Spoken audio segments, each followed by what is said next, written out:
That's when the purpose of social networking gets addressed and solved. Users join social networking platforms to connect with millions and billions of users worldwide. We can't probably foresee the changing needs of customers and consumers, and then develop something for future. Somewhere we are still developing or replicating things which are already available, and we are developing alternatives and substitutes rather than really something path breaking. So what's really clear is that it isn't just about making another chat app. It's about building trust, creating a community, and keeping it consistent. And that's the kind of thing that people would actually want to switch to. So quality does matter here. Think about it. India is the second largest market in terms of these digital app ecosystems, right after China. So there's a lot of potential. WhatsApp alone has over around 550 million users here. That's huge. And honestly, how many of us really want to manage multiple applications at a go? So yeah, if they don't give the same ease and experience we are used to, I don't think people will switch. So here's the big question. Can India finally make an app that isn't just made in India, but actually used worldwide? Now, that's something that people are maybe outside of the borders would also want to experience. That's what India wants to do. Would you actually switch to an Indian app with the same features and maybe the speed and the privacy as much as you get on WhatsApp? Or would you stick to what you already have because you're in sort of a comfort zone? Now, we really want to hear from you, so please send in your suggestions. And who knows, maybe the next global sensation will have a truly desi name. Maybe even like Aratai. Now, AI is really redefining the way we consume content on the internet. And there's a company that is empowering publishers to basically create better content and also incentivizing them. And to understand more about this tech, and it's, by the way, launching in India, and India today is the first publisher to integrate this tech into its ecosystem. To help us decrypt this and understand this, we have a special guest on the show, ladies and gentlemen, the founder of Taboola, Adam. Welcome to the show, Adam. Thank you for having me. This is so much fun. Great. So first thing, let's just kick off with an understanding. What is this AI tool and how is it really helping publishers, and also maybe the incentive part of it? Right. So it's called Deeper Dive, which essentially, if you think about this revolution called AI, we're all using Gen AI engines like ChatGPT or Perplexity or Gemini. So we're getting used to this concept of asking questions in our language. However, when it comes to decisions that matter, right. I want to book a travel with my family. I have 3 kids. There's a healthcare situation I want to get educated on. Maybe a product I want to buy. It's not enough. The internet was not meant to be summarized. Correct. You want to go to publishers you trust, ask a question the same way you do on a Gen AI engine, but then get things you might want to read, watch as relates to your question, and develop that conviction so at the end you can make a better decision. Can you tell us or define how that journey started, or what was the inspiration of choosing India today as the platform? Look, I think innovation, a lot of times I go back to, it's truly about execution and a group of people that can work together passionately towards a mission. Right. And we're so lucky and fortunate to work with Kali and India Today, a group, because it's a partner that we get to fail fast, iterate, and bring things to market. And this is so new. Right. This is such an outstanding new experience. It's a new interface for the internet, right. From articles and page views and clicks to conversation and transactions. So it's a whole old web, new web. So I believe India as a market is going to see the most amount of innovation as relates to AI, primarily because, of course, it's a big market. 1.4 billion people, 650 million under the age of 25. Right. Over 60% of people use AI every single day. These are astonishing Amazing numbers, yeah. It's the second largest e-commerce economy in the world. So it's not by coincidence that you're seeing this speed of innovation in the country. Right. So I think, as I look to the next 10, 20, 30 years, I believe there's going to be a huge surge in growth coming from India. Right. Because of commerce growth and AI growth, and specifically with India Today. So lucky to rock and roll together. You mentioned India being a very important player in this entire game. I remember an interview by Sam Altman where he said, somebody asked him that can India create its own LLM? I don't think India needs its own LLM. I think it's the wrong question because LLM, for the most part, it's commodity. It's good enough. You have Llama you can download. You have DeepSeek. You have OpenAI, obviously. So there's enough models out there that you can download. If you're listening to this, you can get your own AI product and try it out. Absolutely. The innovation comes from data, which fuels the AI. It comes from distribution. Do I reach a lot of people that I can actually interact with and trust? So in the years to come, do you see India being a primary innovator in this space?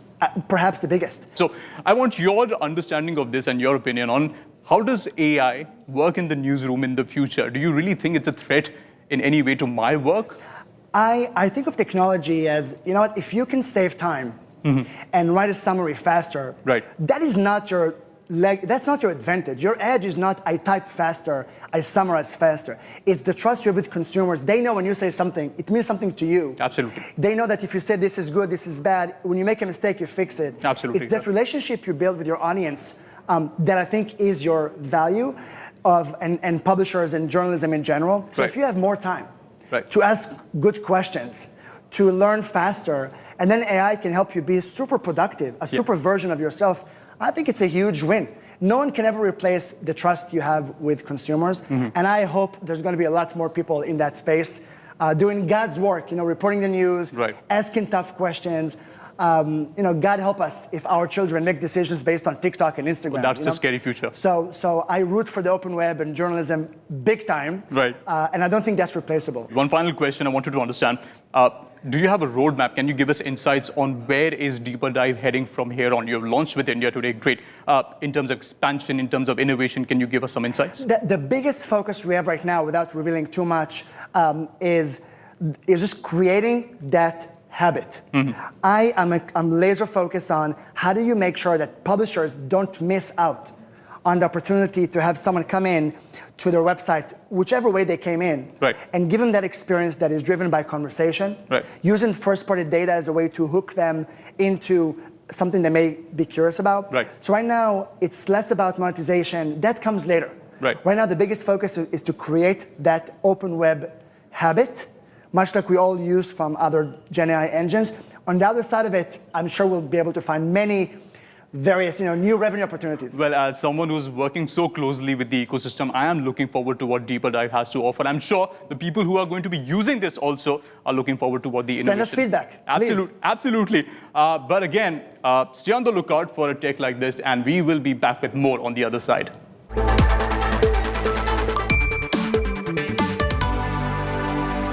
Feliz Diwali a todos y me dirijo a ustedes desde la India hablando en inglés, pero la razón por la que estoy haciendo esto es para demostrar cómo.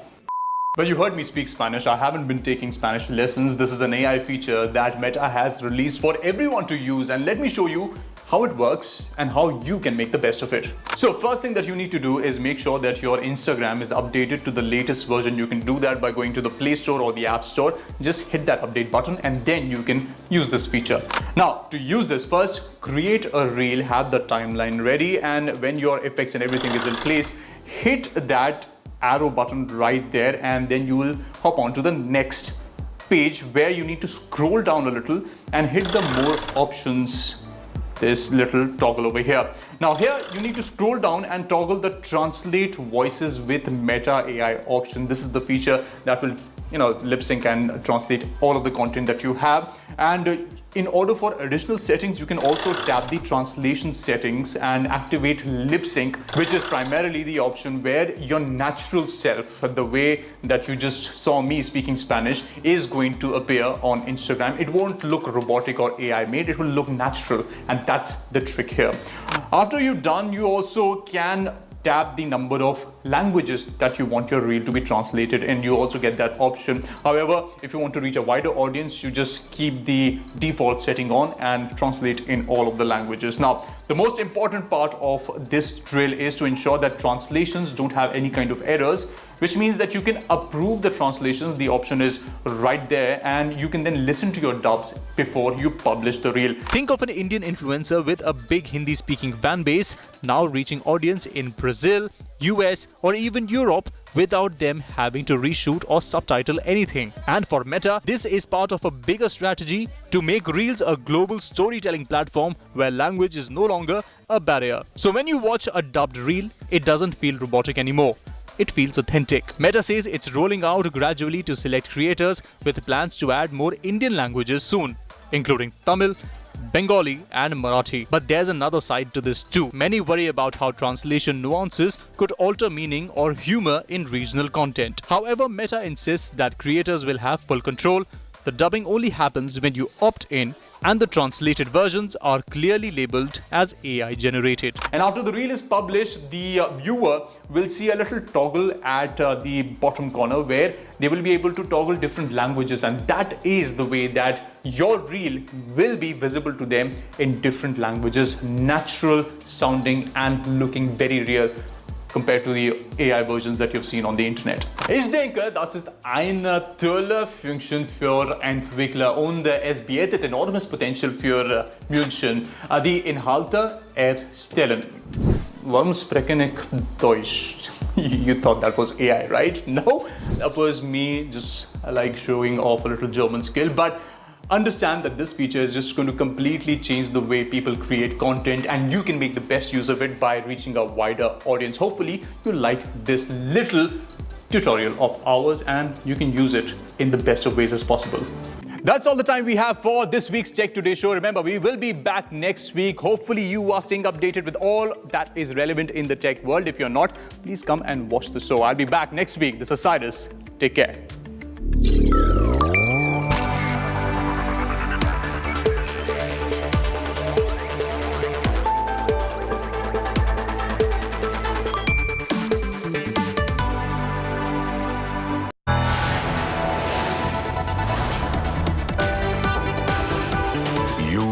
Watching India Today.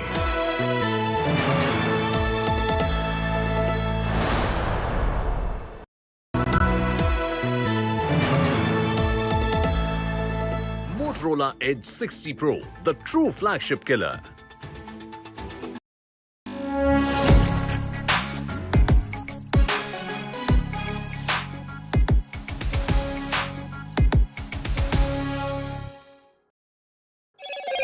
Hello, Moto. Do the Moto Moto.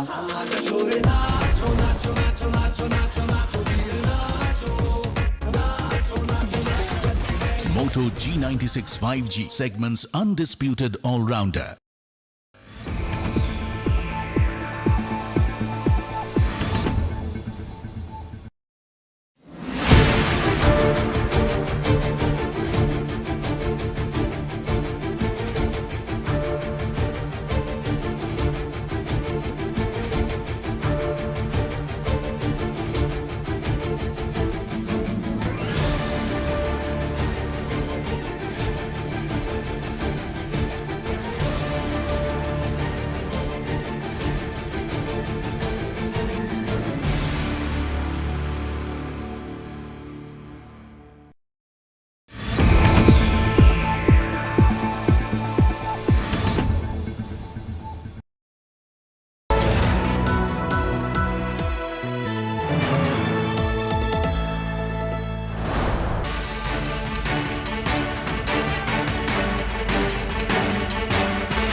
Motorola Edge 60 Pro, the true flagship killer.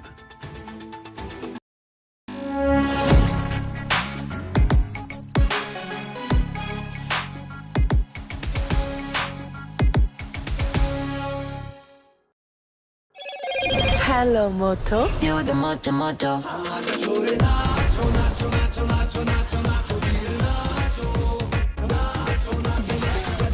Moto G96 5G, segment's undisputed all-rounder.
आए जाने मन, हम तुम एक कमरे में बंद हो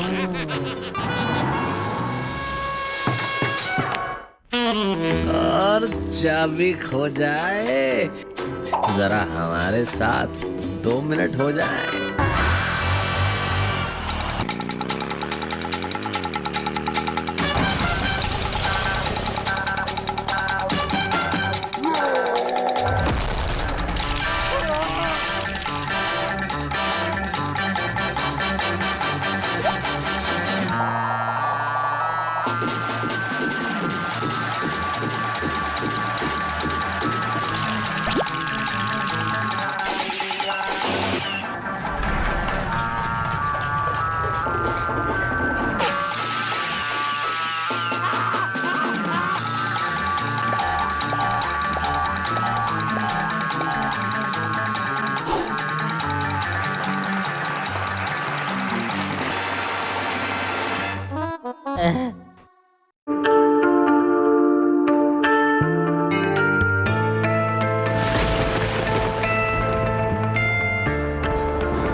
Watching India Today.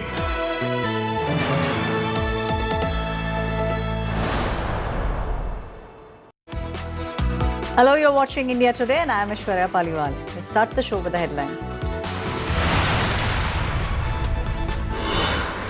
Nomination for the first phase of Bihar election concludes. The deadlock, however, continues in the Mahagathbandhan. Few in the Congress echo Tejasvi Yadav as the chief ministerial face for the alliance. Prime Minister Modi all set to sound the poll bugle in the state of Bihar from the 23rd of October.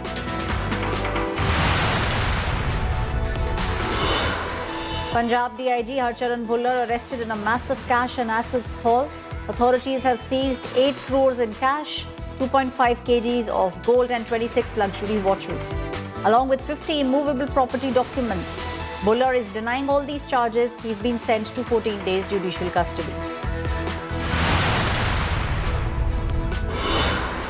3 Bangladeshi nationals have been lynched in Khowai district in Tripura after allegedly being caught over stealing cattle barely 3 kilometers from the international border. India says the accused were known for cross-border smuggling. Dhaka is now crying foul. JMK launches a scathing attack at Vijay, posts a cartoon of a man dressed in blood-soaked RSS uniform in Vijay's iconic pose. DMK says betraying Karur stampede victims' family by not visiting them.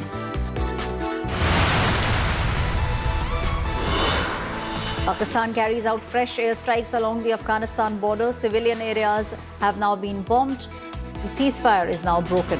Afghanistan withdraws from the tri-series with Pakistan after 3 domestic cricket players have been killed. US President Donald Trump once again claims India could no longer buy oil from Russia. Donald Trump makes these comments at the White House during his meeting with the Ukrainian President Volodymyr Zelenskyy.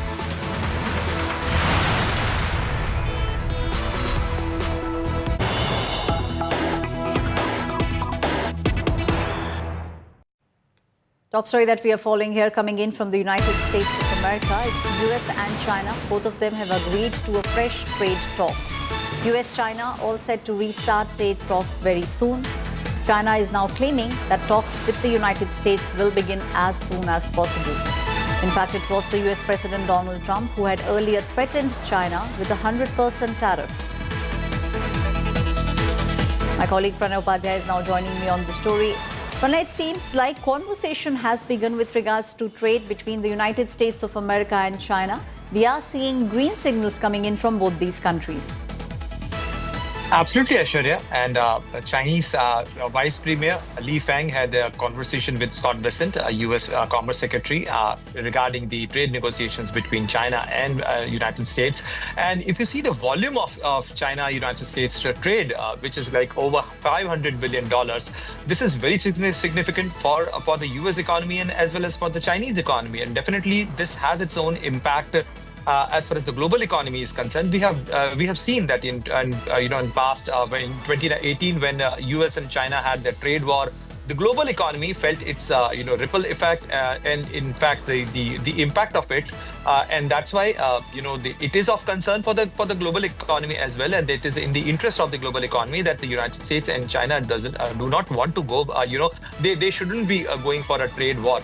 But if you see in the past, President Donald Trump has been a little considerate as far as the China is concerned, be it the Russian oil imports are concerned, or be it the trade sanctions or the tariffs are concerned.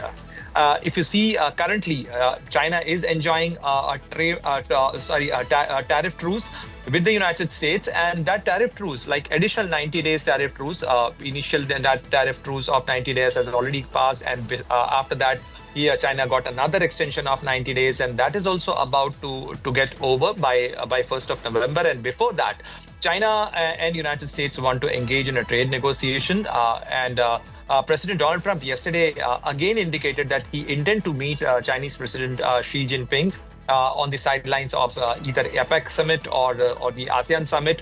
And that is going to be important and significant. But we have to see that, how United States treat China and imply the tariff policies there, because India is also engaging and negotiating with the United States as far as the bilateral trade agreement is concerned. Prime Minister Narendra Modi and our US President has a possibility of meeting on the sidelines of the 47th ASEAN Summit in Kuala Lumpur in Malaysia, which is due, in few weeks now. Right, Pranay, we've also seen how there is a climb down of sorts coming in from the United States of America. Initially, we did see how there were massive tariffs that were being levied by the US on almost all the big world economies. It seems like US also now wants to come on the table and have a conversation. If you see, Aishwarya, President Donald Trump's policy is to put or levy high tariffs and then asking governments to get into negotiation and then negotiating a fresh deal. He thinks that, or rather, he has always maintained that United States has always been treated unfairly, and that's why he is renegotiating the trade relation. And if you see, the United States is a consumer economy. It heavily relies on the suppliers or the manufacturing economies like China for the import or for the supply of many equipments.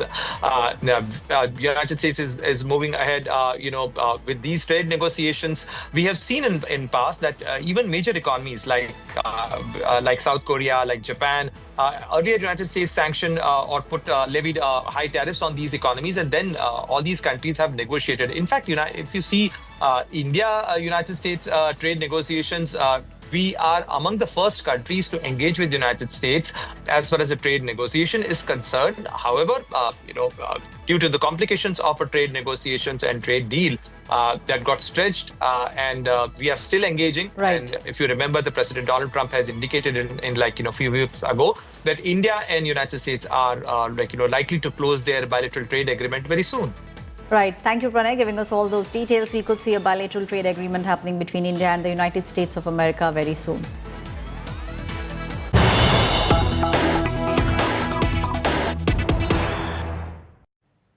News that's coming in at the moment. There has been a fire in a coach in a train that was coming from Ludhiana to Delhi. This was the Garib Rath Express. Those are the images that you are seeing on your screens. Fire broke out in a coach near Srihant station. Fire has engulfed the coach of Garib Rath Express. The Railways, in a statement, has said passengers have now been shifted to a safer place. No casualty in this fire accident. My colleague Piyush is now joining me on the story. Piyush, Railways has come out with a very clear statement. They are saying there have been 0 casualties. Also, they are saying that the passengers have now been moved to a safer place. That's right, Aishwarya. What we are now learning is that one person sustained minor injury, and now the treatment of that passenger is being carried out by the railway authorities. No casualty has been reported, and the statement which has been released by the railway says that the fire was noticed in a coach of train number 12204 Amritsar Saharsa train at Sirhind station in Punjab, and it happened today in the morning at around 7:30 a.m. And as soon as the incident was noticed, the officials sprung into action. The railway authorities shifted the passenger immediately to the other coaches, and the fire was also extinguished quickly. What we are told is that very soon the train will also depart for its destination, and no casualty has been reported, and the time of the incident is 7:30 a.m. We have also been told about an update in this incident that one female has now sustained injuries, to which the officials of railway are now ensuring that proper treatment is extended to the injured passengers. Right, Piyush, if you can also tell us how exactly did this coach catch the fire, if there is anything that the initial investigation at the moment is pointing at? Well, what we are told, Aishwarya, from the railway authorities is that the investigation has been launched. A team is going to be formed which will look into the reasons of fire breaking out there at the coach, and very soon the preliminary inquiry report will also be submitted to the top officials of Indian Railways. So the investigation will take place, proper detailed inquiry will happen, and then report will be submitted, and then only we will be able to know about the exact reason of why the train coach had caught the fire.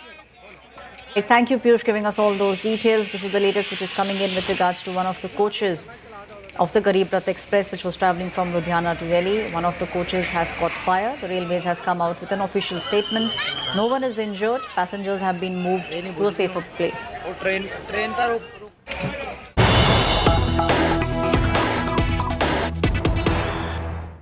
News coming in from the state of Kerala now. Kerala techie Ajit. His death and the investigation is now intensifying. The police have now registered a sexual harassment case. The suspect now has been booked. The suspect's name is Nitish Kumar. 26-year-old Anand Ajji, he died by suicide last week. He alleged sexual harassment at an RSS camp. This was big news which was coming in from the state of Kerala. My colleague Shibi Mole is now joining me on the story. Shibi Mole, from what we are understanding at the moment, a sexual harassment case has already been filed. We are also understanding that the suspect, Nitish Muralidharan, he's the one who's now been booked by the police. Exactly. A case has been registered against this person who was named by Anandu Ajji in a suicide note, and also in a video that was posted from his account after he passed away. Now, this video in the suicide note, he doesn't mention the name of the person who abused him. But this week, few days ago, he posted a video that was a rescheduled video that came out on his Instagram account, where he explains what happened to him and when did he realize that this was sexual abuse, and that's when he names this person. He also raises very serious allegations against the RSS and the functioning of the body. And the RSS also has filed a complaint saying that this is a conspiracy and this should also be investigated because this is defame the organization that's been engaged in various other activities, is what the RSS has said. So the investigation is ongoing. The person, the red case has been registered against the person named by Anandu Ajji in the suicide video. And the investigation is ongoing. The complaint filed by RSS is also being investigated, whether there's a conspiracy behind this. I thank you, Shibi Mole, giving us all those details.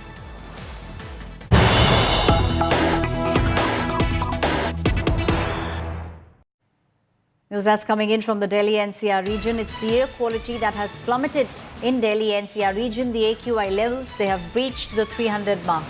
Poor air quality has been recorded in Bhavana, also in Anand Vihar.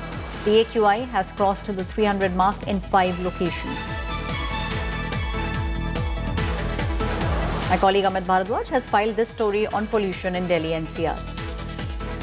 The air quality index in the national capital is actually indicating towards the bigger worries that Delhiwalas go through every year. Year after year, they become worrisome when winters arrive, and this time around while the climatic conditions are also being indicated to be unfavorable for the national capital region in terms, when you connect that climatic condition with the pollution problem, it's actually a very dangerous cocktail. If you go by the data that we have in front of us, the CPCB data is clearly showing that the overall AQI of the national capital is at 253 at this point in time as we report, and this falls under poor category. What is concerning for the Delhiwalas is that several areas of Delhi has already breached 300 mark. Anand Vihar, the notorious hotspot, is already at 384.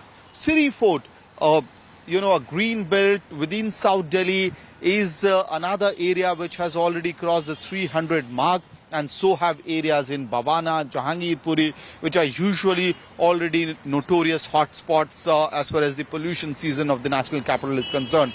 And this is happening right ahead of Diwali. That is even more concerning because experts are indicating that if air quality plummets further, that could actually trigger a problem for the elderly, children, as well as those already have respiratory disease or problem in breathing. So you need to be on your toes at this point in time, start reducing rather outdoor activities, but this is also an alarm bell for the authorities to begin acting and preparing for the worst air quality days which might be hovering over the national capital.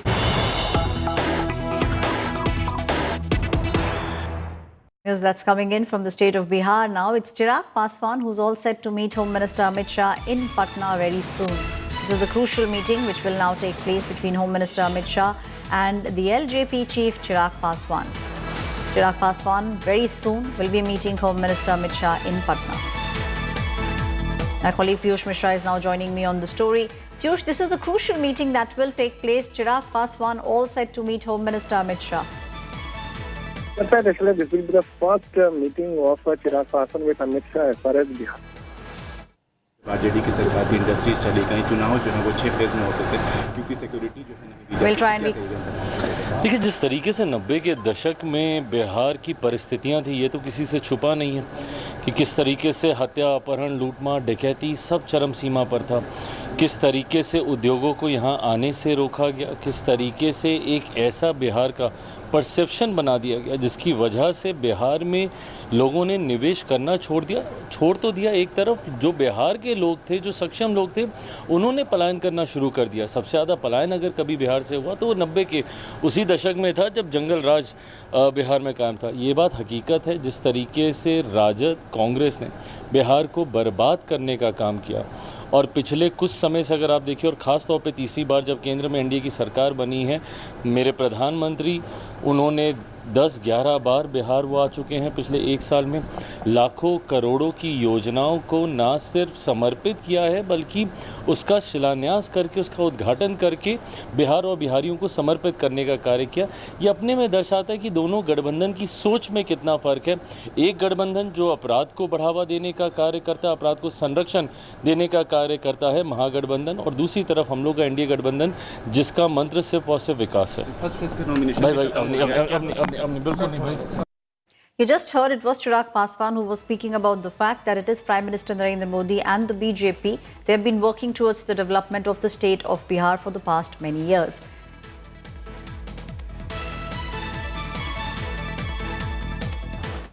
Now at the India-Pakistan border in Jammu Kashmir's Samba district, it's the BSF that is on the high alert.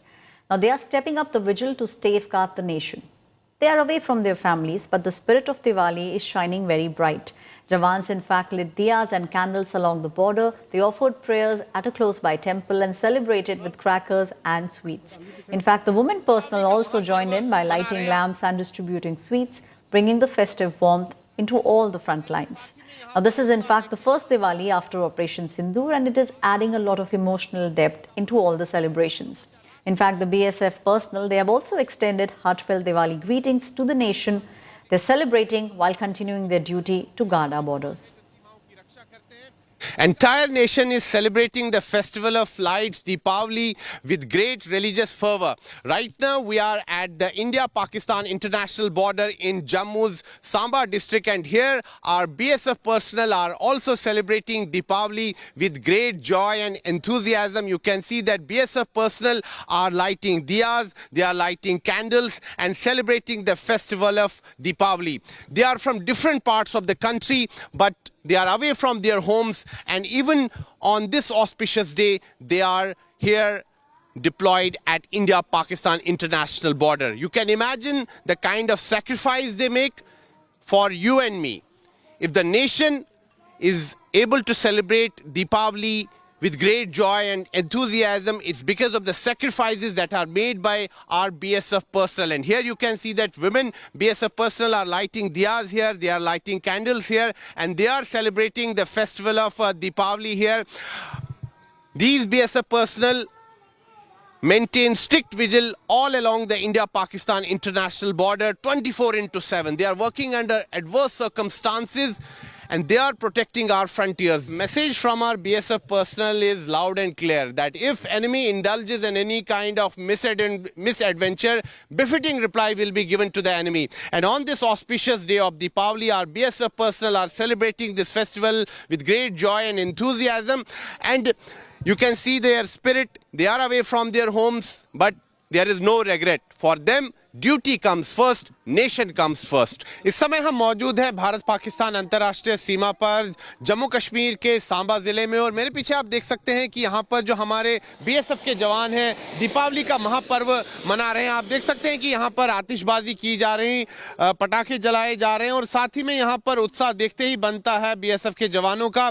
आज दीपोत्सव का महापर्व है, समूचा राष्ट्र जो है दीपोत्सव का महापर्व बड़ी ही खुशी और धार्मिक भावना के साथ मना रहा है। और यहाँ पर अगर हम भारत पाकिस्तान अंतर्राष्ट्रीय सीमा की बात करें तो यहाँ पर जो बीएसएफ के जवान हैं जो हमारे सीमाओं की रक्षा करते हैं, इन्होंने भी कुछ समय निकाला है दीपावली यहाँ पर मनाने के लिए। आप देख सकते हैं कि यहाँ पर अनार जलाए जा रहे हैं, आतिशबाजी हो रही है, फुलझड़ियाँ जलाई जा रही हैं, और यहाँ पर बीएसएफ के जवान जो हैं एक साथ मिलकर यहाँ पर दीपावली का महापर्व मना रहे हैं। ये अपने परिवारों से दूर है। आज दीपावली का महापर्व है और सभी लोग जो हैं दीपावली के दिन जो है अपने परिवार के साथ रहते हैं, परिवार के साथ दीपावली का महापर्व मनाते हैं। लेकिन हमारे जो बीएसएफ के जवान हैं जो सीमाओं की रक्षा करते हैं, इनका सर्वप्रथम दायित्व होता है देश की सीमाओं की रक्षा करना, और इसीलिए दीपावली के महापर्व के दिन भी ये अपने परिवारों से दूर होते हैं। तो आप समझ सकते हैं कि इनका त्याग बलिदान कितना बड़ा है।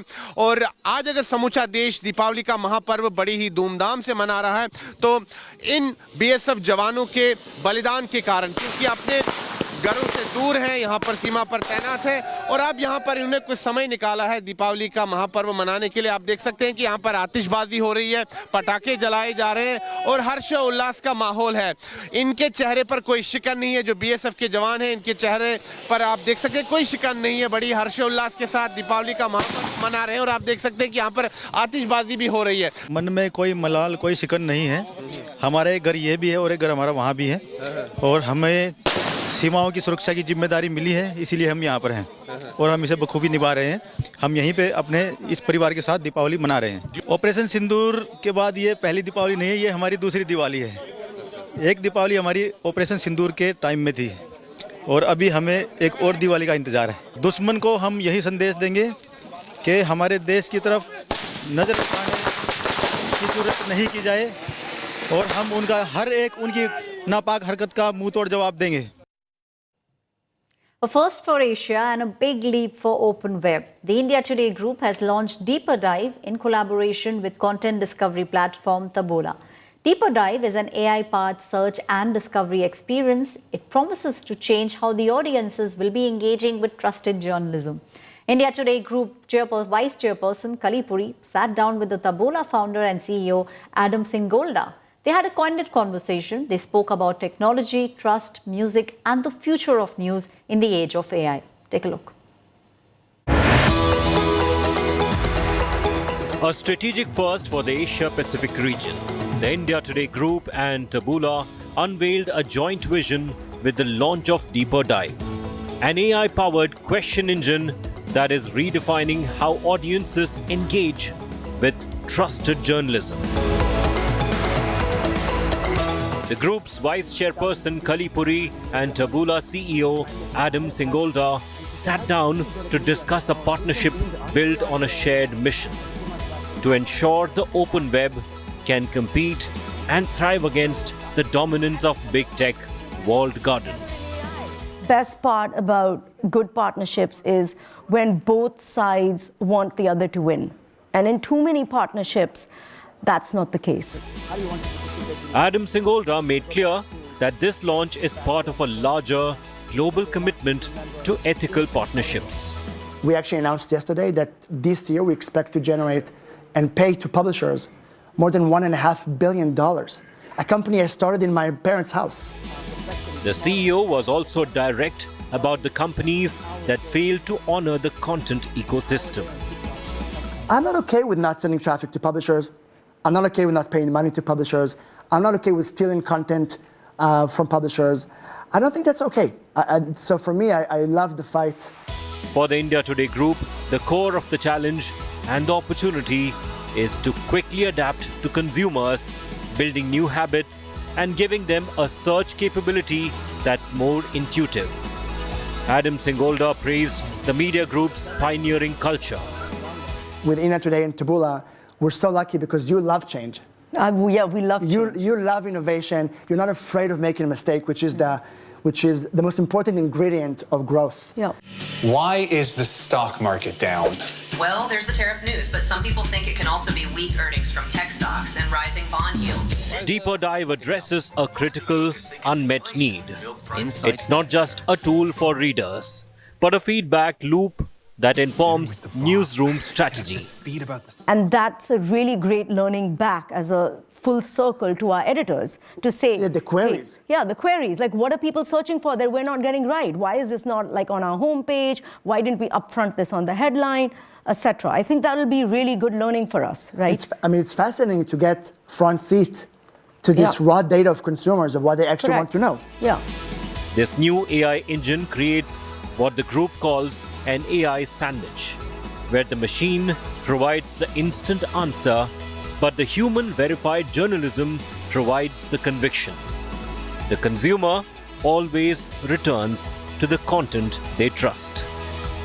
The desire for a human verified, editorial-driven point of view is going to be like organic food. You know, we're going to need it like humans need healthy food. Yeah. The launch concluded on an unexpectedly high note, with the CEO dedicating a performance to the spirit of their partnership and shared innovation. Oh, wow, I know this song. You know it? Yes.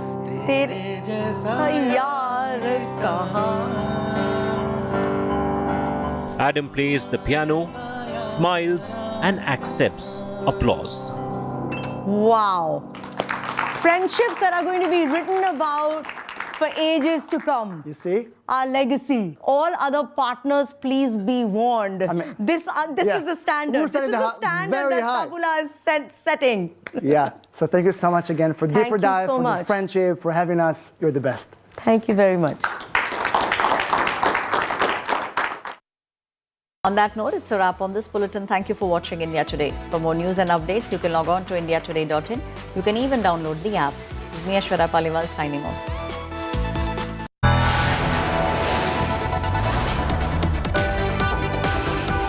You are watching India Today.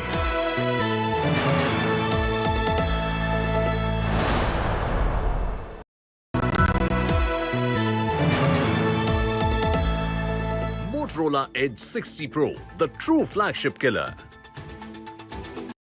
अरे बेटा Dulux है और उसकी warranty तो और भी शानदार। Paint से भी शानदार वारंटी से शानदार पेंट से शानदार वारंटी से शानदार पेंट वारंटी। ड्यूलक्स डिसाइड करना मुश्किल हो जाएगा कि पेंट ज्यादा शानदार है या उसकी warranty.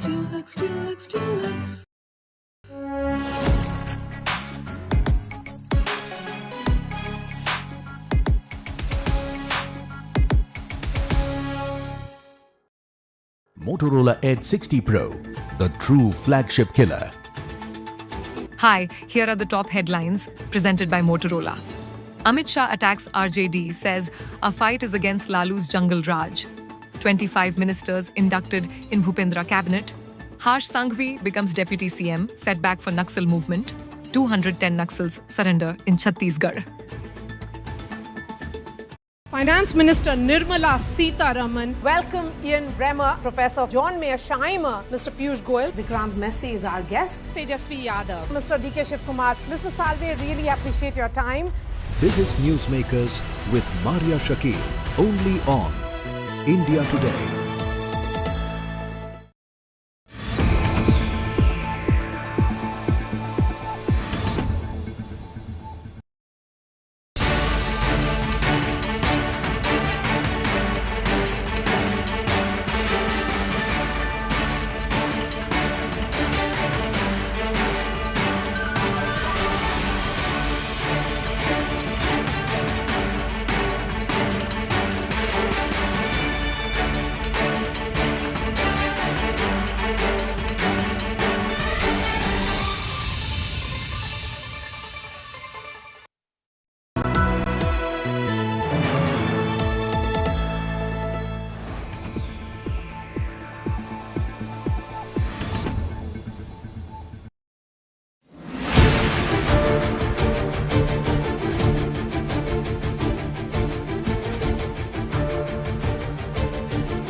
Make your media plan smarter with India Today Live TV on your connected devices.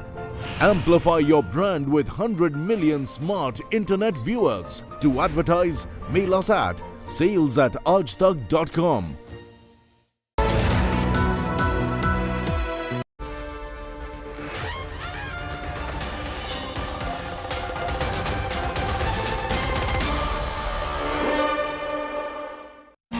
Namaskar, hello and welcome. As we head into this Diwali weekend, we have our special roundtable on the battle for Bihar. That's right, this is the big election of 2025. The battle lines have been drawn.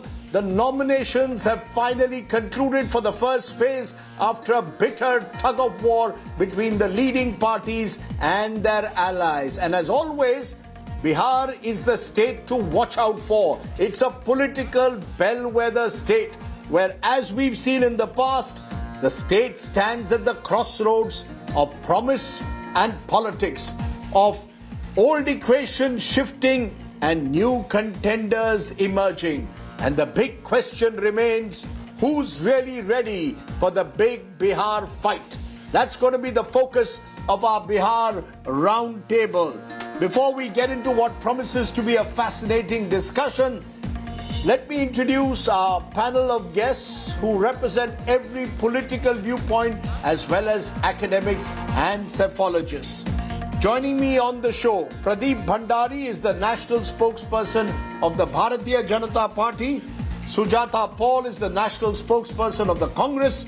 A.K. Bajpai is National Senior Vice President and Chief Spokesperson Lok Janshakti. Syed Akram is National Spokesperson RJD. K.C. Tyagi, Senior Leader of the Janata Dal United. Manisha Priyam is going to give us an academic perspective from our home state of Bihar. And Yashwant Deshmukh is Founder C Voter. He'll give us all the numbers as they emerge.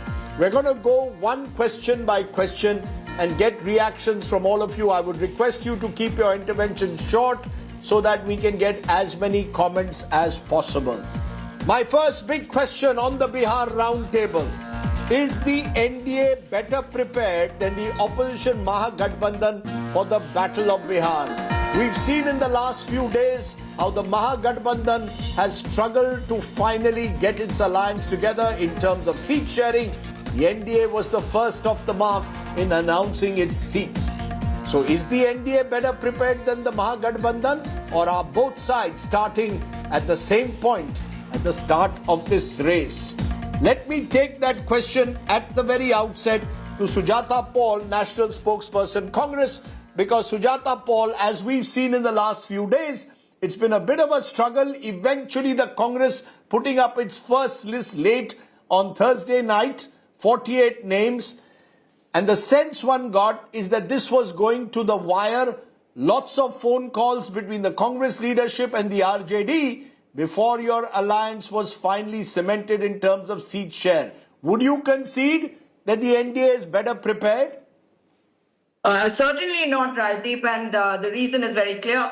That we have been in conversation, there has been dialogue, and it is a democratic alliance where we've been discussing what would be the best for the people and what we can offer best to the people. And therefore, our list came out well in time.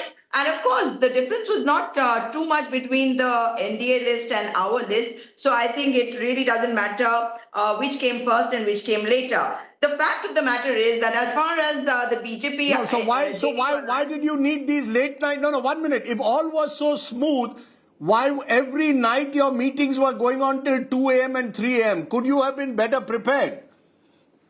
But discussions is what is required, and last-minute discussions are always very, very important because we are faced with an election machinery in the form of the BJP. Forget the JDU, because JDU, like Mr. JP Nadda had already said earlier, is going to be finished after these elections, certainly. But a party which we face and is in front of us, we know clearly that they will go to any extent. So if our list comes after that, they are the defenders, right? So if they have to remove an entire cabinet for a cabinet reshuffle, you can understand where they are coming from, and they need to threaten people. We actually need to give the best to the people because the people of Bihar are looking at us. But haven't you seen the headlines? The headline said that the LJP had managed to, have a coup within the NDA in terms of seats. So if this is the language which is being used for the NDA seat sharing entire project, then I can understand how difficult it is for them. For us, it was very clear from the beginning, but yes, till the last minute, we have discussed and put our minds to it. Right.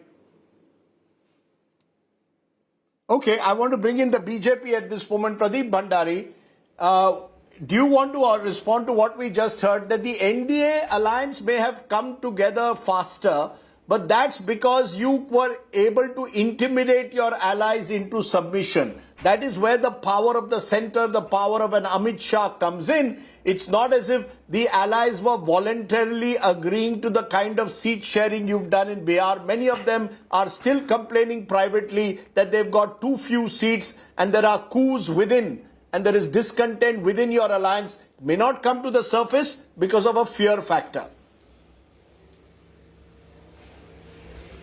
Well, at the outset, Rajdeep ji, let me tell you, and you can ask your producers to record this clip, the NDA will get more vote share and seat share than what it got in 2020. There is organic unity in the NDA with clear leadership of Prime Minister Narendra Modi and Chief Minister Nitish Kumar defined. Whereas if you look at the Mahagathbandhan, it has not been able to declare a seat sharing formula, and under pressure, in each individual party of Mahagathbandhan is declaring its individual seats. In fact, Tejasvi Yadav campaigned in Delhi for multiple times to meet Rahul Gandhi and Mr. Kharge, and neither Mr. Rahul Gandhi nor Mr. Kharge met him. When Tejasvi filed his nomination from Raghupur, there was nobody from the Congress party present. In fact, nobody from the Congress party, whether it is Rahul Gandhi or Kharge ji, congratulated Tejasvi Yadav. Mukesh Saini spoke about doctors in Delhi in Mahagathbandhan curing the diseases in Bihar, but he camped in Delhi, but till date he has not been declared as the official deputy chief minister candidate from the Mahagathbandhan. So at each seat, what we are getting from the ground is that RJD is fighting against the Congress is fighting against RJD, and it is absolutely clear there is organic unity in the NDA, and it is an alliance which has been going on from the last 2 decades. We are a much stronger alliance than what we were in 2020. So with LJP coming on our fold, so I am completely confident the Congress can live in its Alice in Wonderland. But the truth of the matter is Congress has neither defined its face, neither has defined its leadership. The Congress party's leaders speak openly against the RJD. Right. In fact, Mr. Pappu Yadav yesterday spoke that we will not compromise the self-respect of the Congress party for the RJD. And till now, now, even if there are dissenting voices in the Mahagathbandhan, there is no clear leadership. If I ask you, Rajdeep, who is the clear leadership of Mahagathbandhan? Pradeep Bhandari, there are dissenting voices. Sir, just a minute. There are dissenting voices also within the NDA or not? Those who are resorting to sher or shairi, the Jitin Ram Majhis, the Upendra Kushwas, they clearly are disgruntled. It's not all one big happy family. Why not accept that? Instead of telling me what's wrong with the Congress, answer clearly whether your alliance is intact or not. Even Nitish Kumar, at the end of the day, you're saying no one went with, no congressperson went with Tejasvi Yadav to file nomination. Nitish Kumar does not even speak to the press at the moment. He does not even address a press conference. So it's not as if all is a happy family, surely, within your ranks. I'll answer.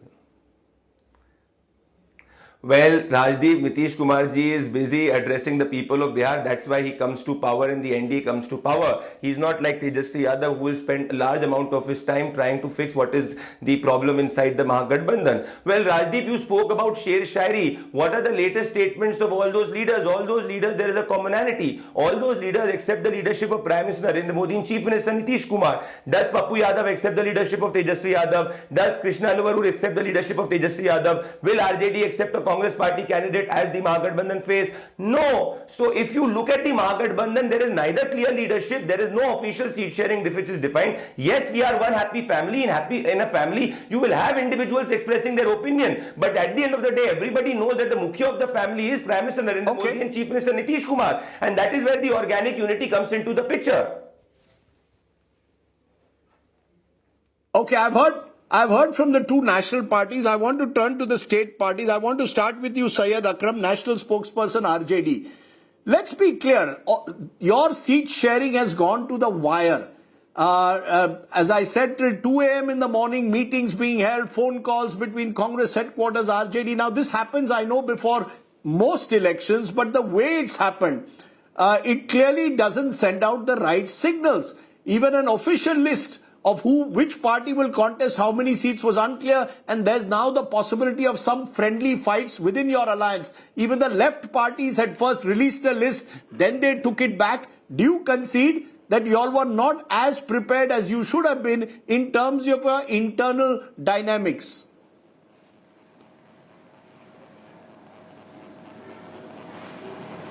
शुक्रिया राजदीप, बहुत बहुत शुक्रिया आपका. First of all, I would like to say our alliance and our all partners are very, very intact. We are perfectly fine. We are moving smoothly. There is no confusion. There is no dispute. There is no any pressure. More than 100 our candidates have filed a nomination. What is the problem of Bihar within Bihar election? The NDA wants us to respond whatever they want, however they want. Why we should go with that tradition? Will bring a list of the candidate and will decide like that. No, we are not under pressure. NDA is totally under pressure. Ji, if all is so well, why is the Congress not projecting Tejasvi Yadav as a chief minister? You see, and then Akram ji, if all is so well, why is Tejasvi Yadav not being projected as the leader? There has been a lot of internal battles within a battle. There were 3 seats in particular which the Congress was insisting upon. RJD was unwilling to give. Now all of this could have been settled surely much earlier. Rajdeep, this is our totally decentralized democratic exercise. We are not coming from that kind of command, the commander who is sitting in Delhi and of NDA commander, and they will decide and we will have to accept. In our party, in our alliance, very, very democratic procedure is here. Everybody is willing to contest election. Our number of candidates who want to contest election is a huge number. We are not in the deficiency of candidates like NDA. So that things is coming out. Today our nomination is going on. Yesterday our nomination filed, a lot of nomination filed. So there is nothing like that. In NDA, there is a problem. They are. So you're saying, okay, you're making a point that you are not a command and control. I've taken your point. Syed Saab, I've taken your point. Let me take that to KC Tyagi. Tyagi ji, आपने सुना होगा, RJD कह रही है, unlike the alliance of the NDA, they are not a command and control structure. ये कहा जा रहा है कि in a way the BJP high command is dictating to the JDU. Nitish Kumar का चेहरा है, लेकिन चाबी जो है वो अमित शाह जी और एनडीए के पास है. ये कितना सही है? क्या आप मानते हैं? Look at it, even in seat distribution, you all have been given this time equal number of seats. Always JDU would get more seats. क्या आप मानते हैं balance of power has shifted now? Rajdeep जी, पहले तो मैं जो कांग्रेस की प्रवक्ता हैं हमारी बहन, उनके इस स्टेटमेंट पर मैं ऐतराज़ करना चाहता हूं. जब वो कहती हैं कि नड्डा जी ने कहा है कि जेडीयू चुनाव के बाद समाप्त हो जाएगा. एक बड़ी पुरानी पार्टी की प्रवक्ता और राष्ट्रीय स्तर पर राजदीप के चैनल पर इतना खुल्लम खुल्ला झूठ नहीं बोलना चाहिए. ये मुझे दिखाएं, ज़रा ऑथेंटिकेट करें कि कहाँ नड्डा जी ने अपनी फ्रेंडली पार्टी के लिए ऐसा वक्तव्य दिया है. एक तो मैं इसको मना करना चाहता हूँ कि इस तरह की र्यूमर मॉन्गरिंग वो ना करें, नंबर 1. नंबर 2, राजदीप आप इतनी सीनियर हैं, आप जानते हैं कि जेडीयू का और बीजेपी का गठबंधन कोई 2 दिन का नहीं है. हमारा गठबंधन 99 से उस तरह से, उससे पहले से बीजेपी के साथ चला जा रहा है. नेतृत्व को लेकर के पहले अटल बिहारी वाजपेयी, जॉर्ज फर्नांडिस थे, अब नीतीश कुमार और मोदी जी हैं. कभी किसी तरह के कोई विवाद नहीं होते हैं. जहाँ तक सीटों का आपने जिक्र किया, कई बार सीट हम ज़्यादा लड़ते हैं, कई बार सीट वो ज़्यादा लड़ते हैं, कई बार सीटें हमारी ज़्यादा आती हैं, कई बार सीट उनकी ज़्यादा आती हैं. लेकिन लीडरशिप के सवाल पर वहाँ कोई मतभेद नहीं होता. Nitish Kumar ji undisputed, unchallenged leader हैं एनडीए के, और जितने भी घटक दल हैं वो बारी बारी कह चुके हैं इस बात को लेकर के कि नेतृत्व जो है उन्हीं का होगा. और यूं भी पिछले 20-22 वर्षों में जिस तरह से वुमेन एम्पावरमेंट हुआ, so there is no shift in balance of power. So केसी त्यागी जी, आप कह रहे हैं कोई शिफ्ट नहीं है बैलेंस ऑफ पावर में. ये नहीं है कि नीतीश कुमार जी चेहरा है, लेकिन चाबी, जैसे मैंने कहा, बीजेपी के हाथ में है. हम साथ साथ हैं, हम फ्रेंडली पार्टी हैं, और हम कोई आज से भी नहीं है. मैं और पीछे आपको ले जाऊं, आप तो बहुत सीनियर हैं. डॉक्टर लोहिया और दीनदयाल उपाध्याय के नेतृत्व में 1967 में जब गैर कांग्रेसवाद की धारा चली थी, तब से दोनों पार्टियां साथ हैं. ये आपातकाल में जेल में हम साथ रहे, जनता पार्टी में, जनता दल में, और अब लालू जी से अलग होने के बाद, खासतौर से 1994 में, उसके बाद में पहले समता पार्टी, फिर रामविलास और शरद यादव के नेतृत्व में जनता दल यूनाइटेड, हम तब से वहाँ आरजेडी के अपोजिशन में हैं. उनके अब ये मेरे मित्र कह रहे थे आरजेडी के डेमोक्रेटिक, जब डेमोक्रेटिक शब्द जब ये कहते हैं पार्टी के अंदर तो मुझे हंसी आ जाती है, चूँकि इन्होंने शायद नहीं काम किया होगा. मैंने लालू जी के साथ भी काम किया और जनता दल में हम लोग इकट्ठे थे. किस तरह से 1996 में जब लालू जी की गिरफ्तारी हो रही थी, पूरी पार्टी चाहती थी कि परिवार के बाहर का कोई आदमी अध्यक्ष बनना चाहिए, चाहे यादव बन जाए, मुख्यमंत्री बनना चाहिए, और यादव भी हो जाए. उस समय हम लोगों ने पार्टी से अलग किया था, शरद यादव में, रामविलास जी, देवेगौड़ा जी. तो वो डेमोक्रेटिक शब्द जो है वो अच्छा नहीं लगता उनके मुँह से. और हमारी चाबी कहीं नहीं है. नीतीश कुमार हैं हमारे नेता, कर्पूरी ठाकुर थे हमारे नेता. ये किसी की डिक्टेशन नहीं मानते हैं, डेमोक्रेटिकली हमारी पार्टियों में काम होता है. Let me get that what you have said to A.K. Bajpai of the Lok Janshakti. Let's get it very clear, A.K. Bajpai. Chirag Paswan, does he accept Nitish Kumar's leadership fully? In the past, in the last election in 2020, for example, Chirag Paswan had spoken out against Nitish Kumar openly. Even now, from time to time, he has spoken about law and order collapsing in Bihar at times. So I want to know from you, is for the Lok Janshakti party Nitish Kumar your leader or not? No, how Nitish Kumar can be the leader of my party? My party leader is Chirag Paswan. We are alliance partner in the NDA. Of your alliance? Yes. Of your alliance? We know the limitation of alliance. We know the boundaries of alliance, and it's Chirag Paswan is much better than the other leaders because he is facing the situation since 2014, 19, and 24. So we are functioning within the boundaries of the alliance partner. We insisted for the development of the Bihar in 2014, You will function. 19, 24. Again, repeatedly we are doing it. So where is the question of accepting the leadership? Nitish Kumar is your leader. You have accepted to fight this election under Nitish Kumar's leadership. Are we clear on that? Yes. We are willingly accepted that we are fighting the election under the leadership of the alliance partner, that is Janata Dal U, and that is Nitish Kumar. There is no difference on it. And as far as the seat sharing is concerned, that is well done by within the alliance partner. And on the other side, see what they are doing. At 3 o'clock, the nomination will expire. And till got it. now, they have not announced their seat sharing. I've taken your point. Let me therefore turn to two big questions from here, which are to be answered more by academics and psephologists. My second question is Bihar going to be a battle of freebies versus tall promises? That's question number 2. And linked to that is question number 3. Is Bihar a battle of who wins the Mahila and Yuva vote? Once upon a time, MY was seen as Muslim and Yadav. Is it now seen as Mahila or women and Yuva or youth? Manisha Priyam, we've listened to the politicians talking about seat sharing. That's only one aspect. Now the campaign begins. Is this campaign about the various promises that are being made?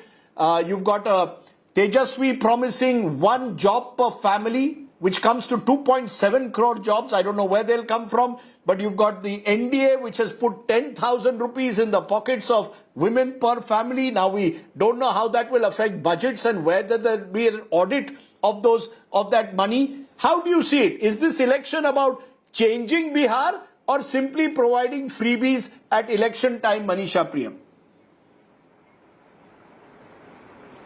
So, Rajdeep, kindly permit me to answer the freebie question first, but do permit me a small comment on the seat sharing as I end. On the freebies, as far as the woman vote is concerned, remember, Nitish Kumar did entrench a solid vote block for himself from amongst the women of the poor and downtrodden families through a slew of measures. And these were not freebies, these were deep and developmental. These measures included giving the girl child the cycles to go to schools, Bihar roads built by Nitish transformed with girl childs given school uniforms, and you could see rural areas, the entrenched mindset that was anti-girls going to school and going for education was transformed by this visual beyond measure. But that same Bihar which invested so much, there were reservations for women, etc. Look at the number of tickets given to women. And as much as I have heard the history of politics through Honorable Sri K.C. Tyagi ji, both the socialists and the two socialist formations under Karpuri ji, and now the NDA need to answer whether a Renu Devi as Deputy Chief Minister was simply representational and not very different from a Rabdi Devi who was also representational. So women in top leadership are not allowed up. Be at they are offering 30%, 13% seats to women. Ma'am, in the list so far, 13%, 13% seats to women is what the NDA is offering.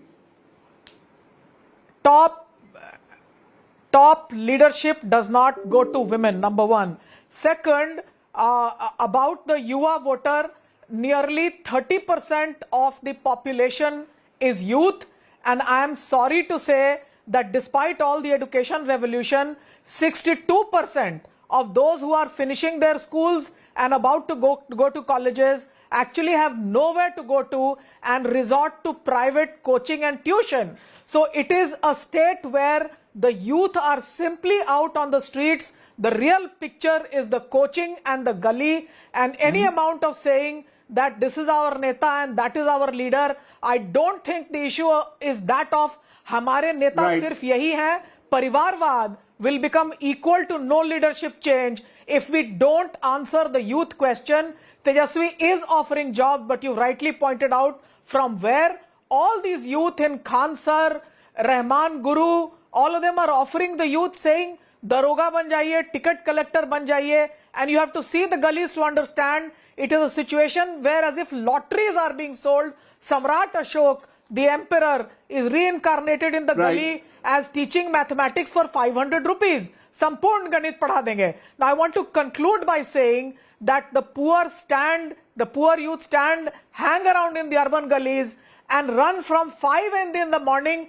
preparing for bhartis for government jobs. However, what we see is really a disappointment in terms of what we've seen, the two alliances, the Mahagathbandhan even more than the NDA. Okay. Look at the fact that forget other things in North Bihar, even in Ghosi, where there is a CPI-ML sitting MLA, the RJD wants to have its own candidate. What can explain this? So it's not about just Mukesh Saini and the posturing and the midnight dramas.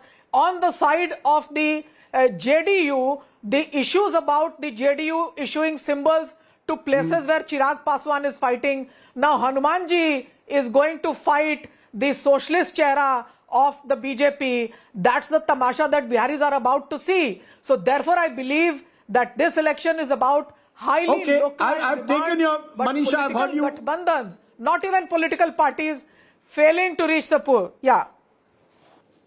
Okay, I'm going to leave it there. I've given each and every one of you time to speak on various issues concerning Bihar. It remains one of the most fascinating states in the country when it comes to politics because everyone in Bihar has an opinion. The question is Bihar ready for Badlav, as some claim, or is Bihar seeking simply more continuity along with an element of change? Remember, it's seen two warriors, Nitish Kumar and Lalu Prasad, who've dominated the politics of Bihar for almost 3 decades now. The question is there space for other voices? And is a hyper-localized election mean that this isn't about Narendra Modi and Rahul Gandhi? This is about local issues. That too could be seen in this election. And then, of course, there's the question of all the freebies, as they are called, or the Revdi that have been given before the elections. Could they prove to be a game changer? Either way, as I said at the outset, Bihar remains one of India's political bellwether states, and we'll track it right through this month here on India Today. For all our panelists, thank you very much. I wish you all a very happy Diwali.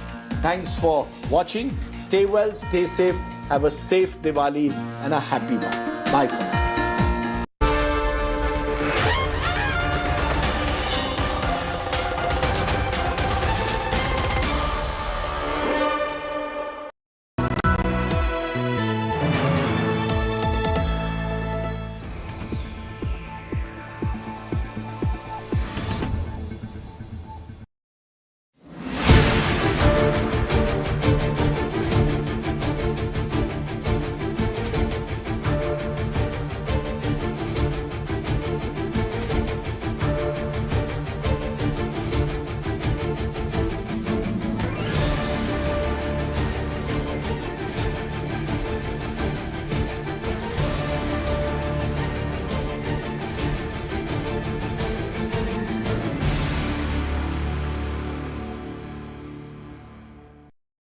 अगर आपने देखा, परिवार ने तो मुझसे meeting की, आधा घंटा बातचीत की।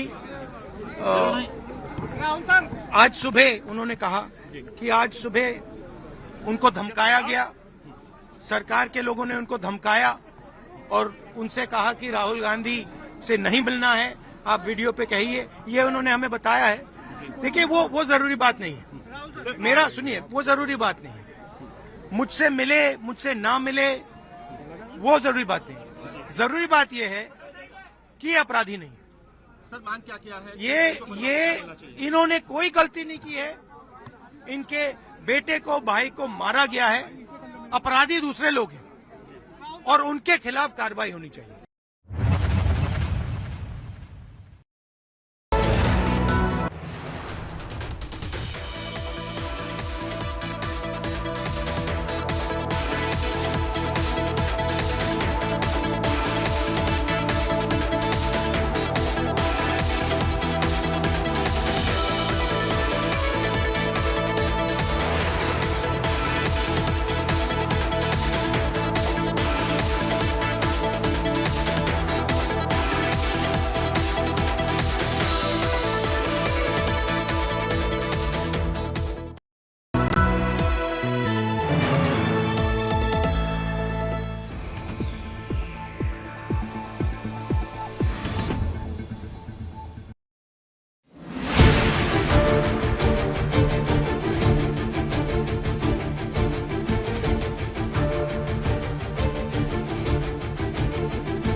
today.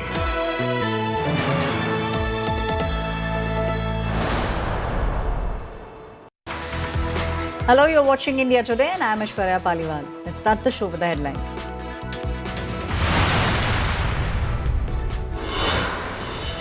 Chirag Paswan and Home Minister Amit Shah meeting to be held in Patna to discuss the Bihar elections. The deadlock on the other side continues in the Mahagathbandhan. Prime Minister Modi will sound the poll bugle in the state of Bihar from the 23rd of October. Air quality plummets in Delhi NCR region. Smoke engulfs the national capital. Very poor air quality reported across Delhi ahead of Diwali.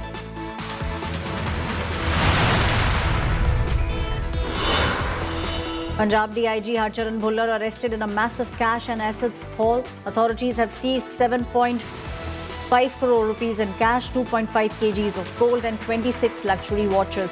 This, along with 50 immovable property documents, also have been seized. Bhullar is denying these charges. He's been sent to 14 days judicial custody.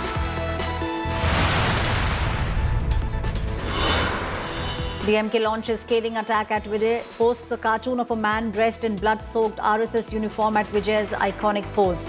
DMK says betraying Karur stampede victims' family because he's not visiting them.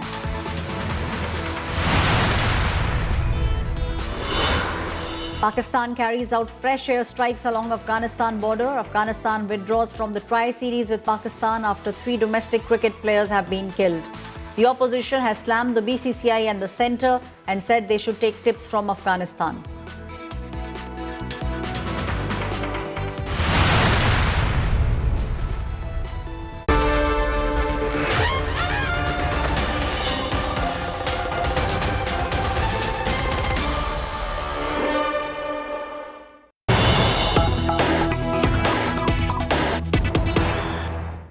That's coming in at the moment. Bihar battle is now heating up. Prime Minister Narendra Modi all set to sound the fuel bugle from the 23rd of October. Prime Minister Modi will be addressing 4 key rallies starting 23rd of October. The NDA will be holding 12 mega rallies. This is the NDA putting its full might out on full display in the state of Bihar. It's the battleground Bihar which is now heating up. Prime Minister Modi all set to sound the poll bugle from the 23rd of October. My colleague Himanshu Mishra is now joining me on the story.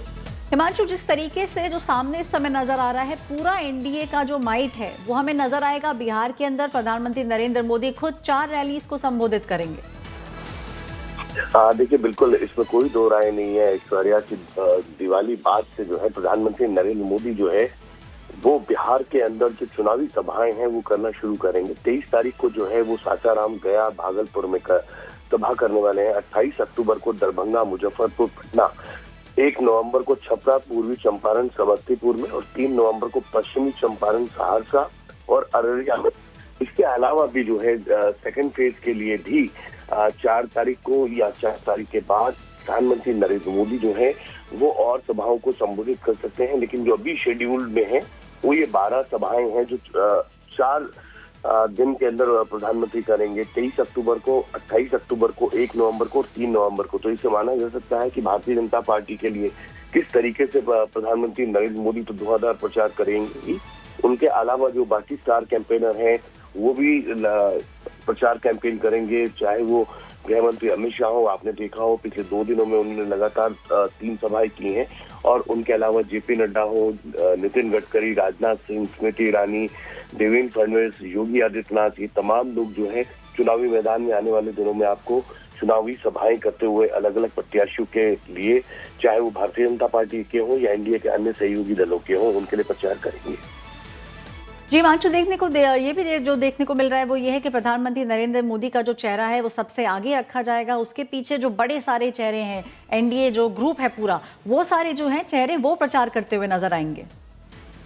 देखिए, बिल्कुल इसमें कोई तो राय नहीं है कि NDA का जो सबसे बड़ा चेहरा है, जिसके ये कहा जा सकता है जिनके नाम पर एनडीए को जो फ्लोटिंग वोटर वो हमेशा मिलता है, वो प्रधानमंत्री नरेंद्र मोदी है। और इसमें कोई दो राय नहीं है, चाहे वो बिहार का चुनाव हो या अन्य किसी राज्य का या देश का चुनाव हो, प्रधानमंत्री नरेंद्र मोदी ही एनडीए के सबसे बड़े चेहरे हैं, जो जिताऊ चेहरे के रूप में माना जाता है, जिनके चेहरे के साथ हर उम्मीदवार को ये लगता है कि वो चुनाव जीत जाएंगे अगर उनके क्षेत्र में जाकर प्रधानमंत्री नरेंद्र मोदी सभा को संबोधित करते हैं या रोड शो करते हैं। तो इसीलिए प्रधानमंत्री का चेहरा सबसे आगे है और उसके साथ साथ जो है क्योंकि वहां पर एनडीए की सरकार है और जेडीयू के मुख्यमंत्री हैं नीतीश कुमार, तो नीतीश कुमार का भी चेहरा होगा, लेकिन सबसे बड़ा चेहरा पूरे चुनाव में अगर कोई है तो वो है प्रधानमंत्री नरेंद्र मोदी का। जी अंशु, और जिस तरीके से एलाइज के साथ बातचीत हो चुकी है, अगर दूसरी तरफ देखें तो वहाँ पे सीट शेयरिंग जो है वो भी अभी तक अनाउंस नहीं हुई है, और दूसरी तरफ जो एक स्केड्यूल है वो एनडीए निकाल चुकी है। तो किस तरीके से फुल फोर्स जो है वो हमें देखने को मिलेगी दिवाली के बाद से? सारे बड़े नेता, चाहे वो भारतीय जनता पार्टी के हो या फिर जो एलाइज हैं उनके हो, वो सभी कहीं ना कहीं बिहार के अलग अलग क्षेत्रों में नजर आएंगे। देखिए ऐश्वर्या, क्योंकि सबसे बड़ी बात यह है कि एनडीए ने सीट शेयरिंग की, सबसे पहले सीट शेयरिंग का फार्मूला की घोषणा की, उसके बाद ये घोषणा की कि कौन सी पार्टी किस सीट से लड़ेगी और कौन उनका उम्मीदवार होगा। और अभी महागठबंधन की तरफ से ये सीट शेयरिंग का फार्मूला पूरा कंप्लीट नहीं हुआ है और ये भी तय नहीं हुआ कौन सी पार्टी किस सीट से लड़ेगी। कई ऐसी सीटें हैं जहां पर उनमें पेच फंसा हुआ है, यानी कि उदाहरण के तौर पर आरजेडी जिस सीट को चाहती है उसी सीट पर कांग्रेस भी अपना दावा ठोक रही है, तो वो सीट शेयरिंग का पेच वहां पे फंसा हुआ। दूसरी तरफ एनडीए की तरफ से भारतीय जनता पार्टी ने जो है सीट शेयरिंग के फार्मूले को लेकर काम किया, जेडीयू के साथ बात की, एलजेपी में चिराग पासवान से बात की, उपेंद्र कुशवाहा से बात की, जीतन राम मांझी से बात की। इन तमाम सारी बातचीतों के बाद जो है सीट शेयरिंग का फार्मूला निकला। ये तमाम खबरें भी आई कि एनडीए के छोटे अलायंस है, चाहे जीतन राम मांझी हो या उपेंद्र कुशवाहा हो, थोड़े नाराज हैं, उनको मनाने की कोशिश की गई, उनको समझाया गया कि जब आप गठबंधन में चुनाव लड़ते हैं तो कुछ समझौते आपको करने पड़ते हैं, और उस चीज में भारतीय जनता पार्टी कामयाब भी रही है। और इसीलिए अगर आप देखेंगे तो पिछले कई दिनों से उनके जब भी नामांकन हो रहे हैं, उसमें चाहे वो दिल्ली की मुख्यमंत्री हो रेखा गुप्ता या योगी आदित्यनाथ, वो वहां जाकर जो है उनके वो उम्मीदवारों के नामांकन करा रहे हैं। जी हिमांशु, सारी जानकारी के लिए बहुत बहुत शुक्रिया। As my colleague Himanshu was also pointing out, we are seeing how the big faces of the BJP and NDA at large, most of them reached Patna, and all of them also made sure that they were present for the nomination of the big faces in the state of Bihar.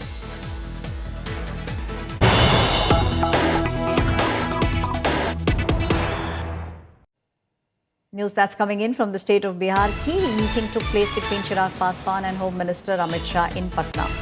Chirag Paswan in a statement has said that he met Home Minister Amit Shah to discuss the NDA campaign for the upcoming elections, discussed NDA campaign with Home Minister Amit Shah.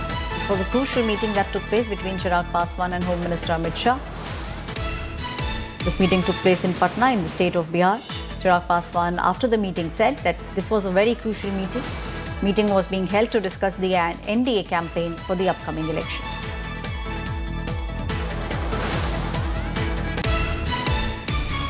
आज आदरणीय केंद्रीय गृह मंत्री अमित शाह जी से मुलाकात कर आने वाले दिनों में कैसे हम लोग कैंपेन को और ज़्यादा साथ मिलकर मजबूत कर सकें, ताकि हर वो सीट हम लोग जीत सकें जिससे एक बड़ी जीत, एक ऐतिहासिक जीत एनडीए की हो। हम लोगों के गठबंधन की ये खूबसूरती और ये ताकत है कि हम लोग एक दूसरे का हाथ पकड़कर, एक दूसरे का सहयोग कर गठबंधन को मजबूती देते हुए एक ऐतिहासिक जीत की ओर अग्रसर हो रहे हैं, ताकि उस विकसित बिहार का निर्माण कर सकें जो मेरे प्रधानमंत्री जी के लक्ष्यों में 2047 तक जब भारत एक विकसित देश बने तो उसमें बिहार सबसे विकसित राज्यों में हो, ये प्राथमिकता मेरे प्रधानमंत्री की रही है। जिस तरीके से महागठबंधन में सिर्फ उटव्वल चल रहा है, एक दूसरे के घटक दल के प्रत्याशी अपने ही प्रत्याशी के सामने उन्होंने नॉमिनेशन किया है, तो एक तरफ एक कन्फ्यूजन वाला गठबंधन है, दूसरी तरफ एक ऐसा गठबंधन है एनडीए वाला जिसमें इतनी सहजता से सब होने के बावजूद भी हर रोज़ हम लोग यही प्रयास करते हैं कि किस तरीके से इस गठबंधन के स्वरूप को और मजबूत और खूबसूरत किया जाए। You just heard Chirag Paswan, who said that what the NDA at the moment is doing is making sure almost every day they have a discussion on how to take forward the election campaigning. Chirag Paswan had a crucial meeting with Home Minister Amit Shah in the city of Patna. Both of them discussed how to take forward the NDA campaigning in the state of Bihar. Prime Minister Modi is also all set. From the 23rd of October, he'll be holding 4 crucial rallies. This will be done for phase 1, and then we will see Prime Minister Modi in the state of Bihar for phase 2 of this crucial state election. Chirag Paswan said that he had a discussion with Home Minister Amit Shah about the campaign that the NDA will do going forward. Chirag Paswan and Home Minister Amit Shah. Home Minister Amit Shah is in Patna today. He'll be in the city for the next 2 days and then he'll be coming back. Making sure that the allies work together and making sure that the end goal is reached. The end goal is to make sure that there is a repeat of the BJP-JDU government in the state of Bihar. That's what NDA at the moment is working at. On the other hand, if we speak about the Mahagathbandhan, no official announcement has been done with regards to the seat sharing formula. In fact, some in Congress believe that it is high time that the Mahagathbandhan should name Tejasvi Yadav as their chief ministerial face.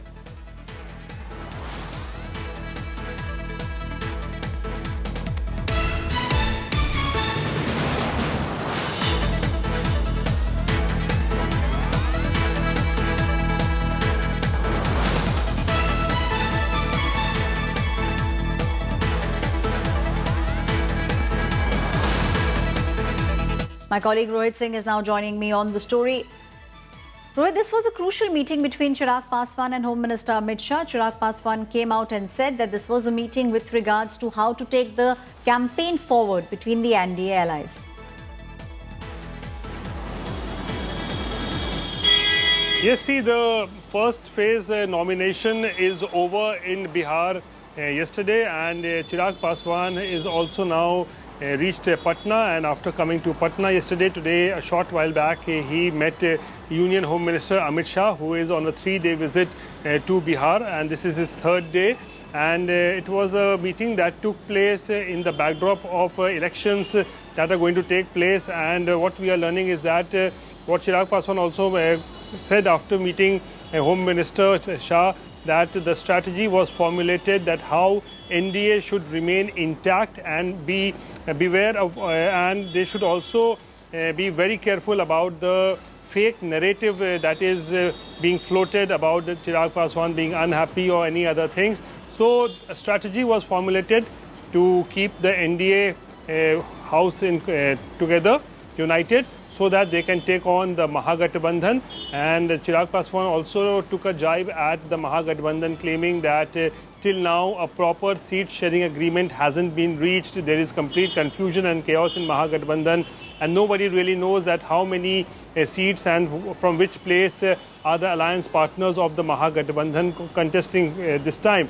So hitting out at the Mahagathbandhan, Chirag Paswan today met Union Minister Amit Shah, and basically discussions took place about the upcoming elections in Bihar and how NDA is going to win it. Back to you. Right, thank you Rohit, giving us all those details, how the NDA will once again be back and win the state of Bihar. Those are the crucial meetings that are taking place in the state of Bihar. News that's coming in, tensions between Pakistan and Afghanistan, they have been escalating. In a recent airstrike which has taken place in a district in Afghanistan, this was launched by Pakistan, innocent civilians have been killed. This attack by Pakistan has claimed life of children and women and aspiring young cricketers who dreamed of representing their nation on the world stage. The Afghanistan Cricket Board has announced its decision to withdraw from the upcoming Tri-Nation T20 series, which had Afghanistan, Pakistan and Sri Lanka. This decision by Afghanistan is taken following the deaths of 3 Afghan domestic cricketers in the airstrikes allegedly carried out by Pakistan's military regime in Patkela province. Afghanistan cricket team captain has now issued a strongly worded statement condemning the barbaric airstrikes and said that he supported Afghanistan's decision to withdraw from the Tri-Series. The opposition on the other side is using this opportunity to take a jibe at the BCCI, suggesting that the cricketing body should learn from Afghanistan Cricket Board. मैं समझता हूं कि अगर रीढ़ विहीन प्रधानमंत्री हो, लाचार प्रधानमंत्री हो, तो खून और पानी साथ नहीं चल सकता है, लेकिन आतंकवाद और खेल साथ चल सकता है। क्यों? अमित शाह जी के बेटे इसलिए क्या? और मुझे तो ये लगता है कि हमें तो अफगानिस्तान से सबक लेनी चाहिए कि अफगानिस्तान ने जिस प्रकार स्टैंड लिया है, और एक छोटा कंट्री वेनेजुएला ने भी जिस प्रकार स्टैंड लिया था, हमारे प्रधानमंत्री जो सरेंडर कर रहे हैं। कल जिस प्रकार ट्रंप ने फिर कहा, तो ये क्या देश एक रीढ़ विहीन प्रधानमंत्री के नेतृत्व में चल रहा है क्या? ये एक कोई गंभीर बातें हैं, कोई हल्की बातें नहीं है। चाहे हमारे आंतरिक मामले हो या फिर हमारे वैदेशिक नीति की बातें हो या हमारे व्यापारिक बातें हो, तो ये सारी चीजों में इतना लाचार, इतना जिसे कहा जाए रीढ़ विहीन प्रधानमंत्री आजादी के बाद देश ने पहली बार देखा है। My colleague Gaurav Sawant is now joining me on the story. Gaurav, I'm reminded of that famous saying, taste of one's own medicine. And it seems like Taliban and Pakistani army once again at loggerheads, and a new front of war, in fact, has opened up for Pakistan. This is indeed very, very worrisome, and Afghanistan has withdrawn from the Tri-Series after Pakistani Air Force planes that targeted civilian areas in the Paktika province in Afghanistan. What is extremely shameful on the part of Pakistan is the fact that this happened at a time when peace talks were happening, when negotiations were happening between Pakistan and Afghanistan to extend the ceasefire in Doha. Pakistan's army chief and military top brass were all there talking about peace, at the same time launching an airstrike. And there will be consequences, is what Taliban has now warned Pakistan. The withdrawal from the Tri-Series, in fact, there are now voices in India that say that Afghanistan and India should together move ICC to ban Pakistan from international cricket. Right. Right, Gaurav, we've also seen how Pakistan has often been using cricket as one of the ways, with Afghanistan now asking India for help. It seems like we will be able to corner Pakistan when it comes to cricket. This would be indeed a very positive step should BCCI now move in. Remember, India has been training the Afghan cricket team. They've been training in Greater Noida. They've performed extremely well. BCCI has been funding the Afghan cricket team, and the effort is for India and Afghanistan to increase people-to-people cooperation because of the old ties between the people of India and Afghanistan. Will this extend to both countries moving together to ensure that Pakistan is ousted from ICC remains the big challenge, because now this is directly a Pakistan state. And, Aishwarya, just look at what's happening.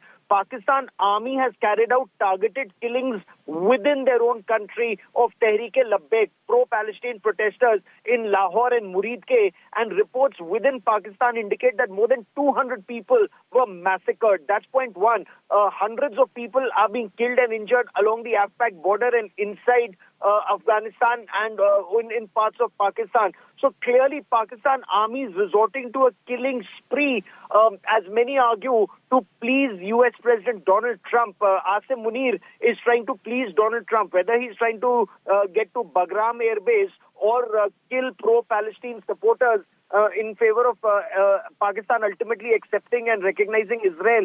It just goes on to show our region is going through tremendous flux orchestrated by Pakistan army. Right. Thank you, Gaurav, giving us all those details, putting things in perspective. And as my colleague also rightly pointed out, if Afghanistan and India join hands, then there is a high possibility that in terms of cricket, we will be able to corner Pakistan.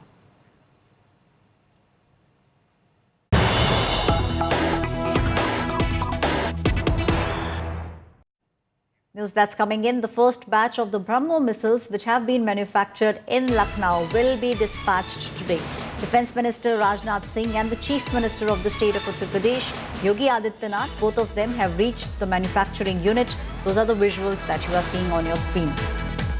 Missiles that are coming in from the city of Lucknow. The first batch of the BrahMos missiles. This missile has been manufactured in Lucknow. They'll be dispatched today. Defence Minister Rajnath Singh, the Chief Minister of the state of Uttar Pradesh, Yogi Adityanath, both of them have reached the manufacturing unit. Inspection of the missile is now being done by the Defence Minister Rajnath Singh.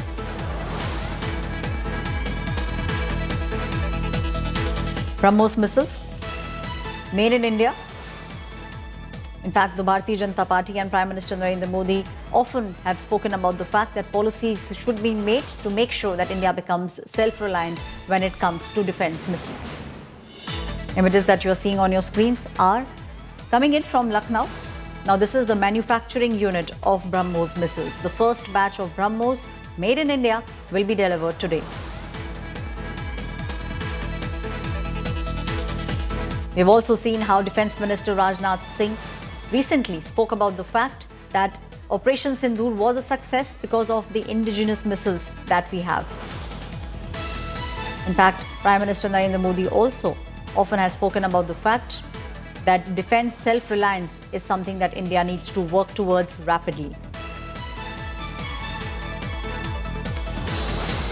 Defence Minister Rajnath Singh said that India's defence ecosystem has now demonstrated that there is a lot of growing confidence in indigenous platforms. Now, most of what we saw during Operation Sindoor, all of that happened because of India's self-reliance.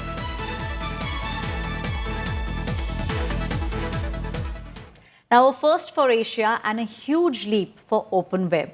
The India Today group has now launched Deeper Dive in collaboration with content discovery platform Tabola. Now, Deeper Dive is an AI-powered search and discovery experience. It promises to change how the audiences engage with trusted journalism. India Today Group Vice Chairperson Kali Puri, in fact, sat down with Tabola founder and CEO Adam Singolda. They had a candid conversation about technology, trust, music, and the future of news in the age of AI.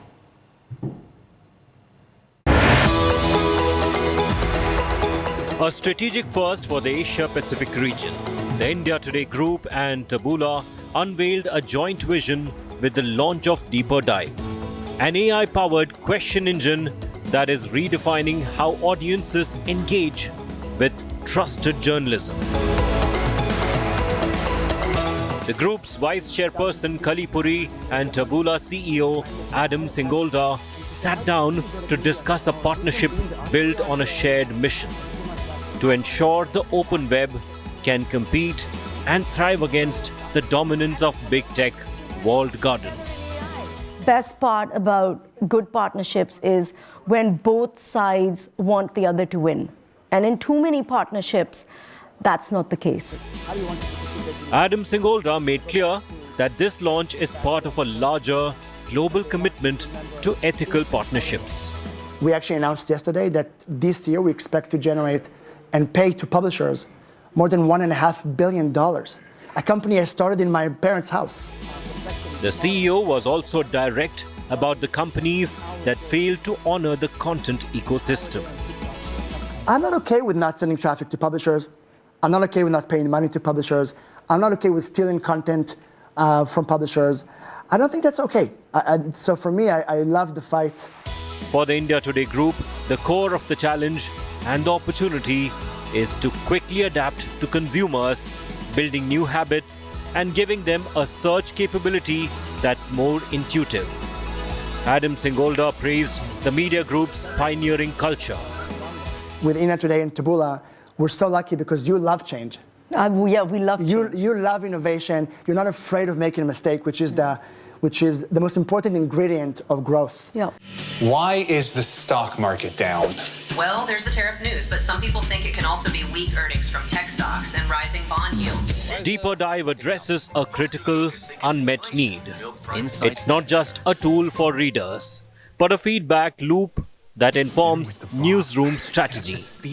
And that's a really great learning back as a full circle to our editors to say... Yeah, the queries. Hey, yeah, the queries. Like, what are people searching for that we're not getting right? Why is this not, like, on our homepage? Why didn't we upfront this on the headline, etc.? I think that'll be really good learning for us, right? It's fascinating to get front seat to this raw data of consumers of what they actually want to know. Yeah. This new AI engine creates what the group calls an AI sandwich, where the machine provides the instant answer, but the human-verified journalism provides the conviction. The consumer always returns to the content they trust. The desire for a human-verified, editorial-driven point of view is going to be like organic food. You know, we're going to need it like humans need healthy food. Yeah. The launch concluded on an unexpectedly high note with the CEO dedicating a performance to the spirit of their partnership and shared innovation. Oh wow, I know this song. You know it? Yes. Tere jaisa yaar kahan. Adam plays the piano, smiles and accepts applause. Wow. Friendships that are going to be written about for ages to come. You see? Our legacy. All other partners, please be warned. This yeah. is the standard. Who's This is the standard very that high. Tabula is setting. Yeah. So thank you so much again for Thank deeper you dive, so for much. the friendship, for having us. You're the best. Thank you very much. On that note, it's a wrap on this bulletin. Thank you for watching India Today. For more news and updates, you can log on to indiatoday.in. You can even download the app. This is me, Aishwarya Paliwal, signing off.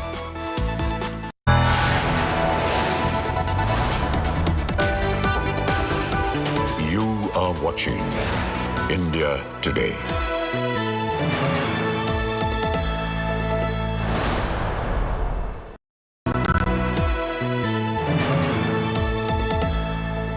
Motorola Edge 60 Pro, the true flagship killer. Bliss. It dances on your skin like first rain.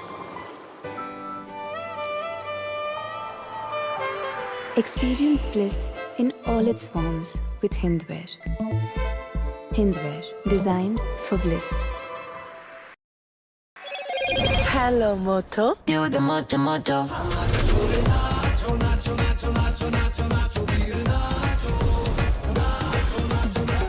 Motorola Edge 60 Fusion, the undisputed, most loved phone.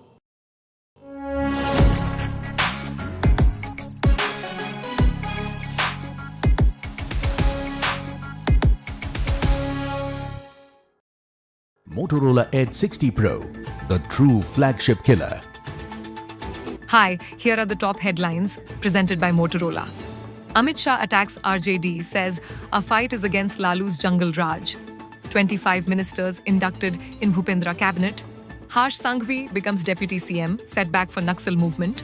210 Naxals surrender in Chhattisgarh. Every story finds a place. Every voice gets a platform.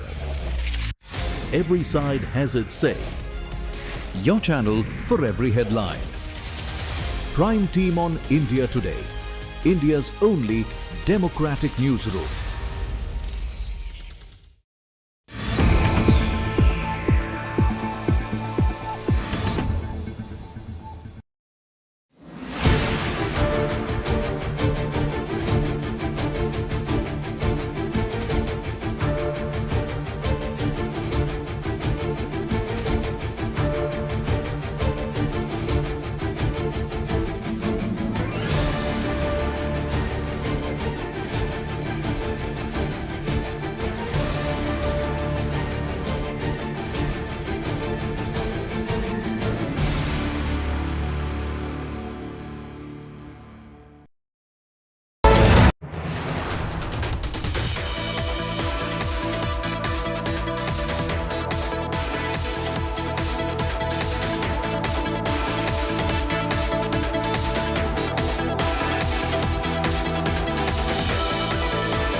I learned from the doctor that, having spirits has been part of our culture. Now you're being a rasgulla snob. we eat the rasgullas like that, not the canned ones. It's supposed to be fresh chena and you can understand that from the taste. I'm going to call it time out. This is a battle of the sweets.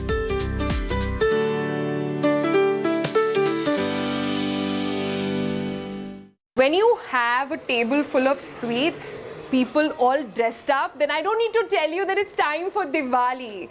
Every Diwali we talk about indulgences, we also talk about meeting and sitting with our dear ones, and we also talk about health because this is India Today group.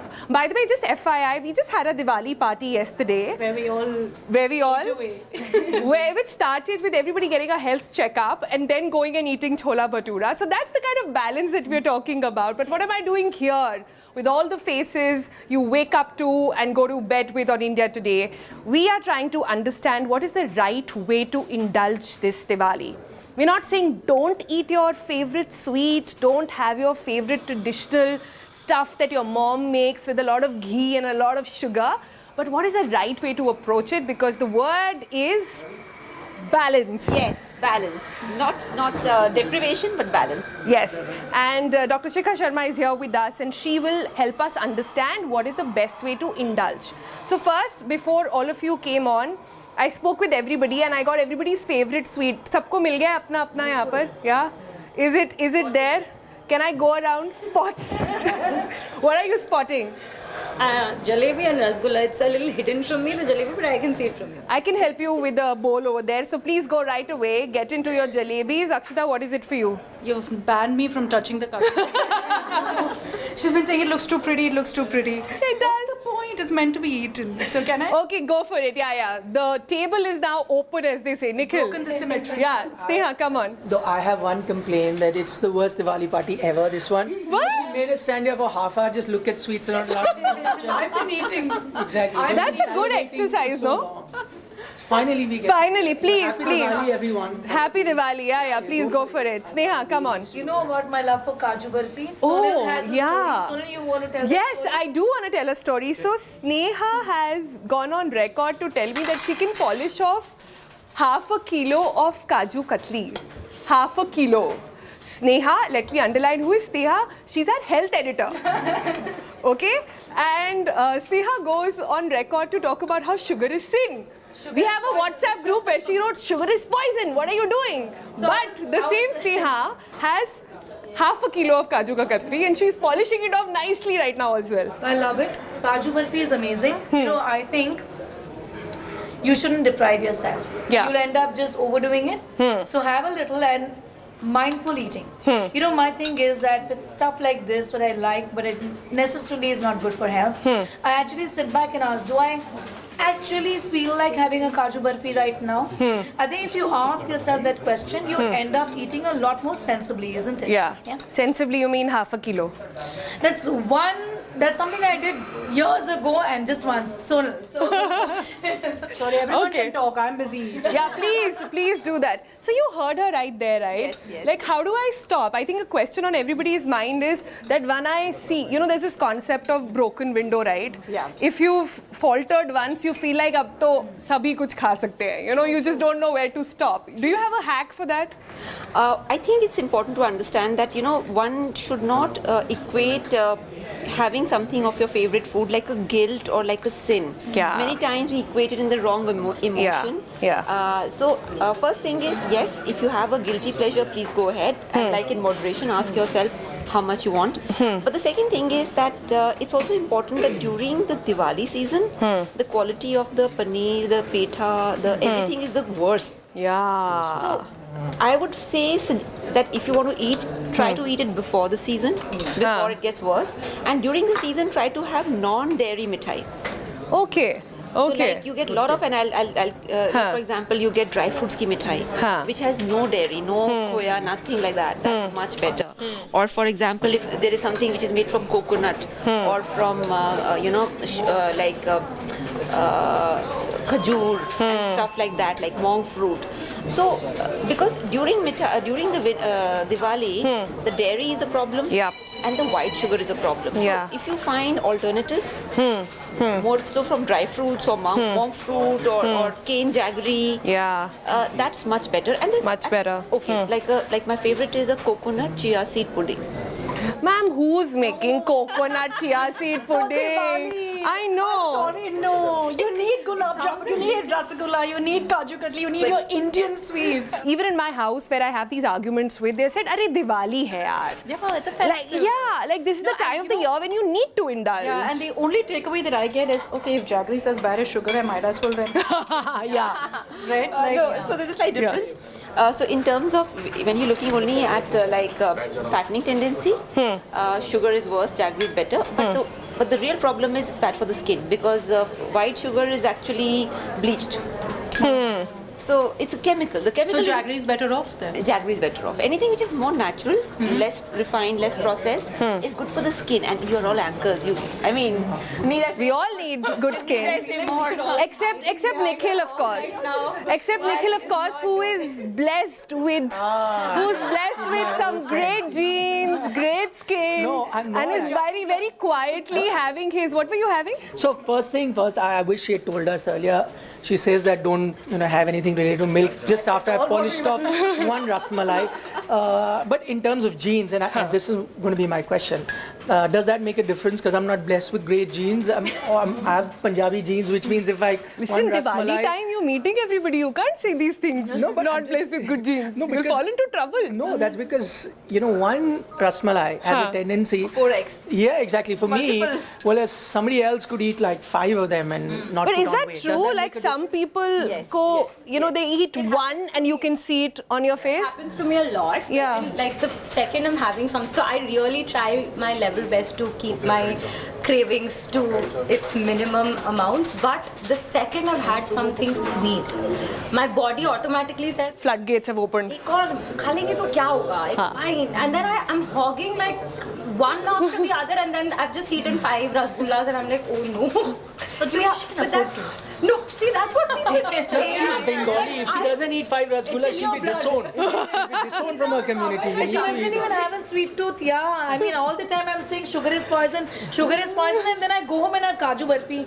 Sweet taste is good for your health. It's part of your nature. It's part of your Prakritik or Ayurveda. Yeah. The only thing is what kind of sweet. So natural sweet, if you have... No, so I think you shouldn't take out any one thing from your diet. I think a balance is very essential, right? Some people take out carb entirely, some people take out sugar entirely. But then there are people who are very good throughout the year, but during Diwali, they just... go berserk. Yeah, they go berserk. Yeah. What are you telling them? Okay, so like for example, it's all very, very sweet. Now, suppose there was some other protein kind of a thing, like a muesli or some other protein thing, no? Then it will balance. You're saying layer it up? Layer it up. Yeah. Like make your own burger, but this time with fiber and fats and sweet. I have a question on that. Yeah.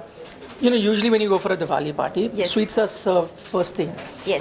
For any other time of the year, that's dessert. Yes. Does it make a difference if I have it a little later, if I snacked a bit, or can I start straight away with my sweets? Yeah. See, if you're starting straight away, it's very important because sweet is an appetizer. So it'll build your appetite up. So I think before you go to, in fact, I would say before you go to any Diwali party, make sure that you're eating something before you're going. It could be a handful of mungfali, or it could be, something like a makhana. Yeah. Just don't go empty stomach is what you're saying. Then what you're doing is you'll eat too fast. Because when you're empty stomach and suddenly there's food and you have said it's okay to eat tonight, you will just polish off before you relax. You guys know why they serve you bread when you go to a restaurant, right? Yeah, correct. Yeah, they serve you bread so that it's pure starch and carb. The minute you have it, it opens up your hunger and you will end up eating more than you should. No, but see, that's so then you order more. Like my strategy, for example, is when I'm going out, on that day I consciously control the amount of calories that I've consumed. Because in my head, I'm like, these many calories in the night versus lunch, breakfast, I can, control that. Yeah. And so I make up for it in the day. Does that work? Okay, I'll give you a different alternative. The different alternative is the day you're going out, do not do that. In fact, eat proper meals. Do it the next day. So the next day I go to the gym and I think that, I'm burning those calories. Does that work? No, see, because how you're setting up your body is that the whole day you have been hungry and you're counting. Yeah. And at night, you would not even realize how you have crossed and you have done a spiral. Correct. So, but if you eat properly the whole day, you'll end up eating less. So you're conscious. Because you've already eaten your food, you're not craving, you're not starving. And somewhere you know you have eaten, so you will not go all out. The next day, go slow. So what you did on the day of the party, do the next day. Also, would you like a detox? Because Akshita said she works out the next day, and that's been my tendency as well. I make up for all the meetha that I've had, but that does not do away with the metabolic damage that it's done, right? The excessive sugar and everything else. So even if you're working out, bad news, but you've done the metabolic damage too. अच्छा कुछ good news ये दे देते हैं. Let's go around and try and understand what are on this table out of say 5. Which one would you say is the most damaging meetha versus the other? Let's understand that. Number 1. Okay, so heartbreaking. Yeah, Little heartbreaking. Okay, now I'll have to do it in 3 ways. Okay. The first way is from the adulteration point of view. Okay. So the most damaging in adulteration point of view is this. Oh no! This. All my UP meetha. Yeah. Even this one. So actually everything is damaging. Even peda. So then you're saying the laddu is the safest. The laddu is the safest because and we've not touched even one. Nobody has touched a laddu. Just imagine. Yeah. Right? So dairy products during Diwali are the worst in terms of adulteration. Gulab jamun? It also has a little bit of khoya in it. It does. Yeah. So, I mean, I would say drink kombucha, but we'll come to that. No. I'm so sad about Chena. Yeah. I'm so sad about Chena. You know why? Because I used to always think, Chena is such a Akshita has a question. Form of paneer. Yeah, do you want to explain what Chena is to her? Chena is rasgulla. What is it? Paneer? So basically, it is that, it's paneer which is dried up, which has where it's mostly protein. And it still has its moisture.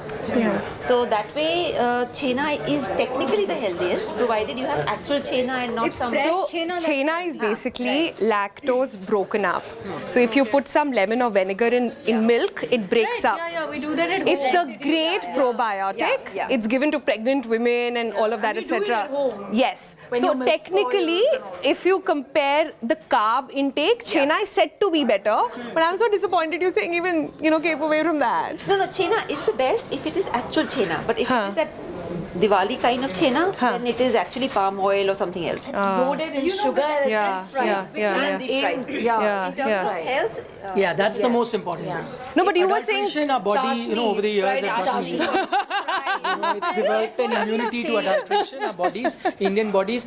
But in terms of health, that's what I want to know. Yes. I get what you're saying because in Bengal, you won't see a single person ever go to a shop and have a rasgulla which is, either canned or even of course. It's been made in the morning or afternoon and they're being made to consume. Now you're being a rasgulla snob. In Bengal, we eat the rasgullas like that, not the canned ones. It's supposed to be fresh chena and you can understand that from the taste itself. So she's actually right.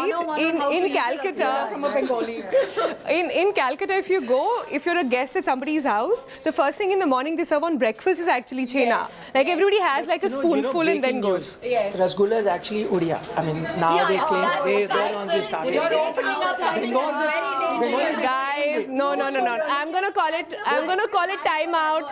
This is a battle of the sweets. This is not a battle of the states. For that, you can also log into India Today. We do it very, very well. But that's not happening this Diwali. Next time. All the good things that you do with your health, you do IF, you do other stuff, you end up becoming a real anti-social person. Yes. Because you can't go and eat at somebody's house. You're not even going to have sweets. कुछ लोग तो बुरा मान जाते हैं क्योंकि आपने उनका घर का खाना, मीठा नहीं खाया है. Yes. So how do you deal with that? See, I think, firstly, it's important that when you are going out and if there's a lot of temptation, do eat and go. Because sometimes in Diwali, people just don't serve food on time and you're hungry, you're starving, and the food is not arriving, So I think do eat something before you go. Second thing is, have a little of everything. I mean, so that you know, you don't feel like a deprived baby that, oh my God, I can't have anything. But at the same time, you have eaten well and gone. And I also think that, like I said, that having some of your favorite things, even at home, helps, because otherwise you feel कि अच्छा आज नहीं खाया तो फिर मिलेगा कैसे? That's true. That's true. That sense of deprivation is what I feel drives us up the wall, and then you feel left out. I mean, I get a lot of FOMO. Everybody is having so much, and I'm like not getting an opportunity. Might as well just talk up on some stuff like this. But talking about nicer things, let's address the elephant in the room. When it comes to Diwali, the biggest sin is not just sugar, it's actually alcohol. Yes. And none of us stop at one drink. Right? Nikhil, you have some questions on that one? Speak for yourself. Why don't you hold on? And I got some Diwali replacements for everybody. So this is some nice kombucha fermented tea. Can I hand that around? This is apple flavor, orange flavor, cranberry. Orange. Apple. So this is great probiotic. Yes, it's just fermented tea. Which one do you want, Sneha? Go ahead. I had a question about for people who are diabetic, what is the best? I know they can't, but in Diwali you'd want to. So insulin spiking, how do you look after all of that? How do you ensure that you can, artificial sweeteners, do they work? What should be? Excellent question. In fact, I would tell all diabetics, please do not have artificial sweeteners. They are chemicals. They will damage your so body. important for you to say that. I'm so done telling people that मन कर रहा है तो एक मिठाई खा लो, वो सब मत खाना, sugar free ice cream. Let me open it for you. It's have like 3 bowls of ice, 3 scoops of ice cream, thinking it's sugar free. Yeah, exactly. So मन कर रहा है तो एक चम्मच चीनी डाल दो अपने चाय में, but See, chemicals are what damages your body much more than actually the sweet. The sweet is, yes, it will spike, but it will not damage your body. Most of the inflammation happening in diabetics, whether it's in the liver or pancreas or anything, it's because of the chemicals. So I think I would tell the diabetics 3-4 things. First is stock up on, have a lot of fiber, whether it's isabgol or whether it is something like fiber roti or mixed roti or something. Second thing is have protein, veg. You can have mungfali, you can have chana, you can have anything else, and make sure you hydrate yourself. Yes. But no chemical sugar, no artificial sugar. No kheer made with artificial sugar. Also, it's important to tell the diabetics, and particularly those who have very high sugar levels, that even if they crave for something, they should also be in a position to enjoy it. So how do they go about doing that? See, I think there are a lot of good sweets made with gur or made with other like dry fruits like dates sugar. Yes. So have something with that. I mean, because it's important. I think we have to learn how to also make new recipes. Yeah. So if you learn new recipes and if you have at least 1 thing or 2 things on the table, people. I think for me the hack is as long as it's made at home. Yeah. As long as it's made at home, I feel like I'm still doing lesser sin. But talking about new things, how did everybody enjoy their kombucha? Lovely. This is lovely. Fine, right? So really good. Yeah, that is. It's become part of my regular diet now because I believe it's a great probiotic. Yes. It's very nice. So really helps. kombucha, technically, for anybody who doesn't know, it's just fermented tea. It's just that you crave something fizzy, but instead of reaching out to say a cola or anything else. That's my problem. Like I love a Diet Coke. Yes. And I think this is a great alternative to a Diet Coke. Alcohol, not so much a problem for me, but Diet Coke, yes. And I'd love for you to tell me that Diet Coke is fine. No, it isn't. It isn't. She just said that. And I've told you that so many times. She's finding it very hard to tell you the truth. It's a myth. Also, she hasn't answered No, the it alcohol isn't. question. Yes. So okay. So but you said you like this.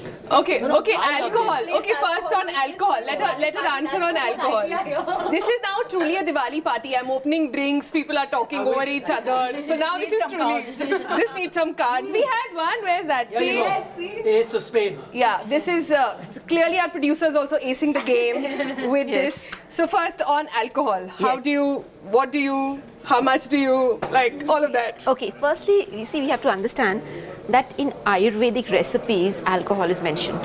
So it's not that Ayurveda or our traditional people or our ancient people, Somras. And there are huge number of recipes on alcohol from different grains and fruits and other things and spices. So first thing is traditionally Indians were not teetotalers. They had their alcohol. So two things. One is try to moderate alcohol because dehydration is a problem. So make sure you hydrate. Look at the smile on your face. Yes, actually, like getting ready for some what party I'm in waiting the for after you're done with that? What I'm waiting for you to tell us which alcohol can be paired with which mithai. Which pair wine with which Wine food. pair, mithai pairing. That is the clip that will go wild. This is not that kind of show, Nikhil. Okay. Okay. So, but okay, I think what he wants to know is the categories. Like I asked you categories on meetha, on sweets. Is there a category of alcohol going from most damaging to least to most calories? Yeah, most damaging to least damaging. So first and foremost, since everybody, all the audience would be having different alcohols, please don't have local alcohol. That's the most damaging.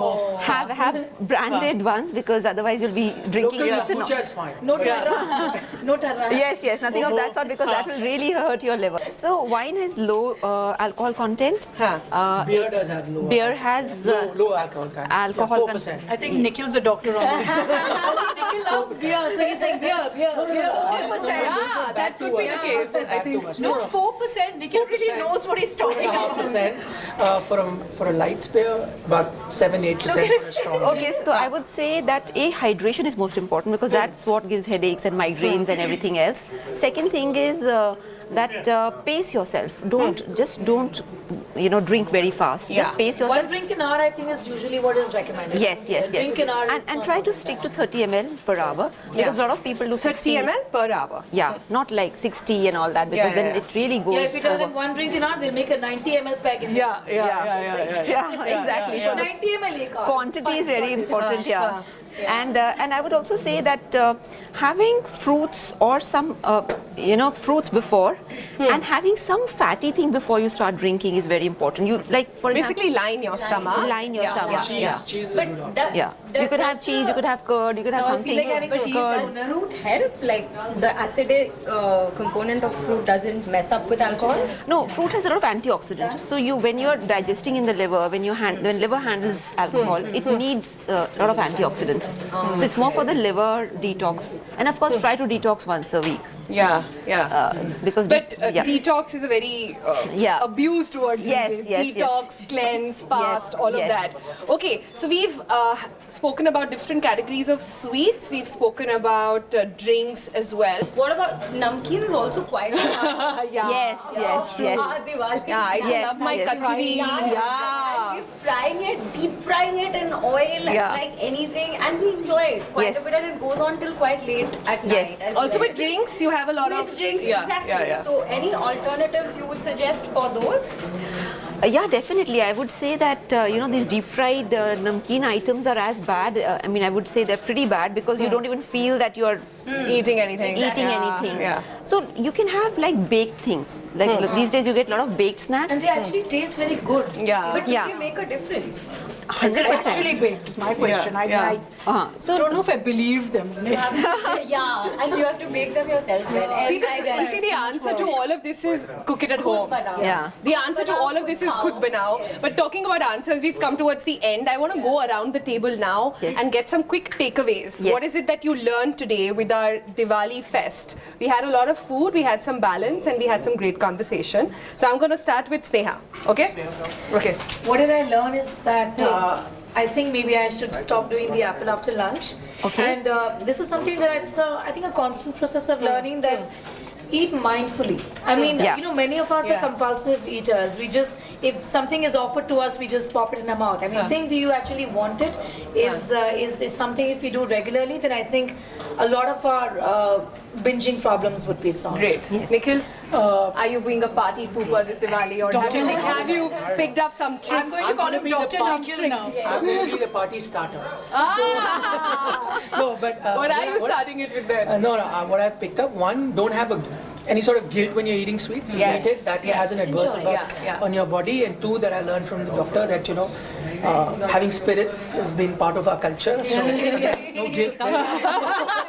Zakshita, are you also getting confirmation bias here? Or not really, because doctor refused to Akshita is going to endorse go Diet and Coke. Akshita is going to go and drink a zero Coke right now. I got a kombucha to replace it. So that's your takeaway. That was a good one. Which is good. And also that I shouldn't be kind of holding back through the day and then go all out in the evening, because that was my strategy so far. Yes. I'll change that to the next day now. Yes, So that's my biggest tip. That's a good one. I think, firstly, what you said was very important, that you don't end up depriving yourself, because I think controlling myself too much from not eating something, or a definite sweet or a namkeen for that matter, I think that really affects the body and it makes you crave it more. So that I think I'm going to keep in mind. And more importantly, one thing you pointed out was with regards to not using artificial sweeteners for what I think. I have people in my family. So which is why I think that's a big takeaway, because I personally sometimes fail at understanding what is it, because they also crave sweets. Like I said, I'm from a place where people love sweets. But even during festivals, it feels a little sad that they feel a little left out. So then they end up choosing for those alternatives which are artificially provided to you. So but that's a very important point, that again, don't deprive yourself. Maybe have one, indulge in one, and then next day go back to the routine that you have started. Know your quota. Know your sweet quota, right? And with that, Dr. Shikha, what have you learned about the newsroom and all our lovely anchors after having met them? No, but I must say, you must see how informed everybody is about health. Yes. From Nikhil knowing his alcohol content, to everybody else knowing, not just that, but to everybody else talking about, stuff. You see how informed India has become about health, and I think that's such a beautiful thing, no? Absolutely. I mean, I might just be out of job very soon, but it doesn't matter. I thought ChatGPT will put me out of job. I think I'm already out of a job. So, but yes, I think being mindful about what you're eating and choosing clean food. I mean, what I'm saying is non-adulterated, pure source. That's fine. In fact, I would say a biryani at home is much better than any chemical alternative sugar which you have outside. Like how we've ended on that lovely biryani note and all the lovely sweets in front of us. I think the message was very simple. The message was to say that don't just eliminate something out of your diet or don't feel guilty about it. It's about understanding how to approach it right, because balance, like I said, is the name of the game. Thank you so very much, and a very happy Diwali to all of you. Happy Diwali. Happy Diwali.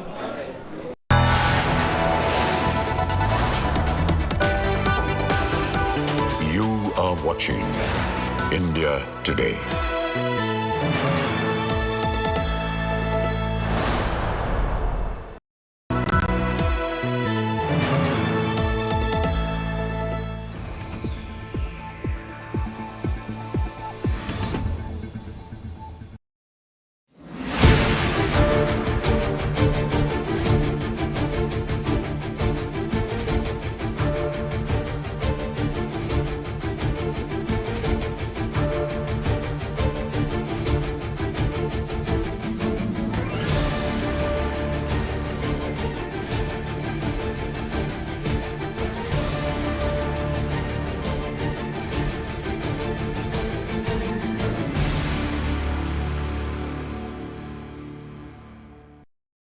यहाँ पे NDA की सरकार आएगी और जिस तरह से बिहार का विकास हो रहा है वो सिर्फ एनडीए ने किया है, तो यहाँ पे फिर एक बार यानी एनडीए की सरकार आ जाएगी। एनडीए में कार्यकर्ता, युवा और लोगों को टिकट मिलती है, वैसे कि महागठबंधन में उनके जो पहले से ठेकेदार हैं उनको ही टिकट दी जाती है। देखिए, बिहार में एनडीए मोदी जी, नीतीश जी पर सबका भरोसा है।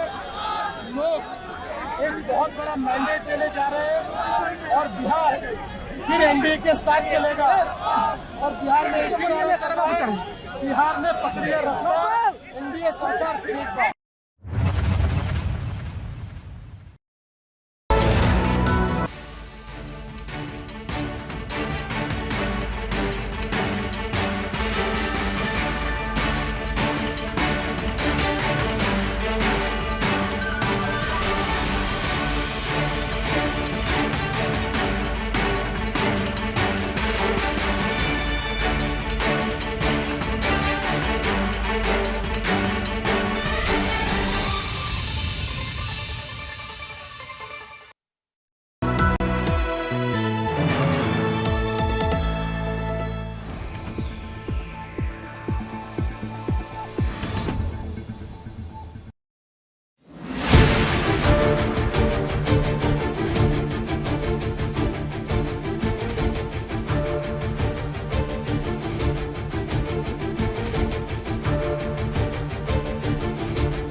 Make your media plan smarter with India Today Live TV on your connected devices.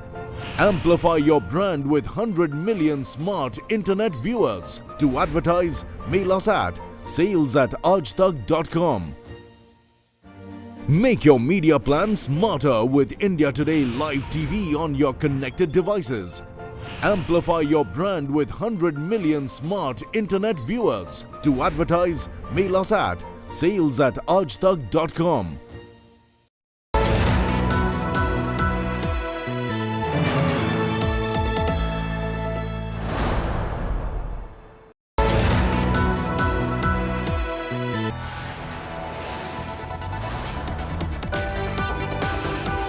You are watching India Today.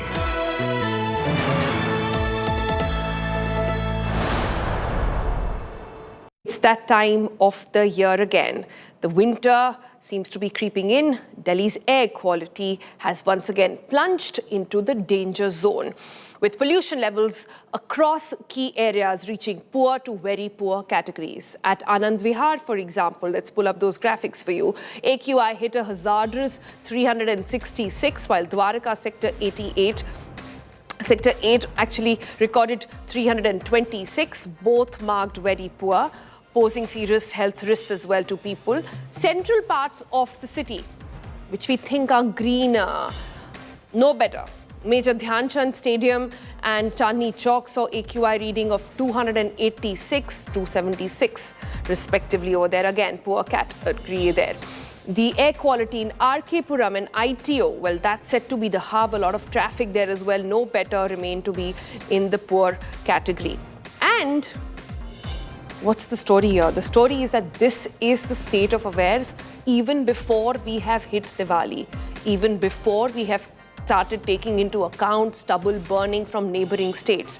Imagine none of that has started and we are already in the poor to very poor category. And it's set to get worse. Why? Because remember, on Wednesday, the Supreme Court gave a green signal to green crackers. Experts have warned that after Diwali, the AQI is going to worsen and sustained exposure to such toxic air can lead to breathing and health issues. So, what are we doing on the program today? We are discussing Delhi's perennial pollution problem. Is there a pollution ka solution available? And what is it that you and I can do as citizens to bring in some level of impact? Here on India Today on 5 Live, we are doing a doctor's roundtable to make sure that you are aware, to help you understand the problem of pollution, and also to understand, if you're not convinced so far, why you should care about pollution. I'm very happy to have an expert panel joining me now, and it is spread across categories to really give us a full 360 view. We have with us Dr. Nihar Parikh. He's a pediatrician, director of Cheers Child Care. So it'll be very lovely to understand what pollution is doing to kids. Then we have Dr. Vivek Nangia. He's a pulmonologist. What is pollution doing to our hearts? We have Dr. Bimlesh Dharpande. He's the director at rheumatology at Fortis Hospital in Noida. There is a recent study that has said that pollution is actually linked to arthritis as well, which is what I want to really get into and understand from him. And then we have Dr. Balbir Singh. He is the chair and head of cardiology, Max Healthcare. He's a Padma Shri awardee as well, to tell you how pollution impacts your heart. Let me give the first word to Dr. Balbir Singh. Dr. Balbir Singh, we've been tracking air pollution year after year.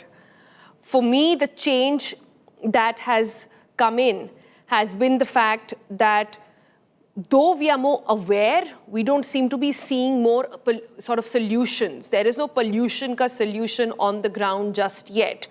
The baseline pollution level is what I'm talking about. Because overall, we see farm fires go down.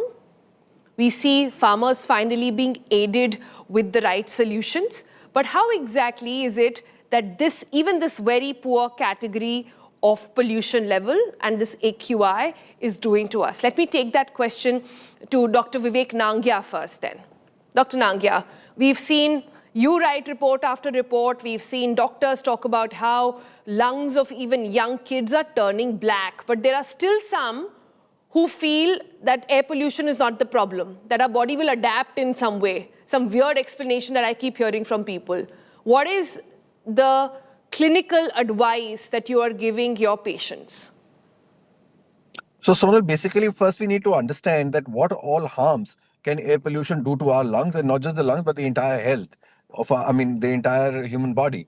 The effect is not just restricted to the lungs. When you have a larger particulate matter, like 10 microns and all, 10 microns and above, that usually gets filtered at the nasal level itself, and all it can cause is some kind of an burning in the eyes, irritation, nasal congestion.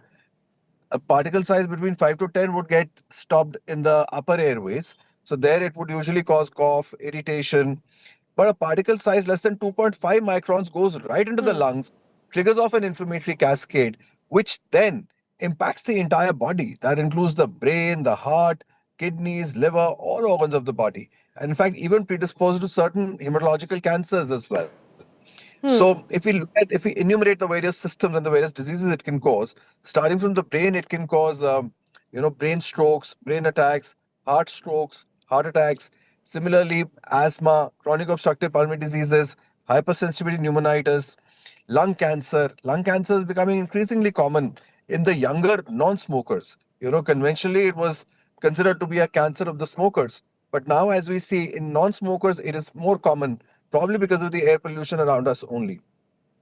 And this impact is also in pregnant ladies, especially when they're carrying a child in the womb.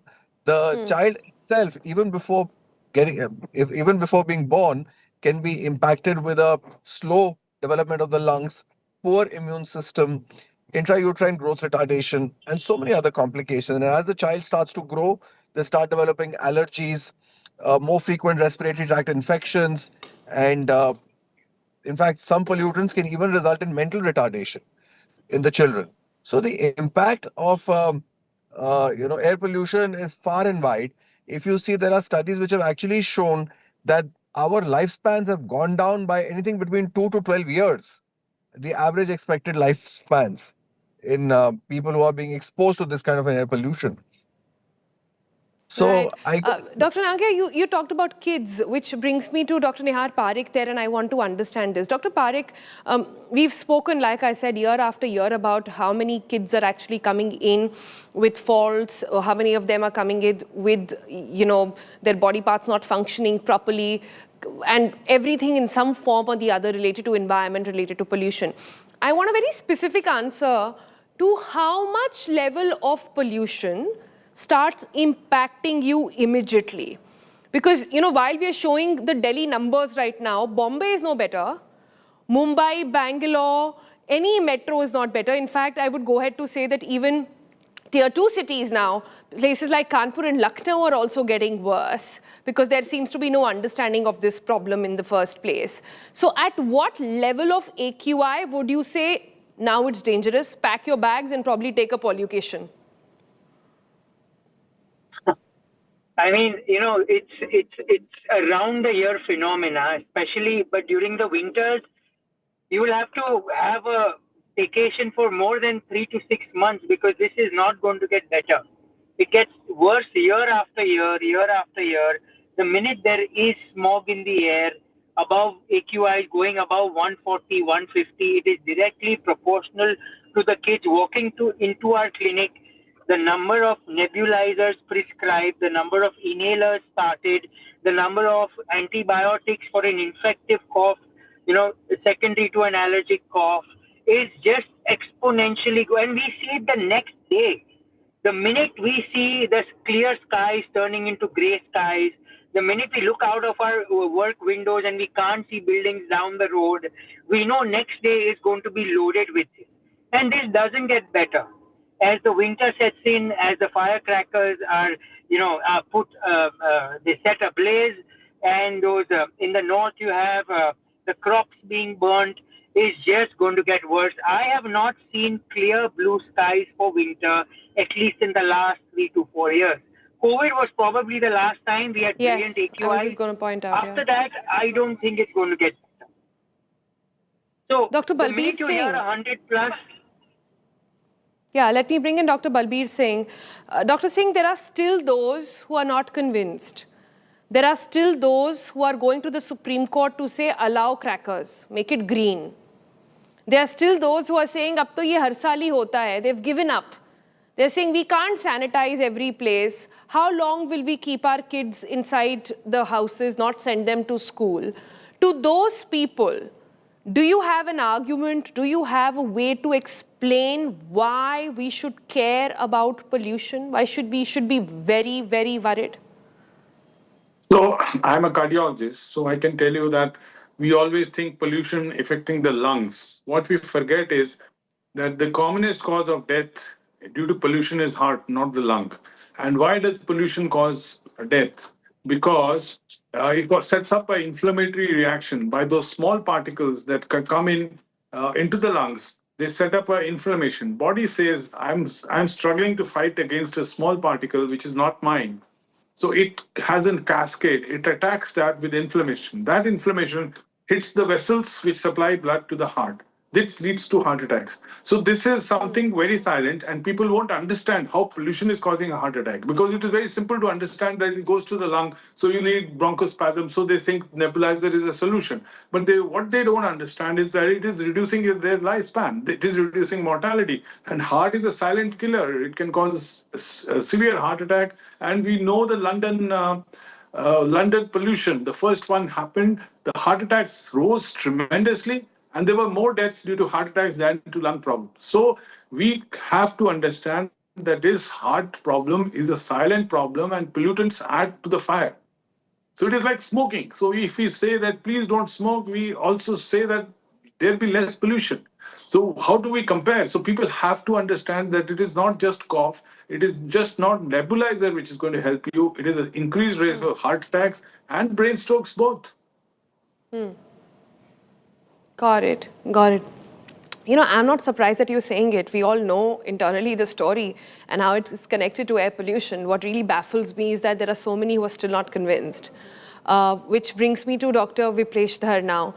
Dr. Dhar, you know, year after year, as the air pollution problem is escalating, we are truly now understanding the extent to which it can go and the extent to which it can cause a problem as well. So you did a study very recently that linked air pollution to arthritis. Please take a moment to explain to our viewers how exactly is air pollution linked to arthritis? Thank you for having me here at India Today. So at outset, I'll put few facts which are known to us about arthritis. It affects young population, mostly women, and in the best age group, that is between 20 to 40. So there is a genetic and a hormonal link known to us.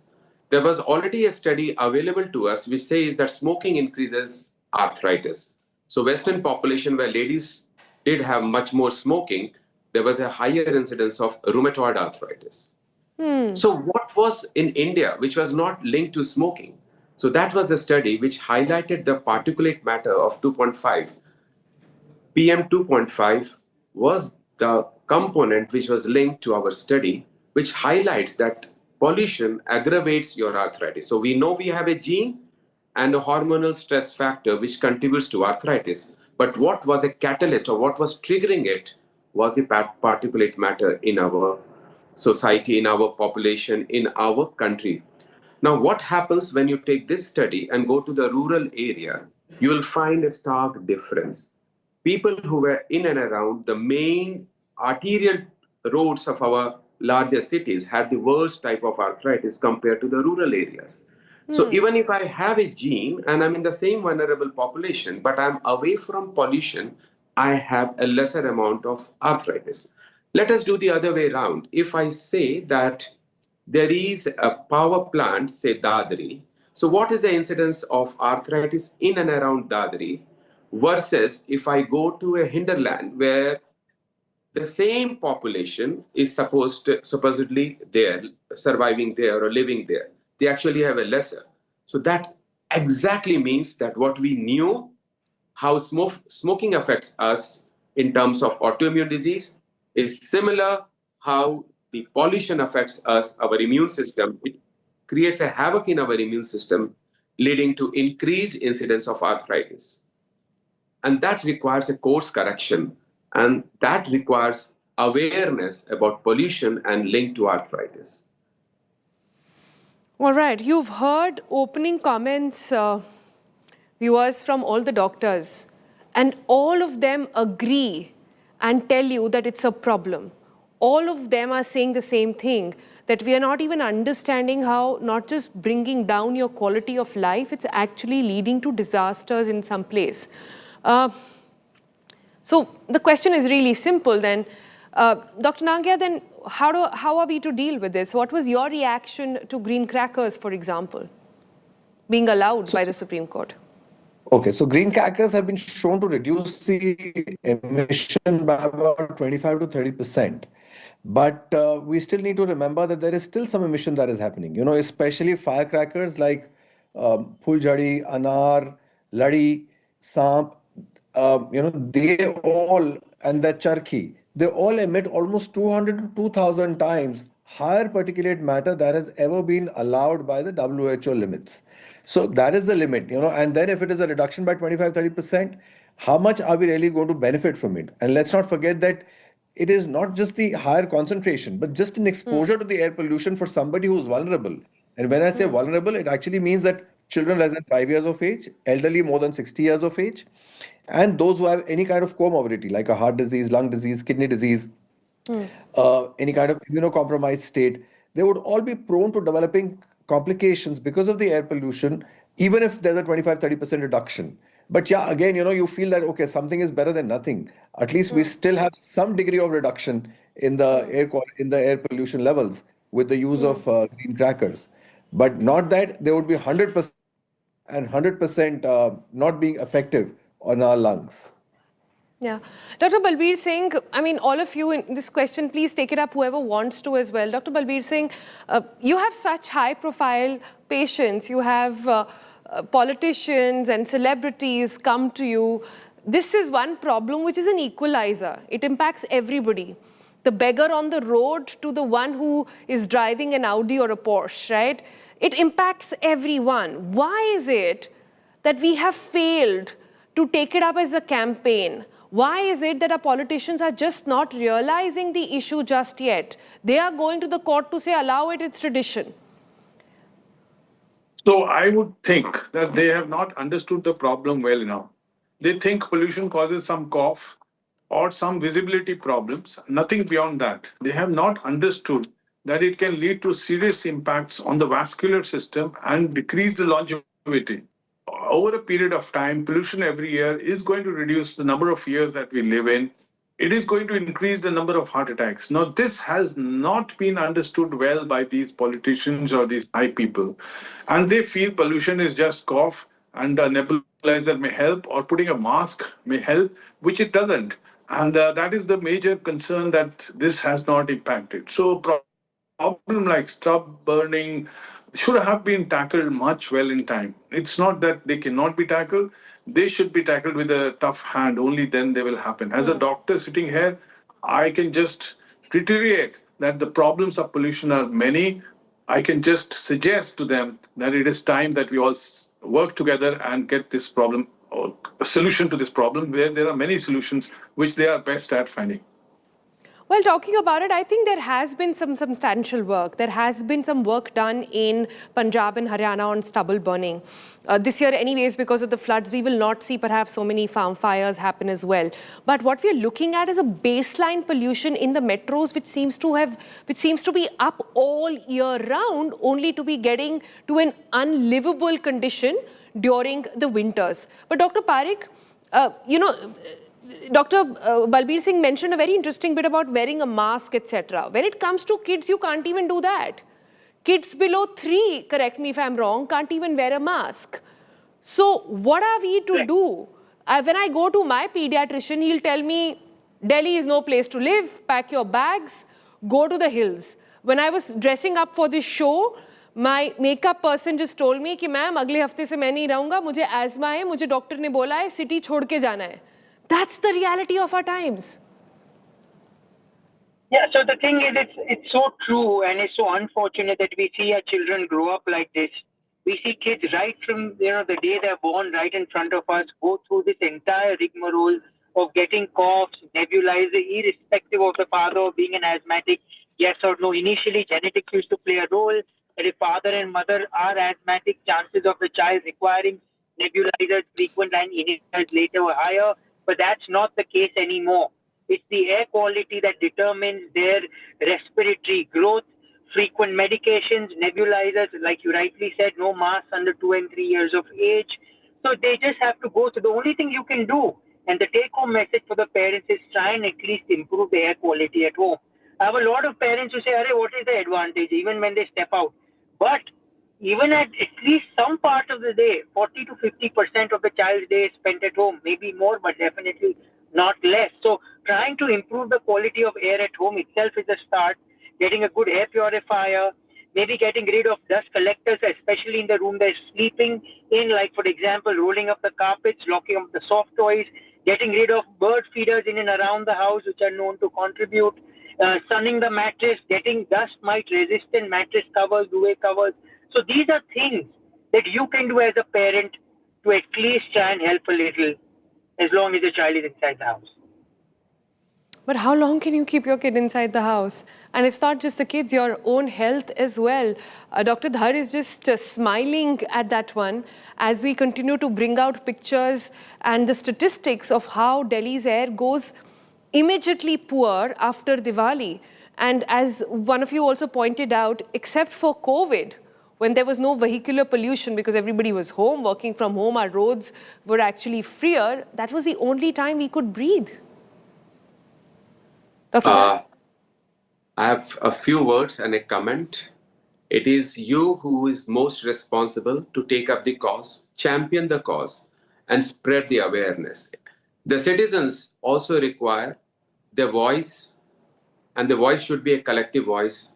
The politicians also form the part of the society. The high profile are also the part of the society. They can afford air filters, they can have air purifiers, they can have the best living conditions, not the poor persons. So let's have a resolve where we put up or highlight this point. It is not only a health disaster. When we say that we live 5 or 10 years less than comparable with the same genetic makeup in other part of India, it shows a poor, a quality of life when we have to live in a very stressful condition, health-wise and environment-wise. So it is not a good place to be in metropolitan anymore. People have come from distant places to make a living, but they will slowly leave this place if they continue to have a poor quality. I don't want to see my son suffering because of a poor quality of air or pollution. So I may go back to my smaller towns from where we came. So this is something where the reverse brain drain sort of a thing will happen for the metropolitans. So resolve not only at the time of Deepavali, it should be around the year resolve. Yeah, absolutely. Yeah, that's the only way. You're right. You're right that citizens should take up the cause. You're right about everything else as well. But this is not a problem which can have a private solution. Dr. Balbir Singh, please correct me if I'm wrong. This is not a problem which can be solved by putting air purifiers or wearing a mask or staying in a sanitized area and saying that, okay, I am protected. I will live in a bubble, and that is about it. This is a problem that needs a public solution. And we've been asking for it year after year. The point is, it's only this time of the year when it gets out of hand that we really get to question it. But frankly, if I were to look at AQI levels and I track it throughout the year, even around March, even about a month ago, it was still about 150, 200. The haze hasn't left us. It's just that we are so used to seeing absolutely bad that we've become okay with something which should not be there as well. Dr. Singh. Yeah, so I fully agree with you. As a citizen, what do? I can't be putting the mask the whole day. I can't be sitting in my room with the air purifier the whole day. I have to go out. I have to go on the roads. These are no solutions. Solution has to come as a big campaign which has to involve the politicians and other people who can build a program to reduce the pollution rates. And there are many solutions. There's not one solution, there are many solutions. Many cities in the world around have done those solutions effectively. Many cities in China, Japan have done it effectively. And so can we. But we need to understand that it is just not cough which is the problem with pollution. Because if people think it's a small problem, it is not like COVID that we have to strike hard, then they are wrong. So that has to be understood by them that this is not a small problem. This is a big problem, and we have to tackle it with a strong hand. You know, pollution is a slow killer. I think people don't understand that. It's not like you're going to have a stroke today because of pollution, but your stroke could be linked to pollution. I was interacting with a bunch of doctors who treat in cancer, and she said that I have 5 categories of high risk. Number 1 is genes. Number 2 is air pollution. I was shocked. She said people who stay in most polluted areas all year round, not just this time of the year where you can possibly escape if you're privileged enough to do that, are showing higher risk of cancer as well. So this is a very serious problem. But Dr. Nangia, as you and I have been speaking for years now on this issue, we have put out billboards of lungs turning from pink to black. We have shown pictures on Instagram saying this is what your lungs look like. We have spoken about it at every forum possible, but yet we are here. So I ask you, do you think, what is it that we are not doing? What is lacking that there is still no solution for pollution? What is it that we are still doing that nobody seems to be waking up, when I can tell you all our politicians are as impacted by it as anybody else, as that traffic cop on the street or the street vendor who's trying to earn his daily wage. Everybody it impacts equally. See, I think the solution to this is much more complex than we actually think. One, of course, is the political will, and the other also is that something that we ourselves can do.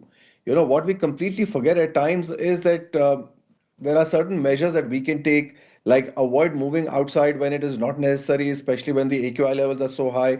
I think time has come where we need to decide our outdoor activities based on the AQI levels. So when AQI is more than 400, then nobody should be actually moving out or moving out only for essential work and not more than that.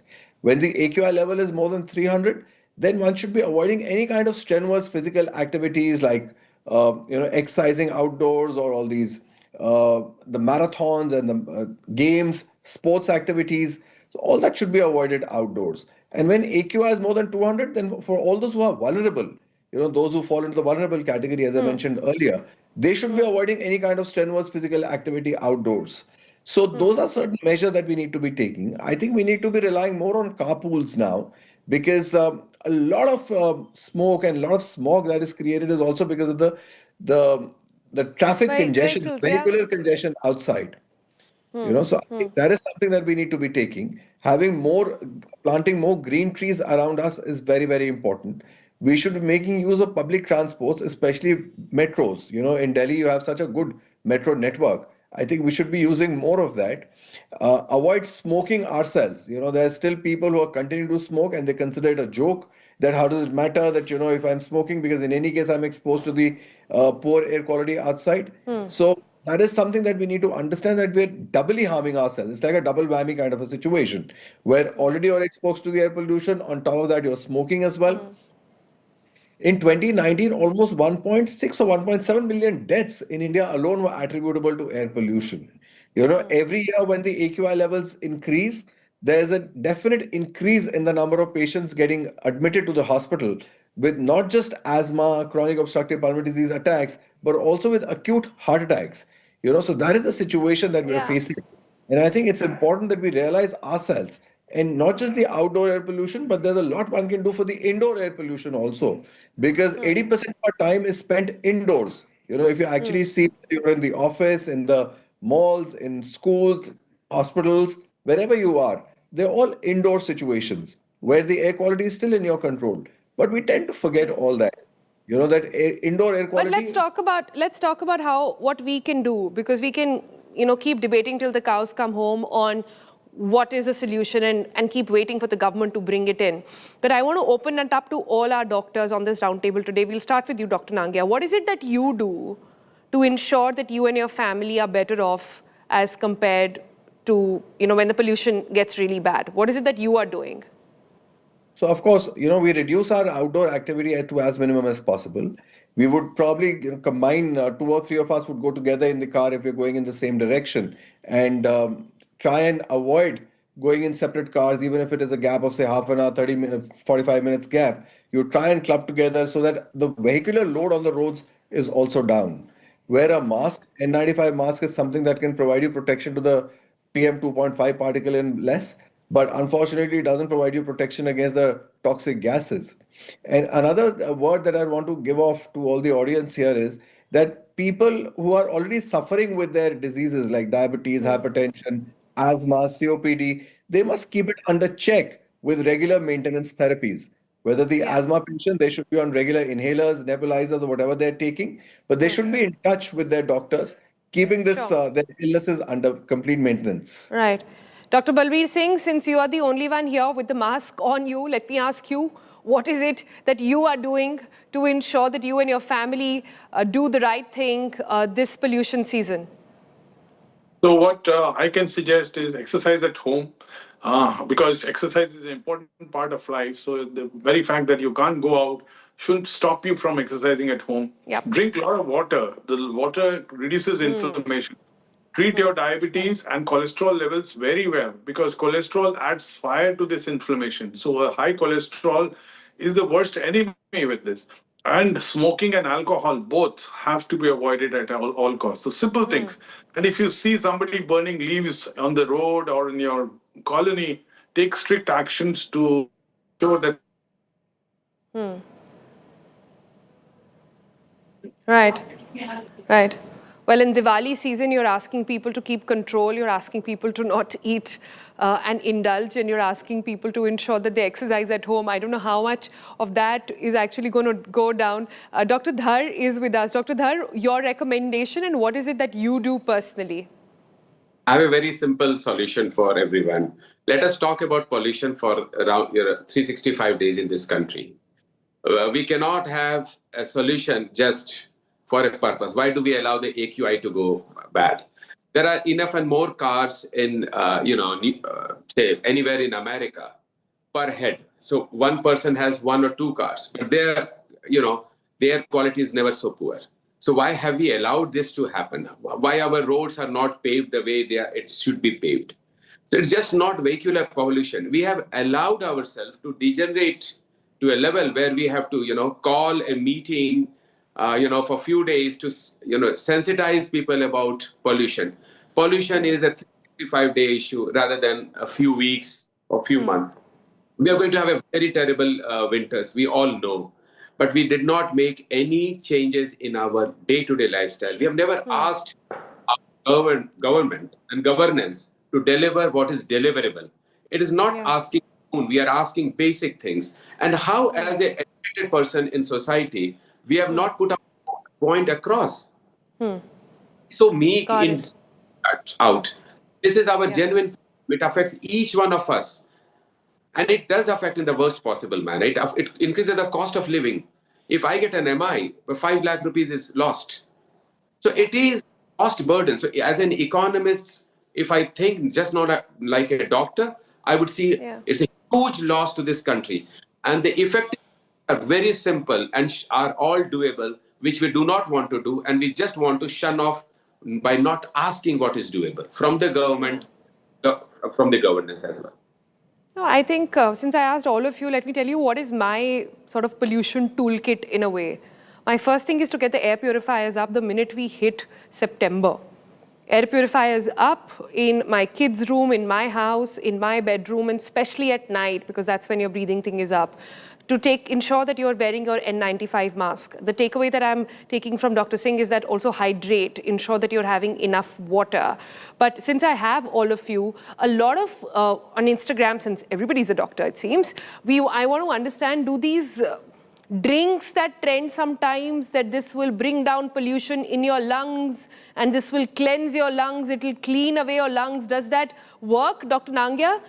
Is there a magical way in which the lungs can be cleansed out of air pollution? Do any of these drinks work? Truly, if you ask me, in one word, none. None of the drinks, none of the methods, whether it's inhaling pure oxygen or whether it's some kind of a salt therapy that came up a few years back, none of these therapies can actually work in improving your lung functions other than good exercise, whether it's yoga, pranayam, deep breathing exercises, using what is called incentive spirometry. You could do that. Certain kind of yoga exercises like Alom Vilom, Kapal Bharti, they all improve lung functions. yet they won't protect you from the harms of air pollution. They would only improve your lung capacity and your breathing pattern. Yes. Got it. And Dr. Singh, then, if I can ask you, this is also the season where a lot of people are eating a lot of dry fruits. Our calorie intake is generally higher. We don't want to dampen everybody's spirit and say that don't have anything, this is the worst time, stay indoors, don't meet people, don't eat food, don't follow any traditions. We are just saying no to everyone. Is there a way in which we can tell them to indulge in the right form? Right. So the food doesn't mean that one has to eat unhealthy food to say that this is the taste developed can be for good quality food, which can provide the same kind of structure, same kind of happiness. So, but indulging in smoking at this time, whether it is Diwali or no Diwali, should never be the aim. One should forget that and never aim at smoking or drinking. WHO has made drinking as zero to prevent the cancer, and we should stick to these norms, whether it is Diwali or not. There are many methods to celebrate Diwali, not by just smoking and drinking. All right, so there you go. You have heard it from the doctors, not from Instagram fake profiles or anonymous AI videos. You've heard it from country's best doctors today on this round table on what pollution is doing to your lungs, to your heart, to your knees. It's basically not just choking your throat and your nose or your lungs even, it's choking away your entire lifespan. And that's what you need to look at. That is why it is important to find a solution for pollution. We don't have it yet, but we only hope that the tips that we've shared will help you at least take care and ensure there are no emergencies that emerge just yet. And of course, the big takeaway here is the fact that we need to be tracking this problem all year round. But if those doctors weren't enough to convince you why you should care about pollution, our next guest just might. Let me bring on Amit Kumar. He's a 12th grade student. The project that he's working on is called Exposing Flaws in Delhi's AQI Monitoring. And he's done several RTI appeals for this as well. Adit, before I go into your RTI appeals and understand what is it that you found, first tell me what got you so passionate about air pollution to chase it down. You're still in school. Yes, I am. I hope I'm audible. Yes, please go ahead. Yes. All right. So just like the doctors earlier had said, air quality is a really important issue that we all face in our daily lives here in Delhi. And one of these key things that actually got me interested in this matter, specifically by AQI monitoring, was the fact that I looked at the AQI app on my phone and I realized that the closest AQI monitoring station was saying that the air quality was around 150, 180, a pretty normal amount in the peak winter season in Delhi. However, when I looked just a few kilometers away, the next AQI sensor was abnormally high. So particularly, this sensor was located in Gwalpadi, which when I tried to track on a map, was turning out to be a forested area in a very sparsely populated area, which was nothing in comparison to the city or the part of Gurgaon that I live in. And I started noticing these trends further. And that's what actually got me interested into monitoring or mapping the monitoring systems which are in place right now. Oh, that's interesting. Actually, that's been a question on all our minds as well. So what did you find? You filed a couple of RTIs. What does it tell you? Mm-hmm. Yeah, so before I started filing the RTIs, actually, my first step was trying to understand how I could figure out on my own these trends. So there are approximately 70 plus CAAQMS sensors, which is the current ambient air quality monitoring systems, which are administered by the CPCB and the state pollution control boards in the respective regions. And these 77 of them, or 77 plus, are located across the region. However, like the location specifically can alter the way that they monitor the AQI. Like certain AQI sensors have a predominantly lesser AQI reading compared to others. And this is because of the natural obstructions which are around them, maybe forested regions, proximity to trees, and bad placement, basically. Exactly, bad placement. And this skews the data that is available to us to make informed decisions. Oh, you're saying not just bad placement, it's actually strategic placement to Possibly. keep AQI figures down. I see. Possibly. Go ahead. It could be. So this is what got me started onto filing these RTI applications. They were started off with a more generalistic outlook, stuff like how much is the funding in the CAQMS program, which is quite a lot actually, close to 3 crores last I checked for a financial year, and more nitty-gritties into like how each location is actually picked. I came across a guideline by the CPCB themselves a few years earlier, which stated that they could not be placed near trees, near direct obstructions over three boundaries. But they were. But they were, exactly. So there was another news report that I read, which also reconfirmed this, as well as the Comptroller Auditor General's report from 2024. However, when I asked the CPCB for a response, they said that it had not been approved, like the report had not been approved by the PAG yet, and hence action had not been taken, despite it being over almost a year since it has been published. So I'm still pursuing it, and yeah. Adit, when you look at such absolute apathy, in certain cases, flouting of norms, in certain ways, sort of wiggling through technicalities, your generation, I believe, is the one that cares about environment. Your generation, I truly believe, is the one who takes pride in saying, let's not burst crackers. Even when the elders might be saying whatever, you guys go on, because the entire, Breathe Easy campaign or Right to Breathe was started by kids in the country. You guys petitioned to the Supreme Court first to say that we need a GRAP system, and there's so much that has happened, to be honest, in the past couple of years. Just not enough, but it has happened. Right. What message do you want to give out to the governments who are perhaps still sleeping on the matter? I believe that, honestly speaking, this issue is not something that can be avoided directly. It has a day-to-day impact on all of our lives. And it's not just during the winter season, as the Dr. Table said, it's 365 days. And at the trend that we're going on right now, it does not look like a very sustainable outlook for the future.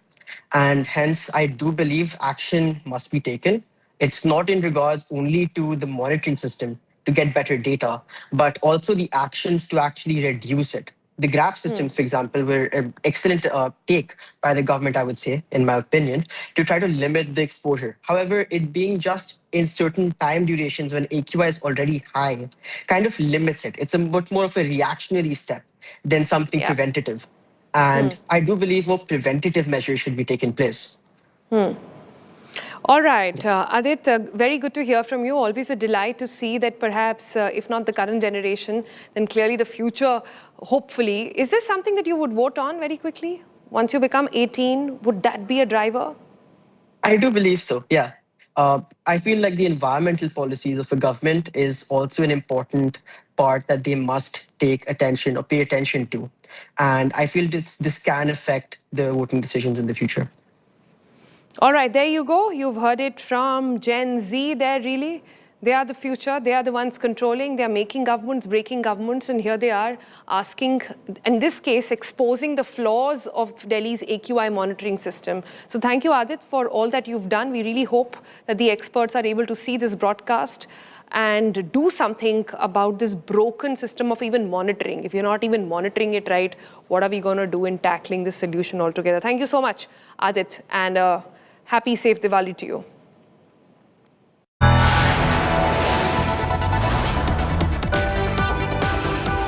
You are watching India Today.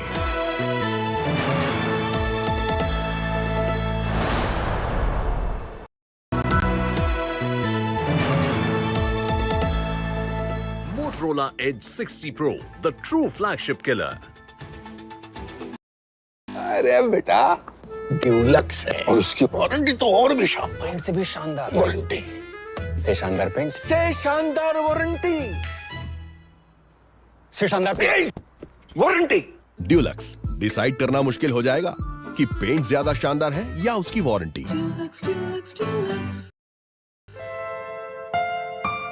Bliss weaves the magic of warmth into a cold day.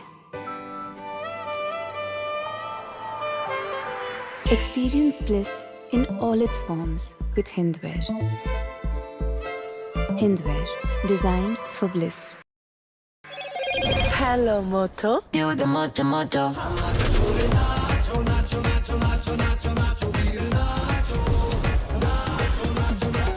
Motorola Edge 60 Fusion, the undisputed, most loved phone.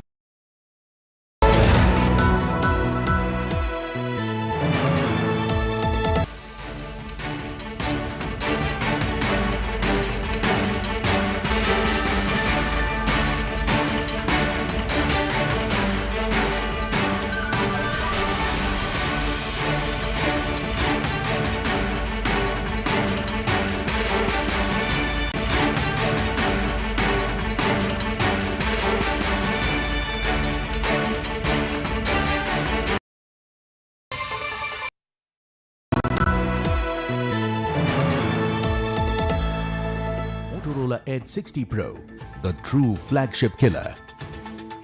Hi, here are the top headlines presented by Motorola. Amit Shah attacks RJD, says our fight is against Lalu's jungle Raj. 25 ministers inducted in Bhupendra cabinet. Harsh Sanghvi becomes deputy CM, setback for Naxal movement. 210 Naxals surrender in Chhattisgarh.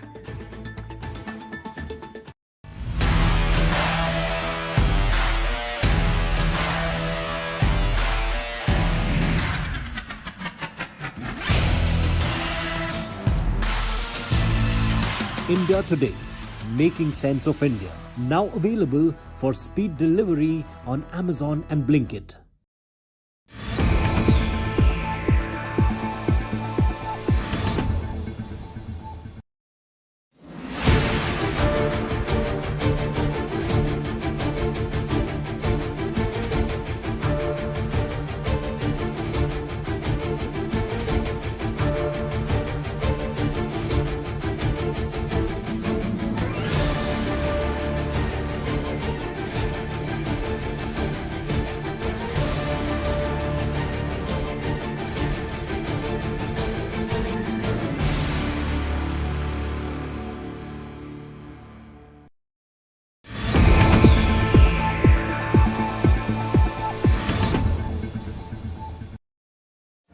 Make your media plan smarter with India Today Live TV on your connected devices. Amplify your brand with 100 million smart internet viewers. To advertise, mail us at sales@aajtak.com.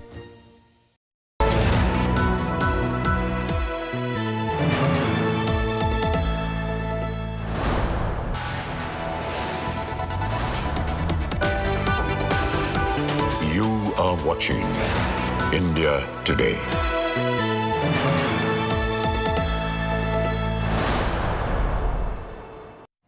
Now this Diwali, the city of Ayodhya is not just lighting up lamps, it's lighting up faith. The holy city of Lord Ram is glowing with 26 lakh diyas, 22 grand taboos and close to 2100 priests, all of them performing the Saryu Aarti.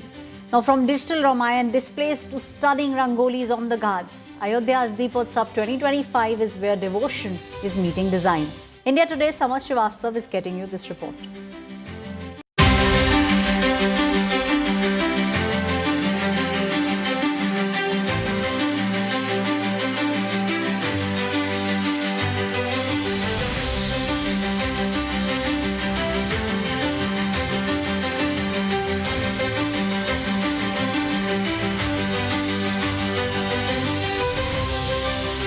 This Diwali, Ayodhya will be lighting up the night sky not just with diyas but with devotion too. The temple town of Lord Ram is all set to once again script history as preparations peak for Deepotsav 2025. और आप देखते होंगे अब अयोध्या का दीपोत्सव का कार्यक्रम एक आयोजन बन गया है। लाखों की संख्या में दीप जलते हैं। उस समय लोग मुझसे पूछते थे इससे क्या होगा, ये दीप से क्या हो जाएगा। हमने कहा ये दीप सनातन धर्म का संकल्प है From 3D holographic shows to a mass aarti by 2100 priests, Ayodhya is eyeing 2 Guinness World Records. One for the diyas and the other one for the largest ever Saryu aarti. Ayodhya का दीपोत्सव अब इसकी एक अंतर्राष्ट्रीय स्तर पर पहचान बन चुकी है। अयोध्या के दीपोत्सव के प्रति पूरी दुनिया में उत्सुकता रहती है। अयोध्या में फिर दिए जलेंगे, विश्व रिकॉर्ड संख्या में जलेंगे, लोग सरयू आरती बहुत उत्साह के साथ करेंगे और इन सब के साथ अयोध्या वह धरती है जहाँ पर असत्य पे सत्य की विजय की मान्यता पूरी दुनिया में जाती है। अयोध्या वह धरती है जहाँ पर न्याय पर न्याय की विजय की मान्यता पूरी दुनिया में जानती है। Over 26 lakh diyas will light up 56 ghats, each lamp placed with devotion and precision. From Ram Ki Pedi's 16 lakh lamps to Lakshman Kila and Bhajan Sandhya Ghat, every flicker will tell a story of faith. पूर्व वर्षों की भांति इस वर्ष भी महादीपोत्सव और महाआरती का कार्यक्रम यहाँ संपन्न होना है, जिसके लिए आज हम लोग 2100 से अधिक लोगों को यहाँ पर महाआरती के लिए बुलाए हुए हैं और वो महाआरती की आज प्रैक्टिस करेंगे। उसके बाद फिर गिनीज बुक रिकॉर्ड दर्ज किया जाएगा।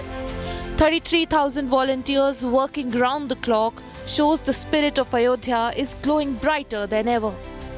कितनी खूबसूरती से आपने इस दिए को सजाया है, कितना उत्साहित है इस दीपदान के लिए? अच्छा, दीपदान के लिए अच्छा है, उत्साहित तो रहना भी चाहिए ना हम लोगों को। अच्छा लग रहा है? हाँ, बहुत अच्छा लग रहा है। और वर्ल्ड रिकॉर्ड आप लोग भी बनाएंगे? हाँ, बना लेंगे। बच्चों को बताया वर्ल्ड रिकॉर्ड बनाने जा रहे हैं? बच्चे भी आए हैं। अच्छा, बच्चे पूरा परिवार आया है? जी। बच्चे दिए जला रहे हैं? हाँ, जला रहे हैं। तो कितना आप लोगों को सिखाया गया, क्या क्या करना है इसमें आप लोगों को? बस यही करना है, जैसे करेंगे लोग हम भी करेंगे वैसे। The diyas have been placed out here at the Ram Ki Pedi. A total of 28 lakh diyas will be placed right over there to ensure a 26 lakh world record in the Guinness Book, and that's why the students out here, the volunteers of Awadh University have gathered here in the large numbers. And if you see these particular diyas, they have been given one specific or different design. At Ayodhya's ghats, devotion meets design. Lakhs of diyas crafted by women's self-help groups and potter families now glow alongside stunning rangolis. Volunteers are creating permanent patterns on the Saryu's banks, ensuring that colors and light together illuminate Lord Ram's holy city. हम चौक पूर्णा तब करते हैं जब हम ईश्वर को आमंत्रित करते हैं, तो चूंकि भगवान श्री राम आ रहे हैं दीपोत्सव पे, हम लोग भव्य दिव्य से उनका स्वागत कर रहे हैं, तो इस उपलक्ष्य में हम लोगों ने यहाँ की लोक कला को उतारना ज्यादा। लोक कला का हिस्सा किस तरीके का डिजाइन? ये स्वास्तिक है, स्वास्तिक बनाया गया जी। स्वास्तिक को ही हम लोगों ने एक नए, चूंकि फाइन आर्ट्स के स्टूडेंट हैं तो कुछ नए तरीके से उतारना। पेंट्स का सहारा आप लोग ले रहे हैं इस तरह से? जी सर, क्योंकि ये अच्छा लगता है और क्रिएटिव भी है। पहला साल आपका कॉलेज का? Second year. तो पिछली बार दीपोत्सव में थी? जी सर। कितना बदलाव है इस बार पिछले बार? काफी ज्यादा बदला। जैसे क्या क्या? अगली बार हम लोग ये व्हाइट कलर थोड़ा उस तरह नहीं मारे थे, काउंटर वाले से किया था। हाँ, और इस बार सही से कर रहे हैं। सही से कर रहे हैं। उत्साहित हैं दीपोत्सव को लेकर? मजा आ रहा है। Not just diyas but also rangoli is being made by the volunteers of the college. As you see, the Uttar Pradesh lok kala is being showed out here. The swastik in the middle, a swastik another right over here, a kalash out here, and a diya placed right over here. They have been using such regular paints out here despite the regular rangoli powders of Holi and Diwali. The Deepotsav will dazzle with 22 grand tableaus, 15 showcasing Uttar Pradesh's progress and 7 inspired by the Ramayan's epic chapters. The preparations for Deepotsav is in full swing. In Ayodhya, we are reporting from Saket College, where the preparations for the 22 tableaus have started. As you see in the visuals, the Shanan, the Ravan, the 10-headed Ravan is in the preparatory mode, while other tableaus also in full swing with preparations happening, be it the Ayodhya Kand, be it the Bal Kand, every tableau having significance out here. And this year, the Deepotsav gets digital. 30 18-foot digital pillars will beam scenes from the Ramayan along Dharmpath, while a 32-foot Pushpak Viman steals the show at Ram Ki Pedi, recreating Lord Ram's homecoming in Treta Yug style. This is the Dharmpath, Dharm Kshetra of Ramchandra was Ayodhya, and that's why this Dharmpath makes more significance in the temple town. You see the beautification of this particular city, the architecture of this area, and the entire Ramayana sculptures out here with these LED lights just making things wonderful in the temple town ahead of Deepotsav. Ayodhya's Deepotsav is no longer a local celebration. It's a global statement. With Samar Srivastav in Ayodhya, Bureau Report, India Today. On that note, it's a wrap on this bulletin. Thank you for watching India Today. For more news and updates, you can log on to indiatoday.in. You can even download the app. This is me, Ashwara Paliwal, signing off.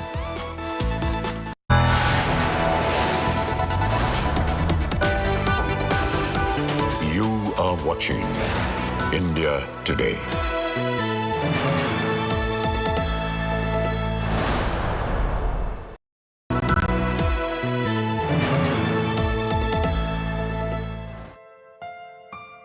Bliss weaves the magic of warmth into a cold day.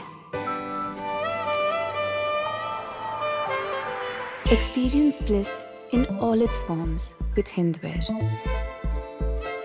Hindware, designed for bliss.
Make your media plan smarter with India Today Live TV on your connected devices.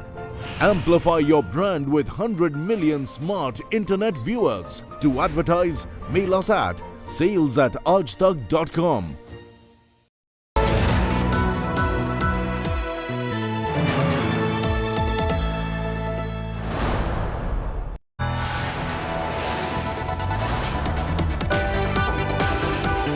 You are watching India Today.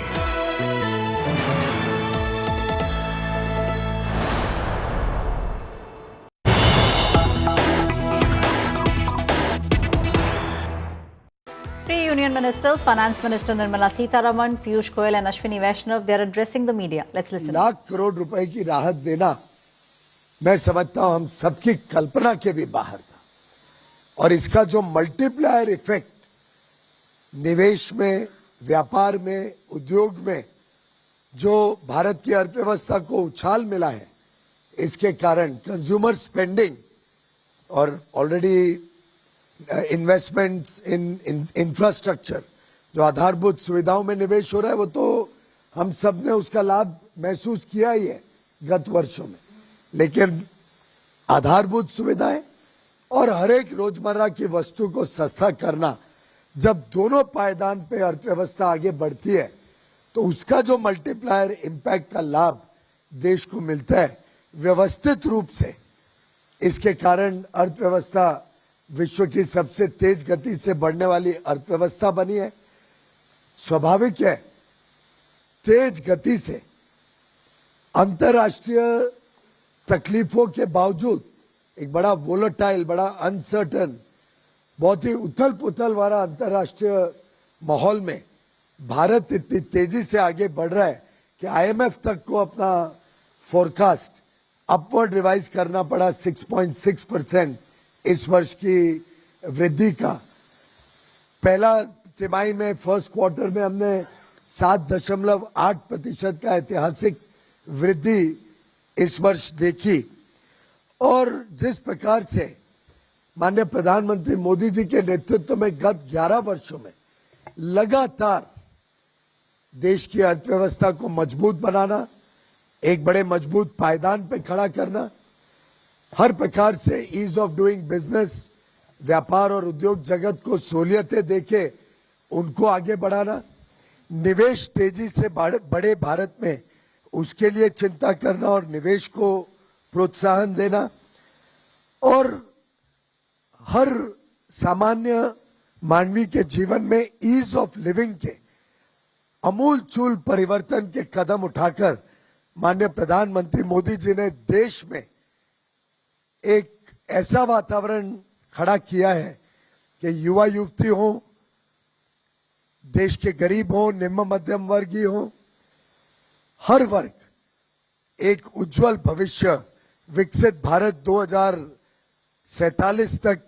बनाने के संकल्प के साथ आज तेजी से आगे बढ़ रहा है। आपने देखा महंगाई पे भी काबू लाना, वित्त मंत्रालय और reserve bank monetary fiscal policy दोनों मिलकर भारत में महंगाई की चोट ना पहुंचे उसके लिए लगातार कदम उठाते हैं। 8 वर्षों में सबसे कम महंगाई 1.5% पिछले महीने देखी गई। हम सब ने देखा कि 17-18 वर्षों के बाद S&P ने भारत की रेटिंग रिवाइज करी और स्टेबल आउटलुक रखते हुए भारत को एक नॉच ऊपर किया। इसी प्रकार से जो साधारण मार्केट में देखने को मिला, अब एक छोटा उदाहरण लें तो गाड़ियों की सेल, सुजुकी ने बताया, मारुति सुजुकी 1,65,000 गाड़ियां मात्र 8 दिन में बिकी हैं, पहले नवरात्रि के 8 दिनों। महिंद्रा की सेल 60% बढ़ी नवरात्रि के दिनों में। टाटा ने भी लगभग 50,000 से अधिक गाड़ियां मात्र नवरात्रि के दिनों में बेची। इलेक्ट्रॉनिक क्षेत्र में तो रिकॉर्ड ब्रेक हो गया। माननीय अश्विनी जी इसके बारे में विशेषता ज्यादा बताएंगे। जो स्वास्थ्य सेवाओं में माननीय प्रधानमंत्री जी और निर्मला जी ने परिवर्तन किया, चाहे वो हेल्थ और लाइफ इंश्योरेंस पॉलिसी पे सीधा 18% से शून्य करना, लाइफ सेविंग ड्रग्स को सस्ता करना, अलग अलग प्रकार से, चाहे वो वस्त्र का क्षेत्र हो, टेक्सटाइल्स, फुटवेयर का क्षेत्र हो, रोजमर्रा की हर एक चीज, कॉस्मेटिक्स, ब्यूटी, घड़ियां, पेन, पेपर, ऐसी कोई चीज नहीं रखी जिससे एक देश में उत्साह और उमंग बढ़े, लोगों को खरीदने में और ताकत मिले। और मुझे पूरा विश्वास है ये जो नवरात्रि से लेके नया देश में वातावरण पैदा हुआ है, ये हर घर पहुंचा है, हर घर, हर व्यक्ति में आज स्वदेशी की भावना और तीव्र हुई है। जिस प्रकार से प्रधानमंत्री जी ने 11 वर्षों में पहला जन धन का कार्यक्रम जो 2014 में शुरू किया था, वहां से शुरू करते करते चाहे स्वच्छ भारत हो, डिजिटल इंडिया मिशन हो, स्टार्टअप स्टैंड अप इंडिया हो, मुद्रा योजना हो, स्वदेशी स्वनिधि योजना हो, भारत में हर घर तक शौचालय पहुंचे, हर घर तक पानी पहुंचे, बिजली पहुंचे, ये जो एक पूरे देश में समुचित विकास समावेशी विकास प्रधानमंत्री मोदी जी के नेतृत्व में 11 वर्षों में देखने को मिला है। ये भारत की अर्थव्यवस्था की एक रीढ़ की हड्डी बनकर आगे भारत को नई ऊंचाइयों तक पहुंचाएगा। इस विश्वास के साथ हम सब मोदी जी के नेतृत्व में काम कर रहे हैं और मुझे विश्वास है कि आप सबके माध्यम से ये संदेश देश में पहुंचेगा कि आज भारत एक नए आत्मविश्वास के साथ, स्वदेशी भावना के साथ, नए उत्साह के साथ आगे बढ़ रहा है और आपके माध्यम से देशवासियों का भी उत्साहवर्धन होगा। ये विश्वास के साथ हम आप सबको पुनः एक बार दीपावली की और सभी त्योहारों की बहुत बहुत बधाई और शुभकामनाएं 140 करोड़ देशवासियों तक आपके माध्यम से पहुंचाना चाहते हैं। धन्यवाद। आप सबको धनतेरस की बहुत बहुत शुभकामनाएं। मैं ब्रीफ 5 पॉइंट्स रखूंगा आपके सामने। सबसे पहला, इलेक्ट्रॉनिक्स की सेल्स। इस नवरात्रि में इलेक्ट्रॉनिक्स की रिकॉर्ड सेल्स हुई है। जितनी भी रिटेल चेन्स हैं उन सब से जो डेटा आया है उस डेटा के हिसाब से करीब पिछले नवरात्रि के कंपैरिजन में 20 से 25% अधिक सेल्स हुई है। 20 से 25% अधिक सेल्स हुई है। बहुत सारी ऐसी कैटेगरीज है, जैसे 85 इंच टीवी है, उसका तो कंप्लीट स्टॉक आउट हो गया, कंप्लीट स्टॉक सेल हो गया। बहुत सारे परिवारों ने अपने पुराने टीवी को अपग्रेड किया नए टेलीविजन्स में। बहुत सारे परिवारों ने और बहुत सारे यंग नौजवानों ने अपने पुराने स्मार्टफोन को अपग्रेड किया नए स्मार्टफोन से। तो चाहे टेलीविजन्स हो, चाहे वॉशिंग मशीन्स हो, चाहे एयर कंडीशनर्स हो, चाहे मोबाइल फोन्स हो, सेट टॉप बॉक्सेस हो, इन सब की इस धनतेरस इस नवरात्रि में एक रिकॉर्ड सेल्स हुई है। 20 से 25% अधिक सेल्स हुई है। सेकेंड पॉइंट मैं रखूंगा, जीएसटी में जो रिफॉर्म्स हुए उन रिफॉर्म्स के कारण फूड इन्फ्लेशन, जो एक बड़ा मिडिल क्लास परिवारों के लिए इम्पोर्टेंट मैटर रहता था, 4 महीने हो गए लगातार फूड का डिफ्लेशन चल रहा है। फूड प्राइसेस कम हो रहे हैं because of the reforms in GST. करीब -2% कम हो रहे हैं फूड के प्राइसेस। थर्ड पॉइंट रखना चाहूंगा, इस जो डिमांड बढ़ रही है इलेक्ट्रॉनिक्स के गुड्स की, उसका सीधा इम्पैक्ट पड़ रहा है इलेक्ट्रॉनिक्स मैन्युफैक्चरिंग पे। Electronics manufacturing is now growing at a double-digit CAGR. Very rapidly it is expanding, and today electronics manufacturing is giving employment to about 25 lakh persons directly. 25 lakh persons को directly रोजगार electronics manufacturing में मिल रहा है। और इस साल US, जो कि बहुत बड़ा एक कंज्यूमर मार्केट है, यूएस को जो स्मार्टफोन्स जाते थे उसमें India has surpassed our neighbour in supplying in exporting smartphones to United States. ये बहुत बड़ा एक अचीवमेंट है अपने कंट्री के लिए। Companies like some of the biggest companies, उनका करीब 20% of the manufacturing is now happening in India. तो एक अच्छा सिग्निफिकेंट पॉजिटिव रीइंफोर्समेंट, डिमांड बढ़ती है उससे प्रोडक्शन इन्वेस्टमेंट बढ़ता है, डिमांड बढ़ती है, फिर एक ये पॉजिटिव रीइंफोर्समेंट है। फोर्थ, जो कि स्लाइटली जीएसटी से डिफरेंट है लेकिन बहुत अच्छी खुशखबरी इसलिए आपको देना चाहूंगा, second semiconductor plant has started production last week. First was CG Semi and second is Keynes, which has started production. Fifth last point मैं रखना चाहूंगा, जब जीएसटी का बहुत बड़ा ये रिफॉर्म माननीय प्रधानमंत्री जी ने और माननीय वित्त मंत्री जी ने किया था, इस रिफॉर्म के टाइम में कई एस्टिमेट्स आए थे कि कंजम्पशन किस तरह से बढ़ेगा देश में, डिमांड किस तरह से बढ़ेगी। अपनी लास्ट ईयर का जीडीपी का अगर नंबर हम देखें तो 335 लाख करोड़ की जीडीपी है, उसमें से 202 लाख करोड़ हमारा कंजम्पशन है और 98 लाख करोड़ का इन्वेस्टमेंट है। नेचुरल वे में कंजम्पशन हर साल बढ़ता है as income grows, as country grows, लेकिन because of the GST reforms consumption will be significantly increasing and quite likely, it's very likely that the consumption will increase more than 10% this year, which means करीब 20 लाख करोड़ रुपए का extra consumption होने की पूरी संभावना है compare to the last year. इसमें GST का भी कंट्रीब्यूशन है, नेचुरल ग्रोथ का भी कंट्रीब्यूशन है। इन्वेस्टमेंट जो 98 लाख करोड़ लास्ट ईयर था, that also is likely to increase significantly. Definitely private investment is coming up in a big way because of the growth in demand. So these are the 5 brief points I had to share with you, friends. Once again, very happy Dhanteras. I'll request Honorable Finance Minister.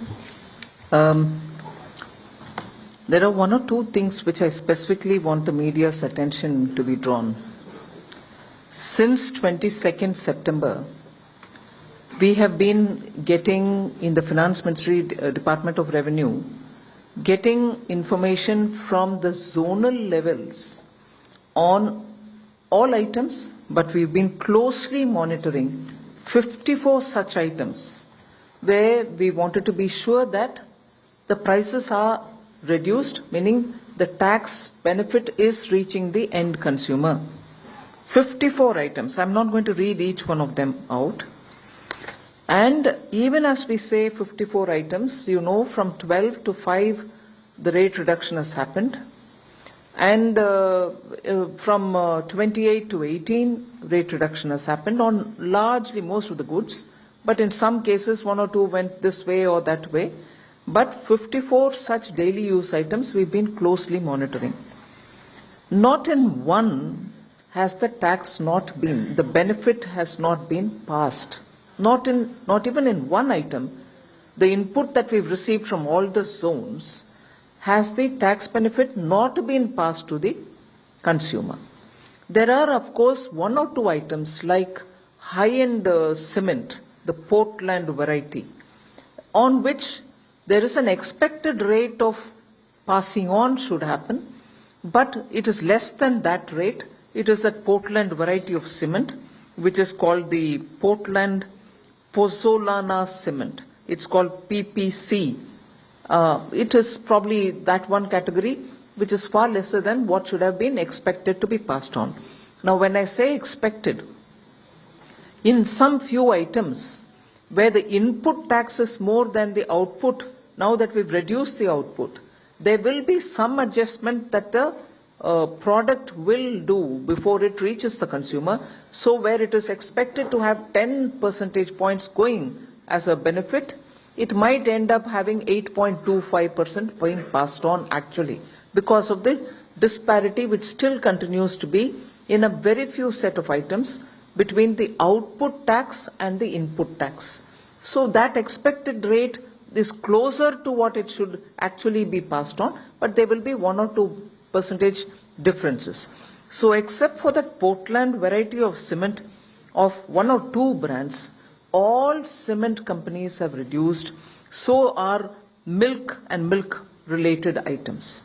So on these 54 particular items on which we have been getting inputs from the zonal areas, from the various zones of a field formation, we are convinced that on every such item, the benefits are being passed on to the consumer. In fact, I have the item-wise, what is the tax reduction, how much has gone to the consumer, by zone, which I have compiled for our benefit's sake, for all items, overall for all the zones. So we are convinced that the rate reduction is actually reaching the common people. And that is why I think a lot of people who belong to the sectors are commenting openly. And there is a compilation. You had Minister Ashwini Vaishnav talking about how some FDIs, how some investors have made remarks which are speaking about what is happening in these sectors. Particularly the automobile sector has been very vocal about transferring the rate cut and about how that has improved their sales. So actually I can go on reciting as to how many items have been dispatched. Just 1 or 2 instances. 3-wheeler dispatches grew by 5.5% year on year to 84,077 units, which is up from 79,683 units the previous year. 2-wheeler sales increased 21.60 lakh units, Hero Motors apparently saw the highest ever sales, monthly sales. And so is the passenger vehicle dispatch, which is 3.72 lakhs in September alone. Mind you, we are talking about only between September 22nd and 30th of September, although some of them had started giving it earlier onwards, but 3.72 lakh units have been dispatched in September. And overall, therefore, just in those 9 days, there's been a flurry of buying and selling, so every sector has come out. Similarly, tractors, after the cuts to 1.46 lakh units have been dispatched in September 2025. Month on month, it's about 64,332 units. Sales more than doubled in September for tractors. So you can item by item take about how the rate reduction has actually resulted in consumers increasing their purchase. Dealers in consumer durables have reported a doubling of sales in ACs on the very first day, which is 22nd September. So manufacturers indicated that pre-bookings had begun before the actual rollout itself, and inquiries surged. A major TV manufacturer reported 30 to 35% increase in TV sales on day one of GST 2.0, particularly with 43-inch and 55-inch models showing the highest jump. Electronics retail chain Vijay Sales, that company, saw more than 20% sale in their growth in that 1 month, which is effectively only 8 days. LG Electronics India also noted exponential growth in sales during the Navaratri season. So with the fast-moving consumer goods, particularly when food, personal care items, oils, and nutrition items have all gone up. There's just one data, there are few that I can quote from that 55 zones from where we are collecting data. Very interesting. While 5% reduction happened, there are items which have actually benefited by receiving more than what has been given in the tax benefit. From 18, shampoo came down to 5. Actual decrease in shampoos, for instance, in the price based on average price reported by the various CGST zones is 12.36%. I'm taking that one example to show the intended benefit was 18 down to 5, which means about 11.02%. If they have given whatever was expected to give. But it has actually touched 12.36%. That's a shampoo example. Similar example I will give you of talcum powders, where it has touched 11.77. Face powders, 12.22. There was one other very interesting item which I thought I should share because it has clinical diapers. Clinical diapers were reduced from 12 to 5%. And actually what people have found as decrease while buying it is 10.38%. We were expecting to have only about 6.25 worked out average, weighted average, but people have received in clinical diapers 10.38%. So is the change in many other items like table, kitchen and other household articles of iron, steel and copper, even household utensils. The expected weighted average, it was brought down from 12 to 5. Expected weighted average reduction, if passed on to the consumer, would have been absolutely justified, was 6.25. Now, actually what has been passed on is 10.24%. And that item is what? Table, kitchen and other household articles of iron, steel and copper, utensils also.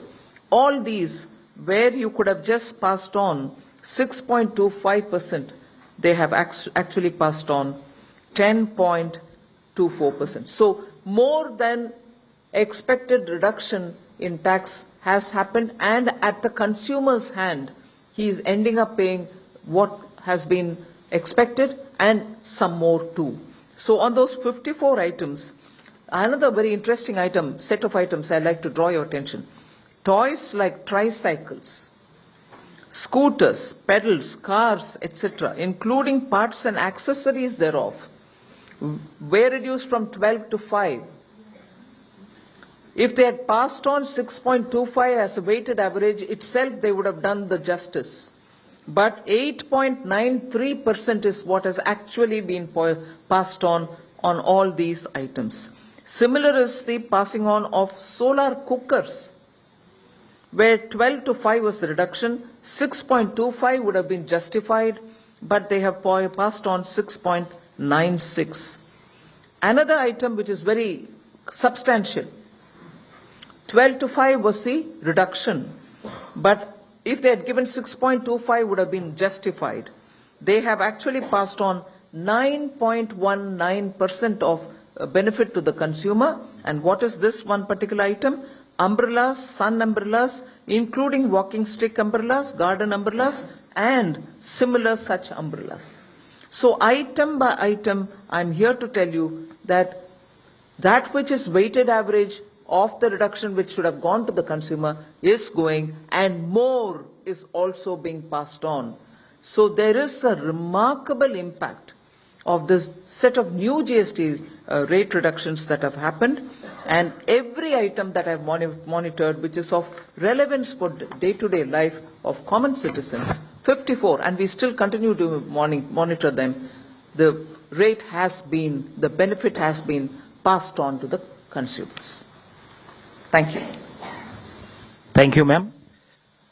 अब हम आप लोगों से प्रश्न लेंगे, लेकिन उसके पहले आपसे एक अनुरोध है कि आप अपना एक प्रश्न पूछें जिससे ज्यादा से ज्यादा साथियों को मौका मिले. दूसरा, आप अपना नाम और अपने संस्थान का परिचय अवश्य दें. और मैं जैसा कि प्रोटोकॉल है फर्स्ट रो से शुरू करूंगा. फर्स्ट रो में कोई प्रश्न नहीं है. सेकेंड रो में 22 नंबर.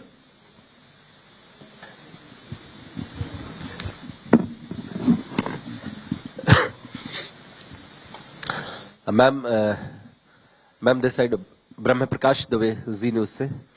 मेरा सवाल है मैम, जो आपने 54 आइटम्स की बात की जो निगरानी भी कर रही हैं, इसमें क्या डेयरी आइटम्स भी हैं? क्योंकि कई डेयरी आइटम्स हैं जिसपे देखा गया है कि रेट, चूंकि मैं खरीदने भी जाता हूं रेगुलरली, तो उसमें रेट कम नहीं हुए हैं. बटर की बात कर लीजिए, ब्रेड की बात कर लीजिए, या जैसे मिल्क तो उसमें नहीं था जीएसटी में, लिहाजा मिल्क की दरें कम नहीं हुई.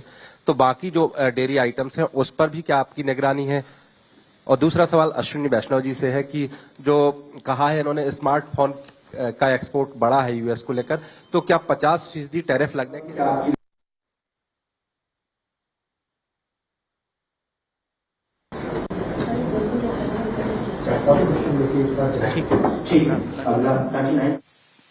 नमस्कार, मेरा नाम कृष्ण मोहन शर्मा है, भारत एक्सप्रेस से मैं बोल रहा हूँ. मैं फार्मास्यूटिकल एंड केमिकल एक ग्रे एरिया पहले था, आज भी है. हर व्यक्ति को दवाई की जरूरत होती है, चाहे वो बच्चे हो, बूढ़े हो, जवान हो, लेकिन दवाई की कीमतों में कहीं पे भी रिडक्शन नहीं हुआ है, बल्कि दवाई की कीमतें जो है वो लगातार बढ़ती जा रही हैं.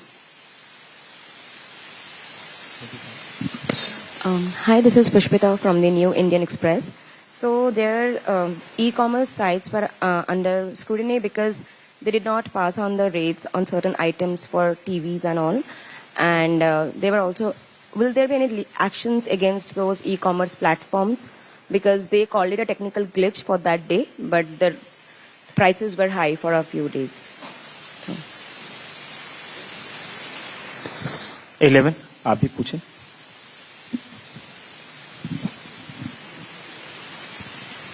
हाँ, मैं तरुण शर्मा हूँ जी बिजनेस से. मेरा सवाल वित्त मंत्री और पीयूष गोयल सर से. मैम, जो जीएसटी का जो बेनिफिट है, क्या हम ये माने कि जो एक टैरिफ वॉर की वजह से जो इम्पैक्ट आ रहा था, वो जीएसटी की वजह से कहीं ना कहीं हम उसको कंपनसेट कर पाएंगे? क्योंकि कंजम्पशन जिस हिसाब से हम कह रहे हैं कि 30 लाख करोड़ से ज्यादा इस साल होगा. Thank you. 234.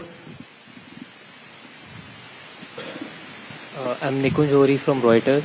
Ma'am, you spoke about, and we are seeing car sales and several, I'm Nikunj from Reuters.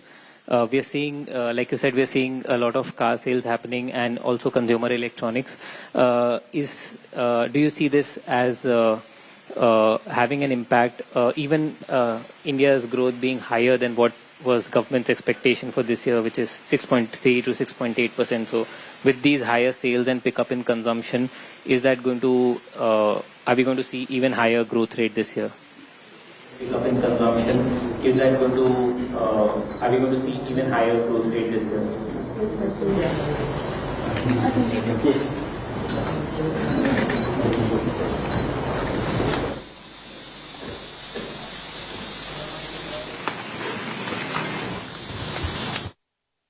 Question on dairy items are part of the 54 that we are monitoring. For example, butter, cheese, ghee.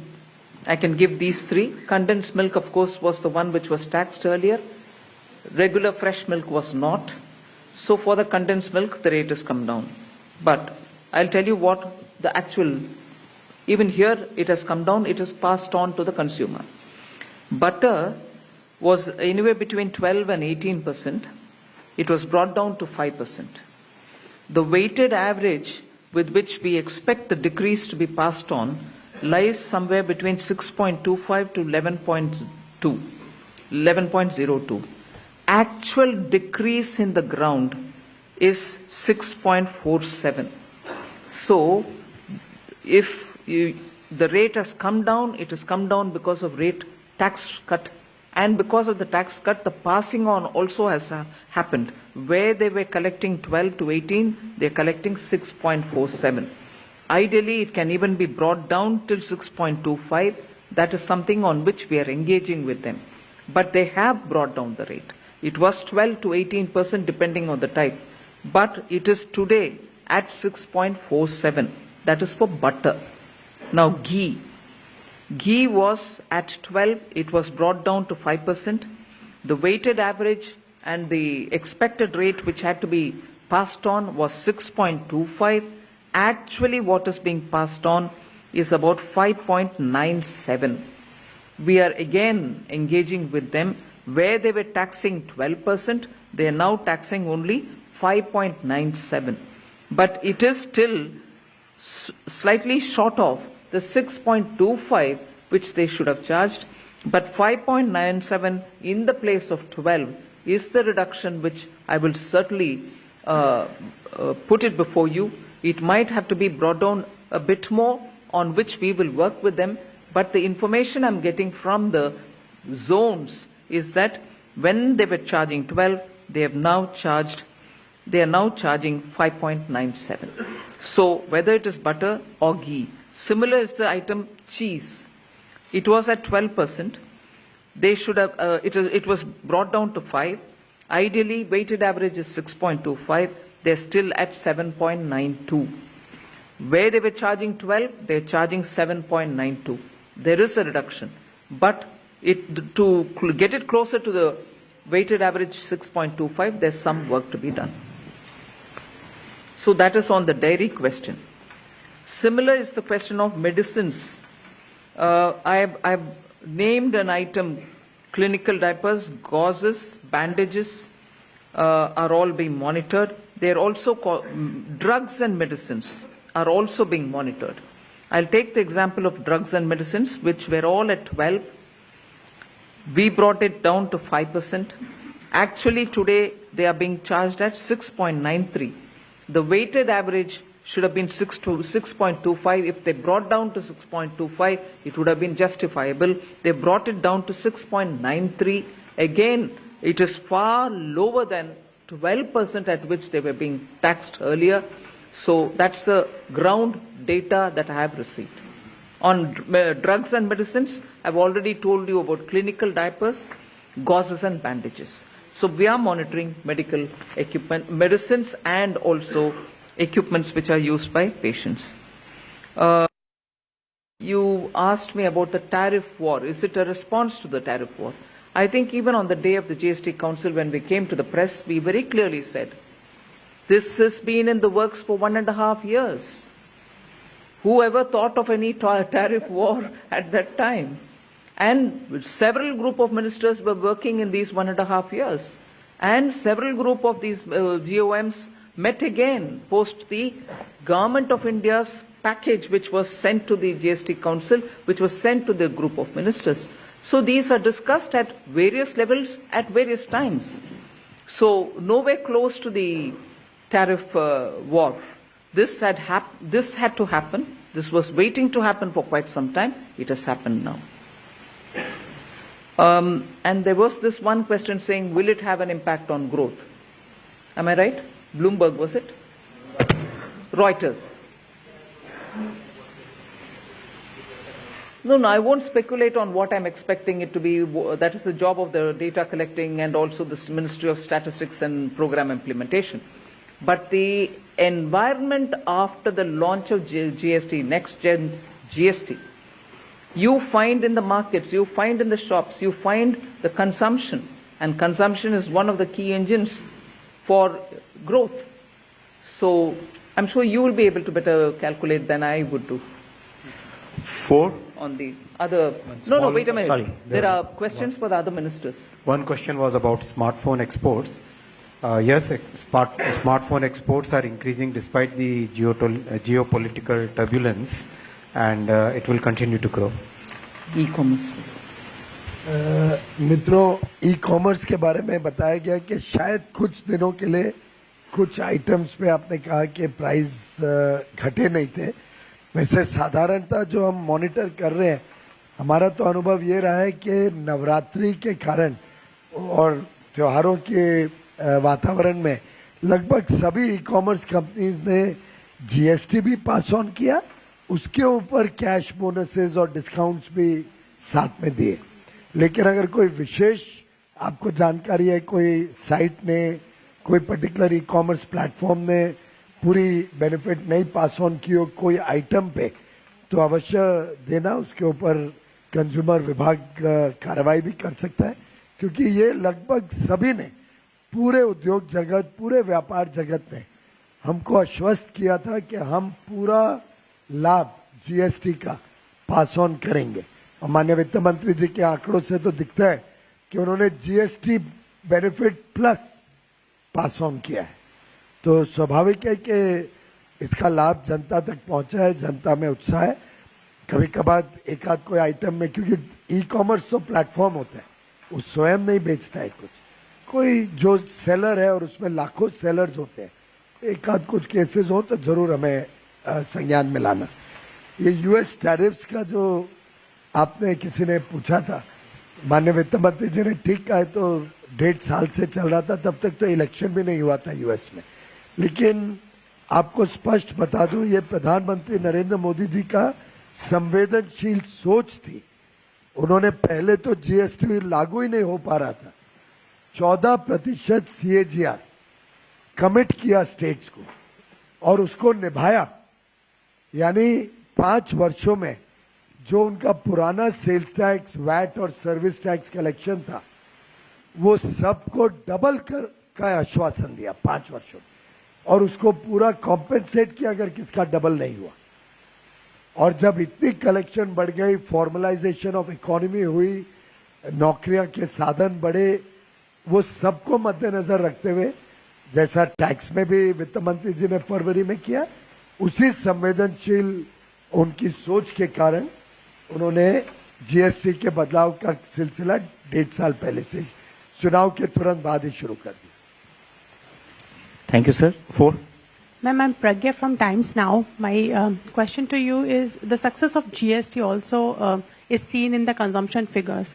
But this is also a festive season, and there's a tendency in people to buy more, to buy new products. Will we see the same trend post-festivities, post-Diwali and everything else? And what are you going to do to ensure that at least the consistency will be there, so that there is an increase in the consumption and the GST figures? 2. Almost similar question. Post-COVID,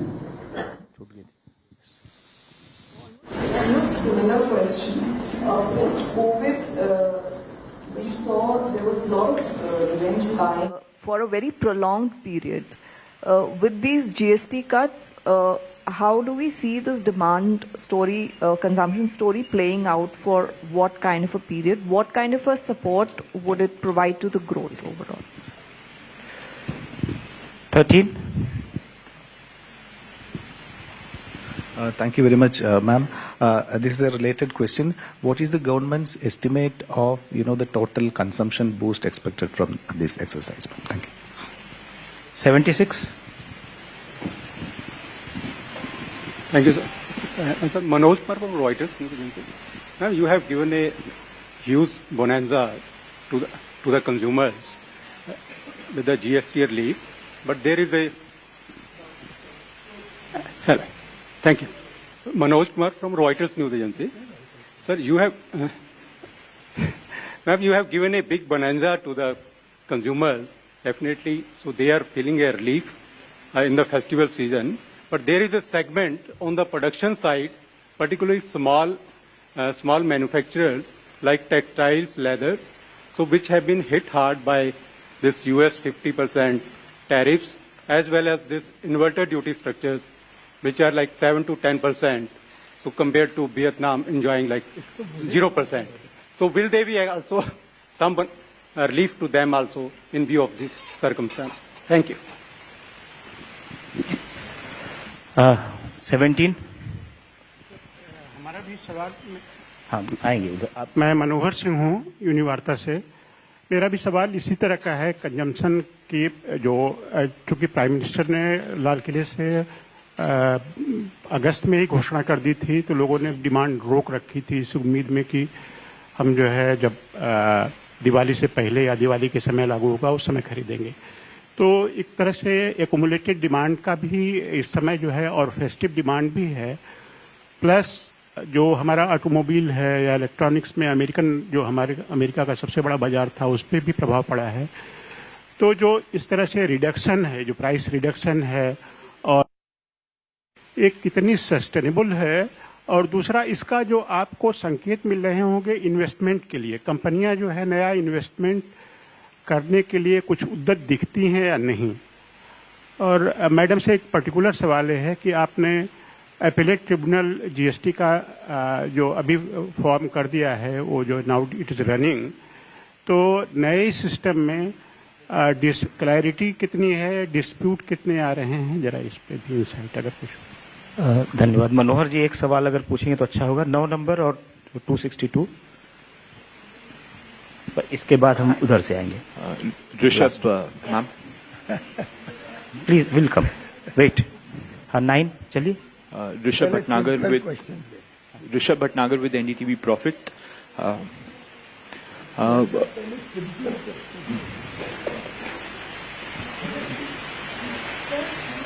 Rishabh Bhatnagar with NDTV Profit, ma'am. Firstly, the reason for higher than expected price cuts in certain categories, you said, what could that rationale be? And secondly, till when, what sort of complaints have come in with regards to GST reform implementation, number and resolutions?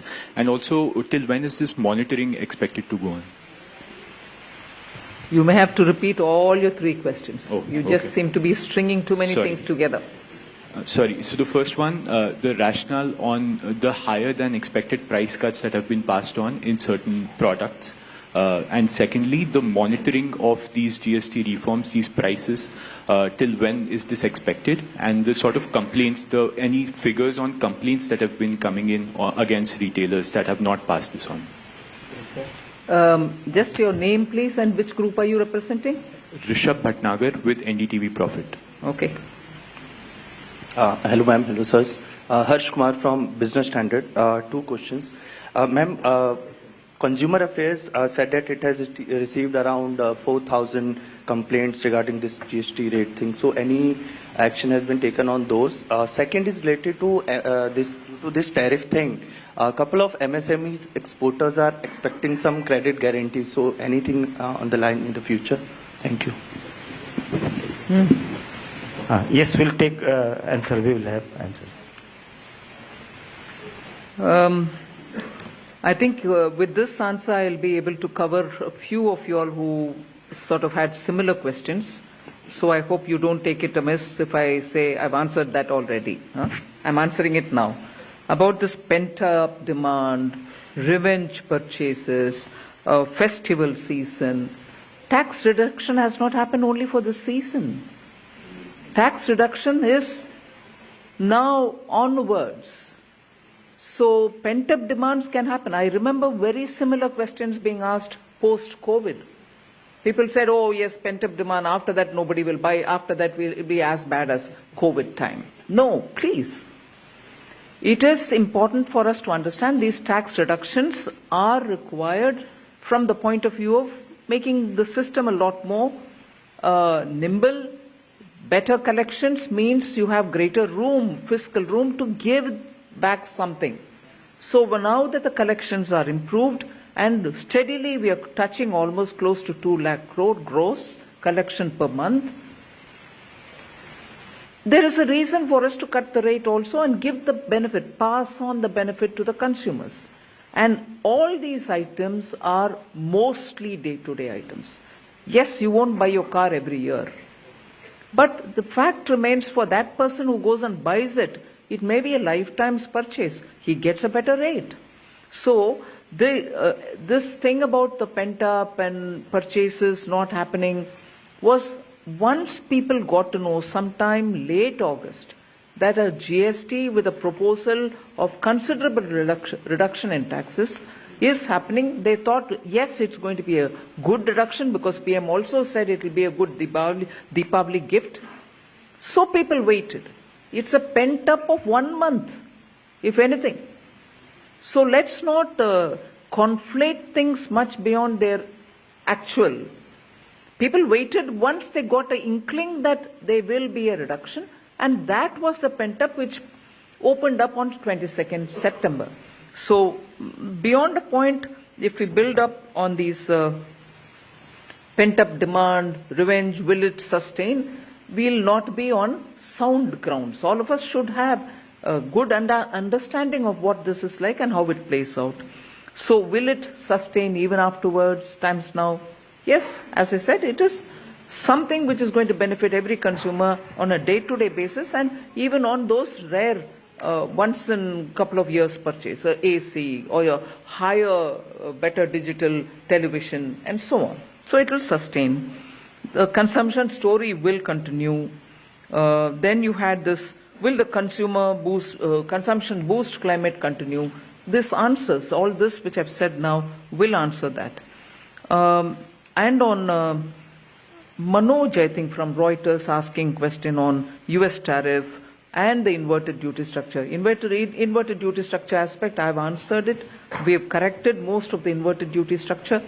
In fact, if I have to speak about the next GST reforms, I said 3 things. One was the rate reduction accompanied by slab reduction. Second was looking at process simplification. Third was looking at classification anomalies which had to be gotten corrected. What I did not say, but which is also part of what we've done, is making sure inverted duty structures are all removed maximum. There can still be 1 or 2 items on which inversion is happening. That inversion is happening because we still have a lot more issues to iron out. We'll do that in the process. Inversion corrected, so that won't be. But on Manoj's this particular question related to US tariff, I'll reserve it for Piyush Goyal ji to talk about.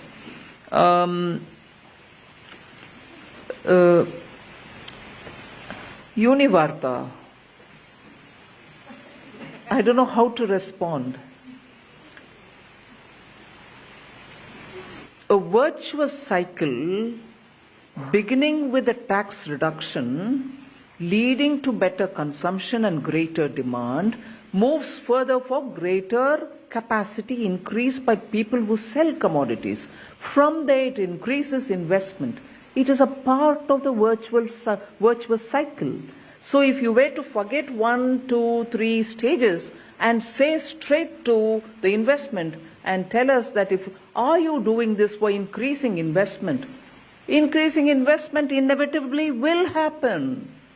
But my first move is not for that. My first move is to make sure the benefit of a better collection reaches the common citizen. On the GST dispute redressal and tribunal, somebody did mention, I want to make sure that the dispute resolution mechanism is now all in place.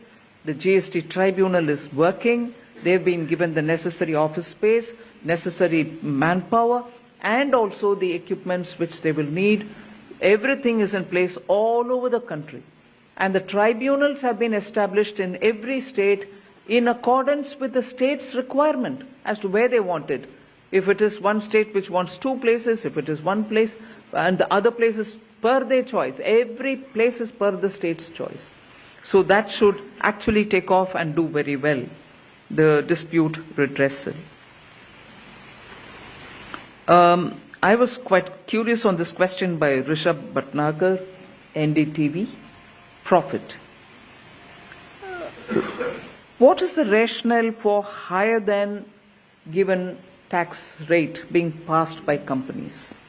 Now, first of all, I did give you stages by stages.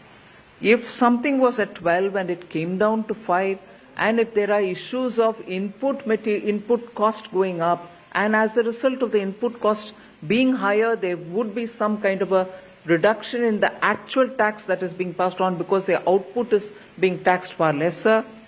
There will be a weighted average based on which we expect people to benefit and that benefit to be transferred. Sometimes there are manufacturers who think that beyond the weighted average they can go. They have not gone beyond what I have given. 12 to 5, they have not gone to 2. They are not saying, okay, I will only take 2% of tax.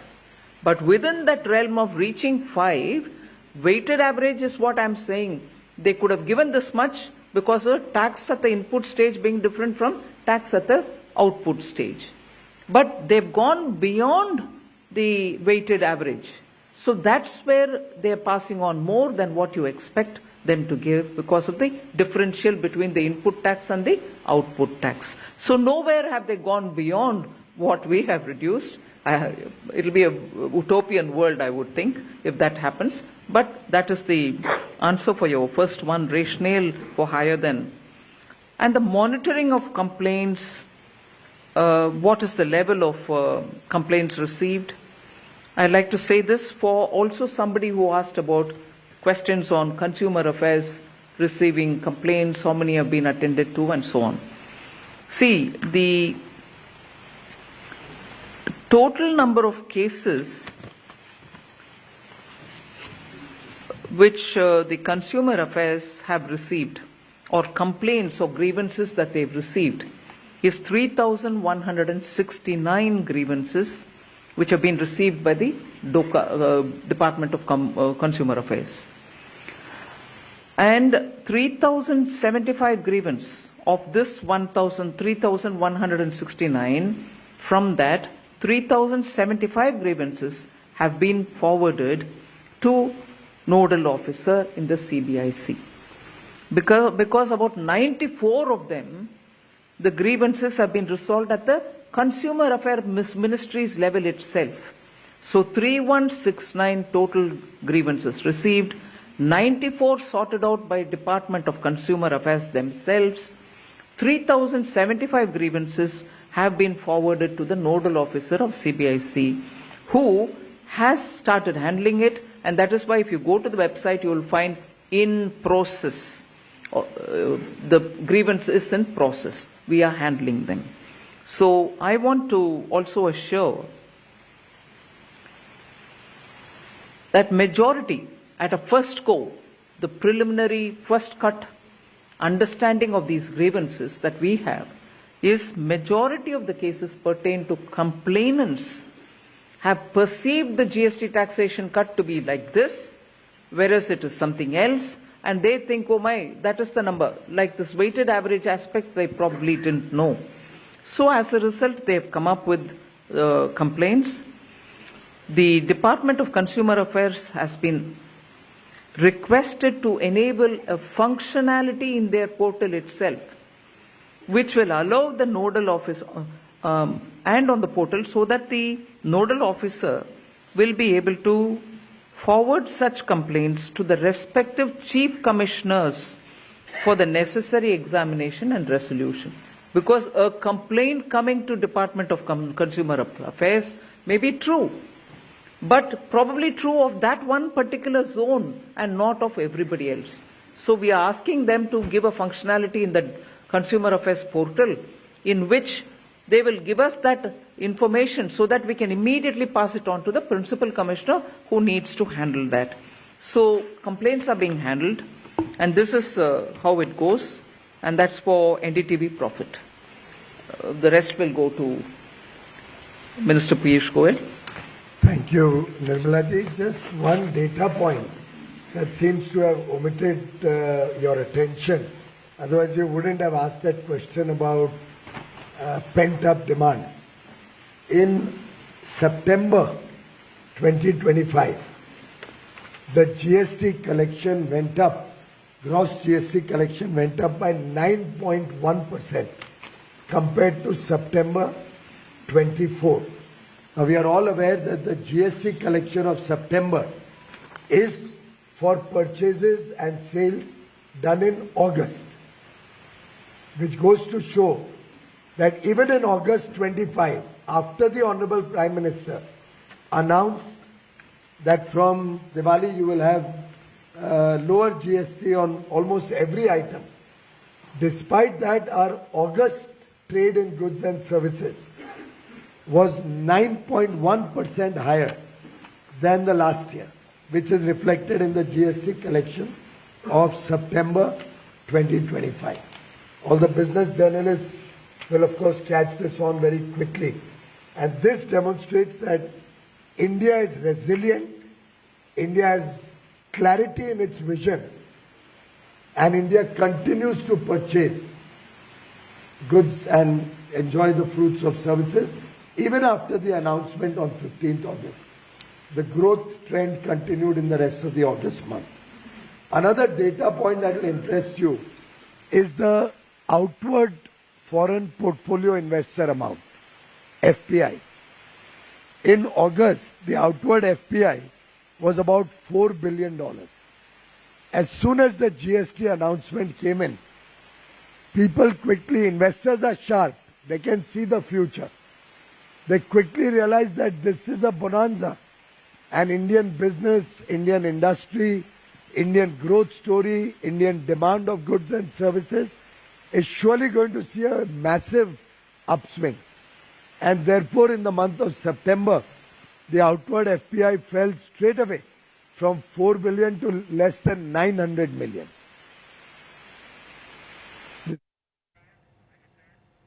Those were the three union ministers, Finance Minister Nirmala Sitharaman, Piyush Goyal and Ashwini Vaishnav, speaking about how the GST reforms have made a big impact and are pushing Indian economy upwards. On that note, it's a wrap on this bulletin. Thank you for watching India Today.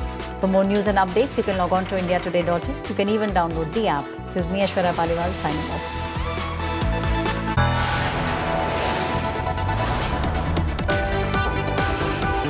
You are watching India Today.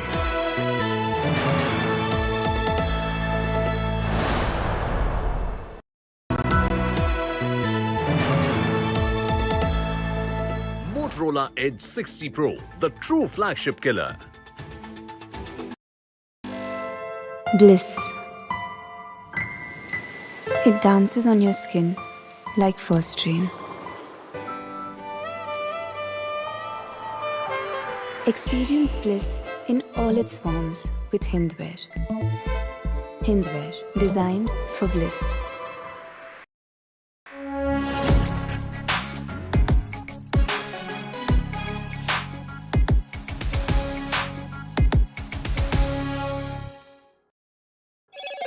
Hello, Moto. Do the Moto Moto.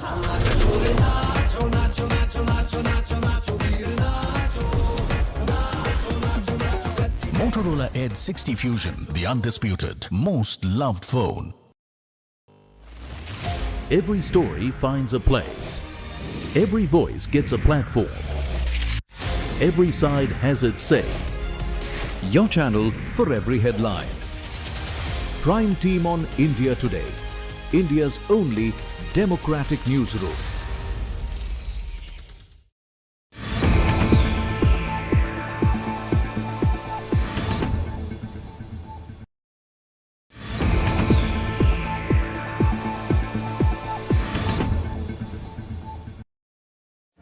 Make your media plan smarter with India Today Live TV on your connected devices. Amplify your brand with 100 million smart internet viewers. To advertise, mail us at sales@aajtak.com.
यहाँ पे NDA की सरकार आएगी और जिस तरह से बिहार का विकास हो रहा है वो सिर्फ एनडीए ने किया है, तो यहाँ पे फिर एक बार यानी एनडीए की सरकार आ जाएगी। एनडीए में कार्यकर्ता, युवा और लोगों को टिकट मिलती है, वैसे कि महागठबंधन में उनके जो पहले से ठेकेदार हैं उनको ही टिकट दी जाती है। देखिए, बिहार में एनडीए मोदी जी, नीतीश जी पर सबका भरोसा है।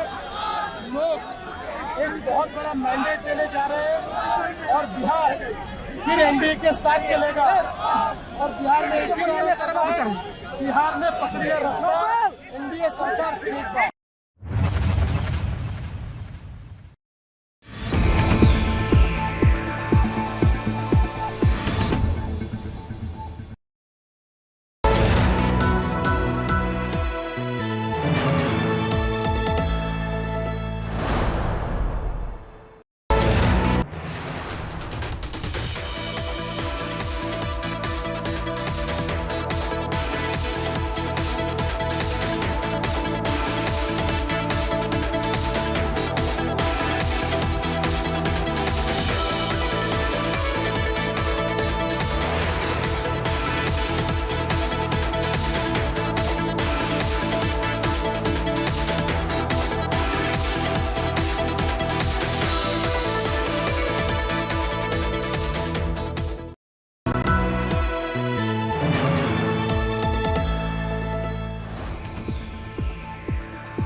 Make your media plan smarter with India Today Live TV on your connected devices. Amplify your brand with 100 million smart internet viewers. To advertise, mail us at sales@aajtak.com.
Make your media plan smarter with India Today Live TV on your connected devices.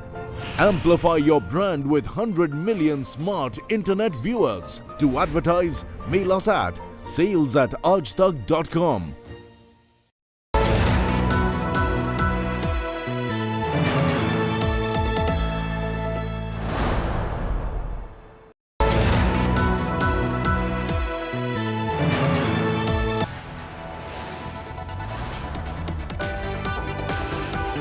You are watching India Today.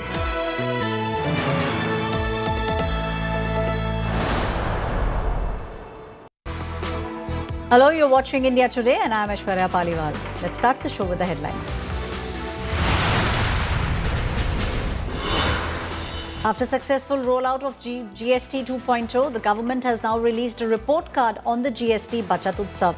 Government has hailed India's growth story. Ministers have said India is moving towards a Swadeshi.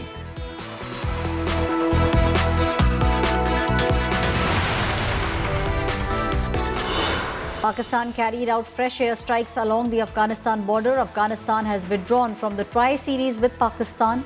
This after 3 domestic cricket players have been killed. The opposition is slamming the BCCI and the central government. They are saying India must learn from Afghanistan to put the nation first.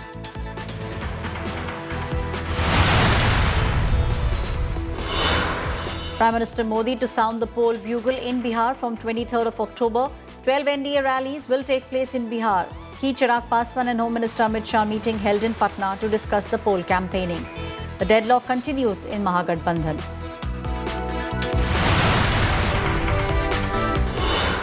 It's a big BrahMos boost for India's defence power. Defence Minister Rajnath Singh, Uttar Pradesh Chief Minister Yogi Adityanath flag off first batch of BrahMos missiles manufactured at the BrahMos Airspace Unit in Lucknow.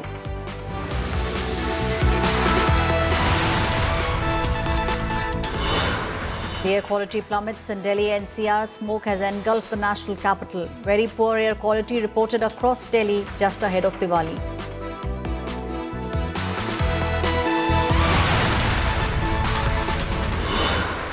DMK has launched a scathing attack against Vijay. They have now posted a cartoon of a man dressed in blood-soaked RSS uniform in Vijay's iconic pose. DMK is saying Vijay has betrayed Karur stampede victims by not visiting them.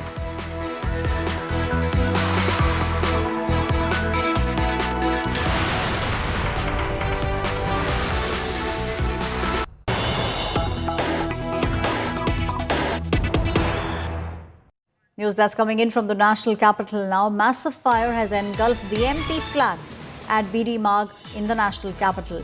Fire has engulfed Brahmaputra apartments. Fire at multi-storied flats in MPs for the national capital. 6 firefighters have now been rushed to the spot. Firefighting operation is underway. 6 fire brigades have been rushed to the spot. The firefighting operations are underway. Visuals that you are seeing on your screens coming in from BD Marg in the national capital. BD Marg is where the flats for the MPs are.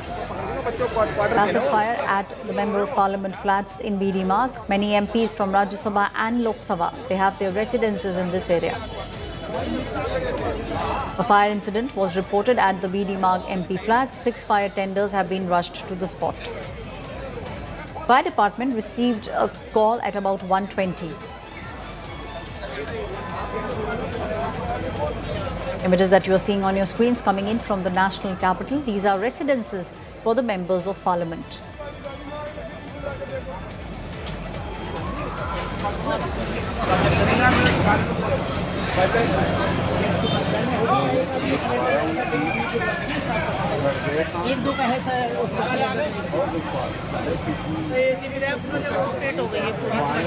आप देख सकते हैं, हम visuals दिखाएंगे। आप देख सकते हैं कि आग का जो कहर है, ये पूरा जो पीछे का इलाका है, यहाँ पे फ्रंट बैक दोनों साइड इफेक्ट हुई है और आप देख सकते हैं किस तरीके से चार्ड हो गई है सारा पूरा इलाका। तो ग्राउंड फ्लोर छोड़ के भी जो एमपी फ्लैट्स तक आग की जो चपेट में आई है, आप देख सकते हैं वो नजारा, और अभी काम चल रही है।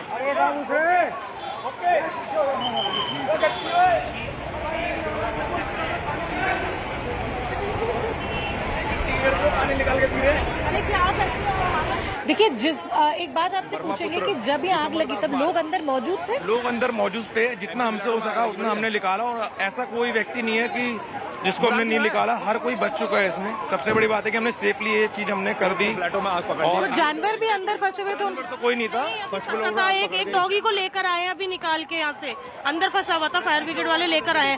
हम यही बोलेंगे जिनका नुकसान हुआ है, सरकार से यही बोलेंगे त्योहार के टाइम पे ऐसे ऐसे हुआ, आके इनकी मतलब सपोर्ट में खड़े हो, और जो इनका नुकसान हुआ उन्हें, लेकिन सारे लोगों को तुरंत सब निकाल दिया गया। एक आधा को जो हल्का फुल्का जला है उन्हें एडमिट किया गया है हॉस्पिटल में। आपने देखा नहीं है, बता रही है यहाँ पे पब्लिक। मैं तो लेट आई हूँ, तो यही अभी तक पुष्टि नहीं कर सकते हम, क्योंकि ऑफिशियल मैसेज नहीं आई है कि क्या किसी को कोई क्रिटिकल इंजरी हुई है या नहीं। लेकिन ज्यादातर जो हमें पता चला है कि जो लोग यहाँ पे मौजूद थे उनको तुरंत निकाला गया, और जैसा आप जमीन पे देख सकते हैं काम चल रहा है कूलिंग ऑफ का। लेकिन एक जो आरोप लग रही है कि फायर डिपार्टमेंट से जो कॉल टाइम के बाद आने में देरी हुई है, ये लगातार कही जा रही है। यहाँ जितने भी लोग मौजूद हैं ये यही कह रहे हैं। और आप कुछ और भी? मैम, मैं यही बोलना चाहती हूँ, दिल्ली की सीएम रेखा गुप्ता से यही कहना चाहती हूँ, आप एक बार यहाँ आए रेखा जी, और यहाँ की जनता को मतलब जो भी मतलब दिक्कतें हुई है, चोट लगी है, जले हैं, आके उनके लिए खड़े हो सपोर्ट में,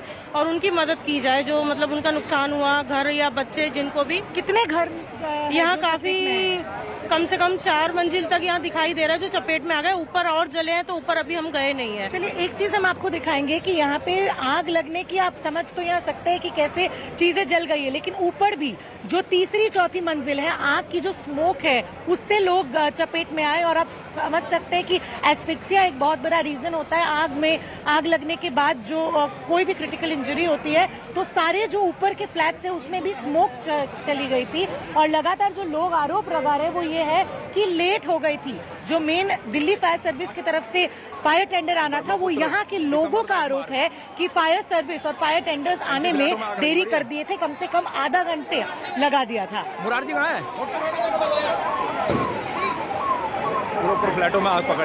The images that you are seeing on your screens coming in from the Brahmaputra apartments. These are the apartments where MPs, members of parliament from the Lok Sabha and the Rajya Sabha stay. These are the visuals that you are seeing. This is massive fire that has engulfed the MP flats in BD Marg. 6 fire tenders have been rushed to the spot. The firefighting is still underway at the moment. These are the MP flats, very close to where the Indian Parliament is. यहाँ पे अंदर कोई fire safety कोई arrangement नहीं था? Extinguisher, fire safety थी, लेकिन वो भी इस टाइम पे काम नहीं करी कि सीपीडब्ल्यूडी क्या कर रही है। काम नहीं करी मतलब मशीन उनकी काम नहीं करी पानी के लिए, फायर के लिए जैसे खोलते हैं, तो वो चीज भी उनका पंप काम नहीं कर रहा है। कहाँ पे है ये पंप? ये बगल में बने हुए, सामने बना हुआ है, ये सामने बना हुआ है, 3-4 एकदम जस्ट बगल में बने हैं। बहुत बड़ा आरोप लगा रहे हैं, तो हम इसीलिए फिर से आपसे पूछेंगे कि आप कह रहे हैं कि सीपीडब्ल्यूडी की जो इंटरनल फायर सेफ्टी की चीजें थी वो काम नहीं कर रही थी? वो काम नहीं कर रही। मेरे ख्याल से लगता है ये लोग सेफली इनको चेक नहीं करते हैं, जैसे टाइम के हिसाब से इनकी सर्विस होती है, कुछ भी है, बट इनके पास ऐसी कोई चीज नहीं थी जिससे रोक सकते थे। चाहते तो ये लोग भी रोक सकते थे, लेकिन ऐसा कुछ नहीं हुआ। तो ये लापरवाही है और क्या है। कल को तो इससे बड़ा हादसा हो सकता है अगर देखा जाए तो। कोई भी सेफ नहीं है इसमें। तो ये तो आप देख ही रहे हो सामने कितना नुकसान हुआ है लोगों का।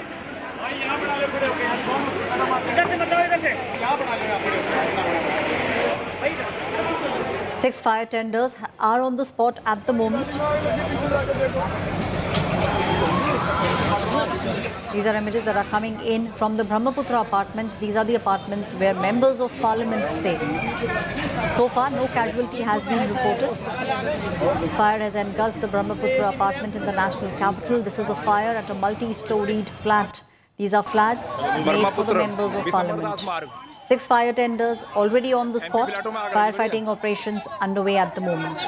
The fire mostly has been doused. Those who were stuck inside, they have been taken to the hospital with minor injuries. This is the initial report which is coming in at the moment.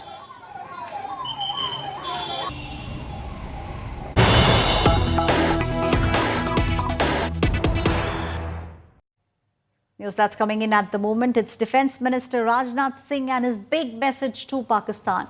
Rajnath Singh says Operation Sindoor is just a trailer. If India can give birth to Pakistan, then we can do much more. every inch of Pakistan is within the reach of the BrahMos missiles. This is Rajnath Singh, who's the defense minister, his direct warning to Pakistan if Pakistan provokes India once again. Big BrahMos boost to India. This is big boost to India's defense power. The first batch of BrahMos is now being delivered today.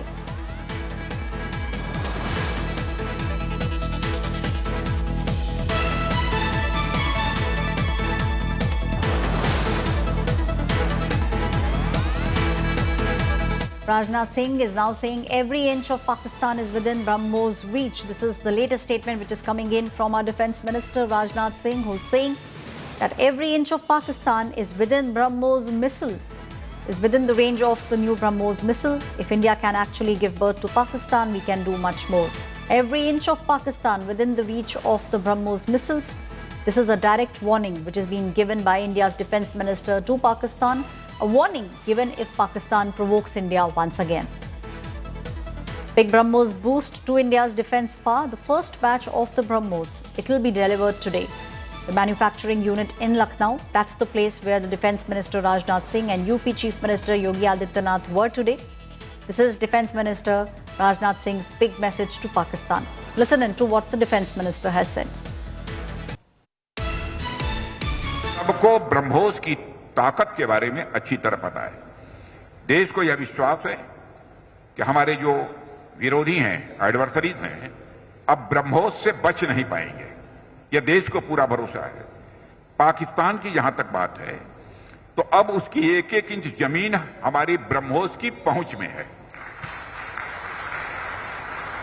और operation सिंदूर में जो हुआ, वह तो सिर्फ trailer था मेरे साथियों। ऑपरेशन सिंदूर में जो हुआ वह तो केवल एक ट्रेलर था, पर उस ट्रेलर ने ही पाकिस्तान को यह एहसास दिला दिया कि अगर भारत पाकिस्तान को जन्म दे सकता है तो समय आने पर वह, अब आगे मुझे बोलने की कोई जरूरत नहीं है, आप सब खुद समझदार हैं। कहने का अर्थ यह है साथियों कि ऑपरेशन सिंदूर में ब्रह्मोस का जो प्रैक्टिकल डिमॉन्स्ट्रेशन हुआ है, उसने देशवासियों और पूरी दुनिया में ब्रह्मोस के लिए एक कॉन्फिडेंस, एक आत्मविश्वास पैदा किया है। इसलिए इस कॉन्फिडेंस को बनाए रखना। अब My colleague Gaurav Sawant is now joining me on the story. Gaurav, I think the defense minister cannot be more direct than what he is, very, very clearly telling Pakistan, do not provoke India. What you saw in Operation Sindoor was just a trailer. You know, the timing and the launch of Sonic cruise in Operation Sindoor have actually proven themselves. This is proven technology. It's a supersonic cruise missile going 3 times the speed of sound. I can hit any target 390 kilometers away. And BrahMos NG, the air-launched new BrahMos that's coming up, that can hit any target 600 to 800 kilometers away. That's the point Raksha Mantri Rajnath Singh is saying, that Pakistan has nothing, absolutely nothing, that can stop an incoming BrahMos supersonic cruise missile. Pakistan's radars failed, Pakistan's air defense system failed, the manner in which Muridke and Bahawalpur, the headquarters of terror, were targeted, 11 air bases were targeted, and Pakistan could stop it, could do nothing to stop the BrahMos missiles coming in, and provocation from Pakistan continues. So that's the point Rajnath Singh is making, Aishwarya. And you know, when the Raksha Mantri of a country makes a statement like this, it's not an empty threat. India has carried out, BrahMos Operation Sindoor. That if Raksha Mantri describes it as a trailer, the movie would anyways be devastating for Pakistan, Aishwarya. Right, Gaurav, and you know, the fact of the matter is, no matter what everyone says, it was Pakistan which was actually begging India for a ceasefire. Multiple calls that were given by Pakistan to India. That's the reason why we are seeing the ceasefire at the moment. You're absolutely right. From Director General Lieutenant General Rajiv Ghai to Defence Minister Rajnath Singh to Prime Minister Narendra Modi, they've made it very clear.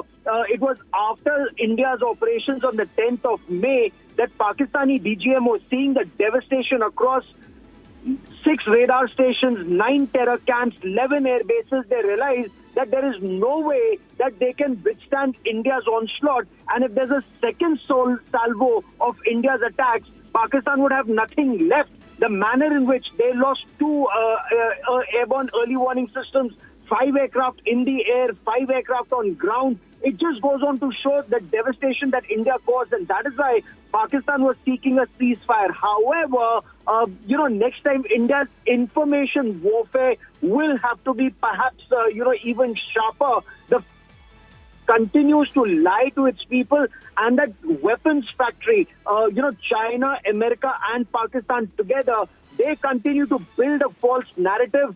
That remains a cause for concern for India, but you're absolutely right. On ground, it was a decisive win for India. Right. Gaurav, please stay on with me. We've got some more news that's coming in.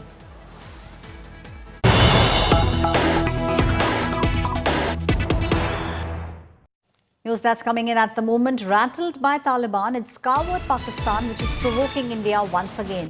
Pakistani army chief repeating his anti-India rhetoric, threatening India with beyond proportion response. Will make lethal response. This is the rhetoric coming in from Pakistan once again. It's scoured Pakistan at it once again. Asif Munir has made a statement and he has said Pakistan cannot be coerced, it cannot be intimidated. This is a provocative statement coming in from the Pakistani army chief, Asim Munir. My colleague Gaurav is with me on the story. Gaurav, it's rather funny because from Operation Sindoor to way back 1999 when the Kargil war happened, always it has been Pakistan which has been running away because we bashed them so badly. But now we are seeing these kind of provocative statements being made. So that's that radical Islamist mindset of Pakistanis. Let me take you back, 47, 48, 65, 71, when Pakistan was split into two, Operation Meghdoot, 1984 at Siachen Glacier.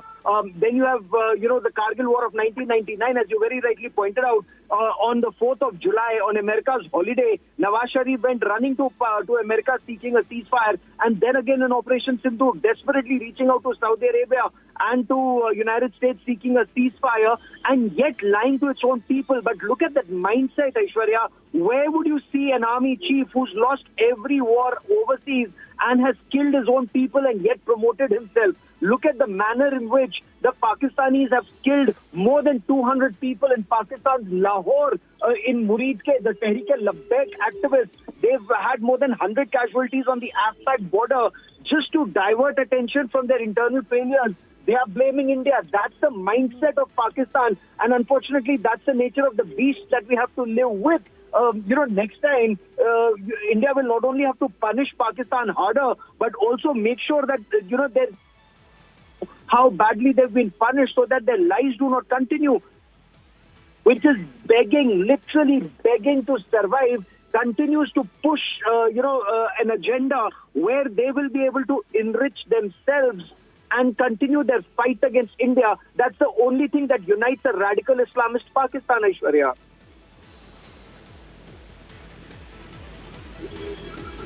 Right, Gaurav, please stay on with me. We've got some more news that's coming in at the moment.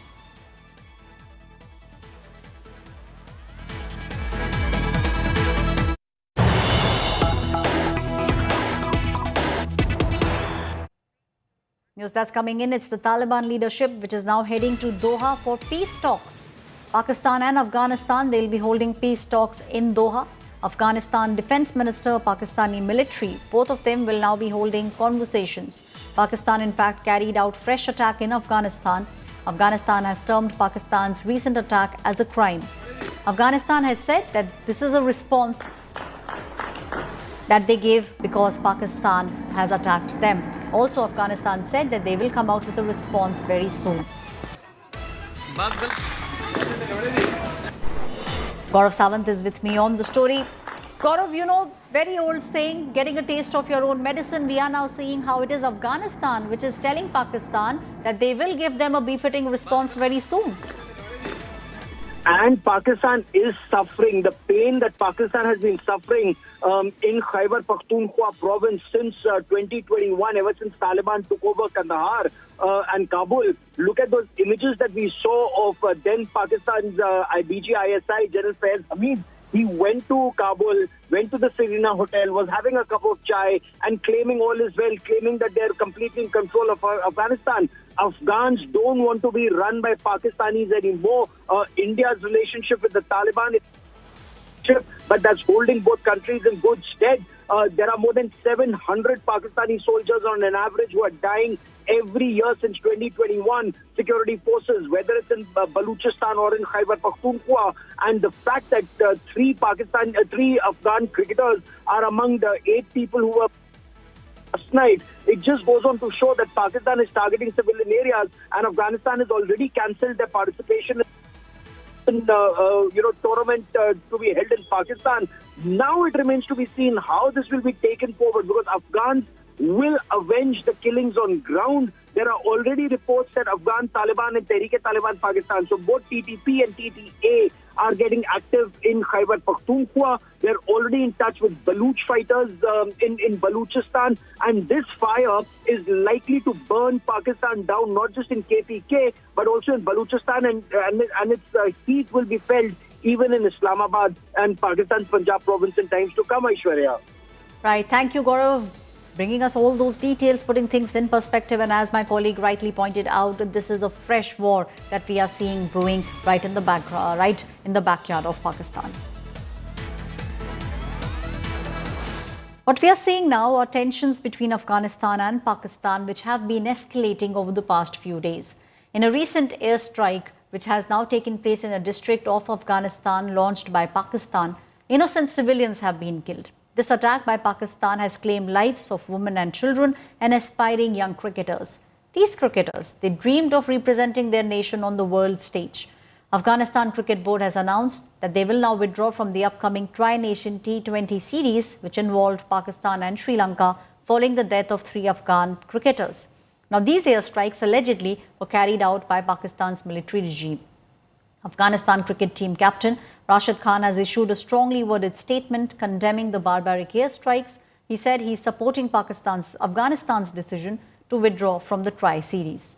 The opposition, in fact, in our country is using this as an opportunity to take jibe at the BCCI, suggesting that the cricketing body should now learn from Afghanistan's cricketing board, because they have now moved away from this tournament. मैं समझता हूं कि अगर रीढ़ विहीन प्रधानमंत्री हो, लाचार प्रधानमंत्री हो, तो खून और पानी साथ नहीं चल सकता है, लेकिन आतंकवाद और खेल साथ चल सकता है। क्यों? अमित शाह जी के बेटे हैं, इसलिए क्या? और मुझे तो ये लगता है कि हमें तो अफगानिस्तान से सबक लेनी चाहिए कि अफगानिस्तान ने जिस प्रकार स्टैंड लिया है, और एक छोटा कंट्री वेनेजुएला ने भी जिस प्रकार स्टैंड लिया था, हमारे प्रधानमंत्री जो सरेंडर कर रहे हैं। कल जिस प्रकार ट्रंप ने फिर कहा, तो ये क्या देश एक रीढ़ विहीन प्रधानमंत्री के नेतृत्व में चल रहा है क्या? ये एक कोई गंभीर बातें हैं, कोई हल्की बातें नहीं है। चाहे हमारे आंतरिक मामले हो, या फिर हमारे वैदेशिक नीति की बातें हो, या हमारे व्यापारिक बातें हो, तो ये सारी चीजों में इतना लाचार, इतना जिसे कहा जाए रीढ़ विहीन प्रधानमंत्री आजादी के बाद देश ने पहली बार देखा है। On that note, it's a wrap on this bulletin. Thank you for watching India Today. For more news and updates, you can log on to indiatoday.in. You can even download the app. This is me, Aishwarya Paliwal, signing off.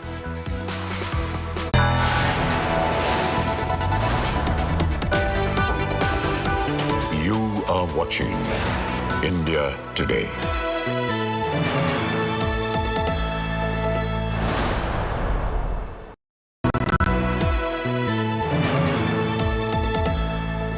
Motorola Edge 60 Pro, the true flagship killer.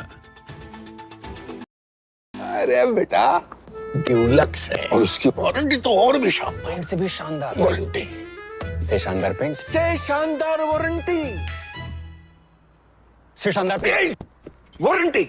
Dulux, decide करना मुश्किल हो जाएगा कि paint ज्यादा शानदार है या उसकी warranty.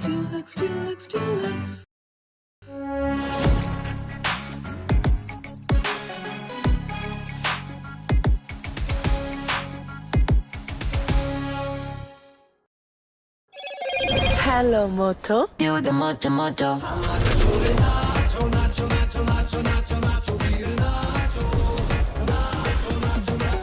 Motorola Edge 60 Fusion, the undisputed, most loved phone.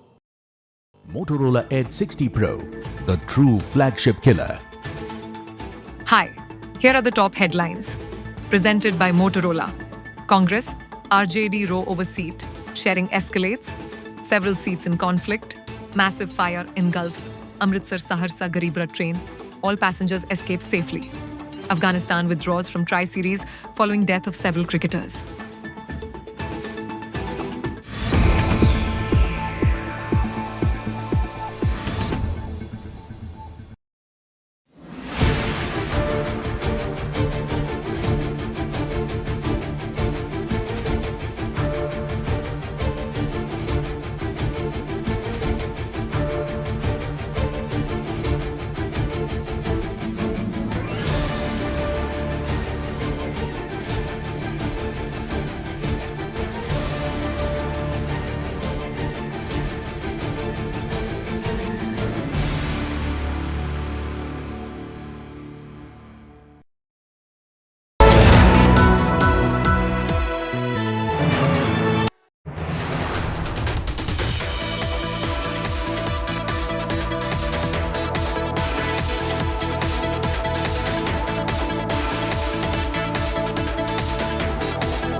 This is the Diwali weekend, and for the first time, Unpolitics is breaking format.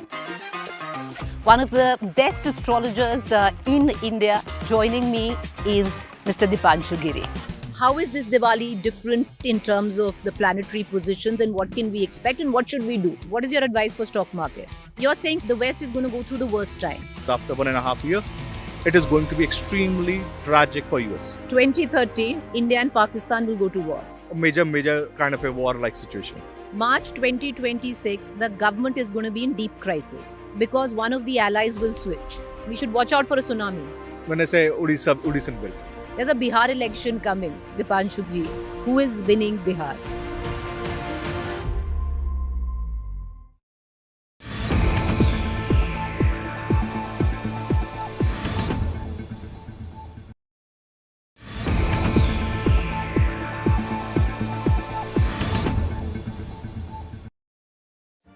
Make your media plan smarter with India Today Live TV on your connected devices.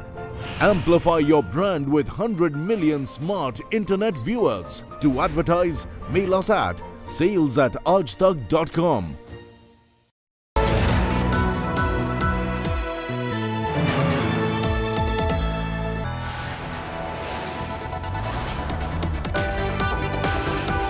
You are watching India Today.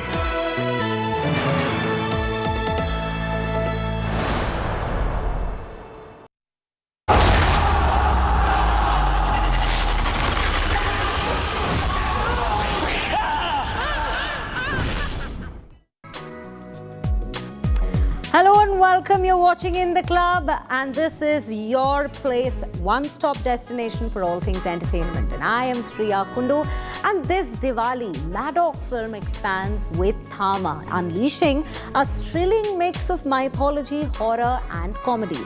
Starring Ayushmann Khurrana and Rashmika Mandanna, the film weaves a chilling tale of vampirism and ancient secrets across time. Take a look at this report.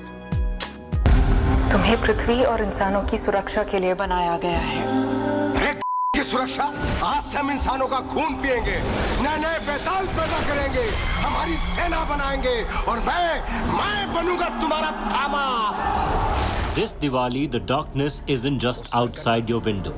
It's waiting inside the cinema hall. With fangs, folklore and a whole lot of funny.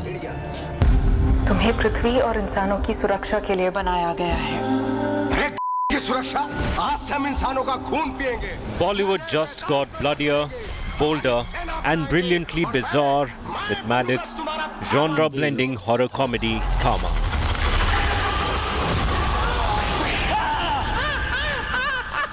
पर sir आप हो कौन? मैं भी तुम्हारी तरह एक किस्मत का मारा हूँ। बरसों से कैद एक बेचारा हूँ। सर मेरी यहाँ पड़ी है, आप शायरी पेल रहे हो। तेरी 1 मिनट में यहाँ बरसों से गुफा हो। It's a supernatural roller coaster where mythology meets madness and horror dances hand in hand with comedy. Ayushmann Khurrana plays Alok, a historical researcher whose life in Delhi is haunted by echoes of the ancient Vijayanagar Empire. Opposite him is Rashmika Mandanna, portraying Tadaka, who is a beacon of light tangled in the story's swirling darkness.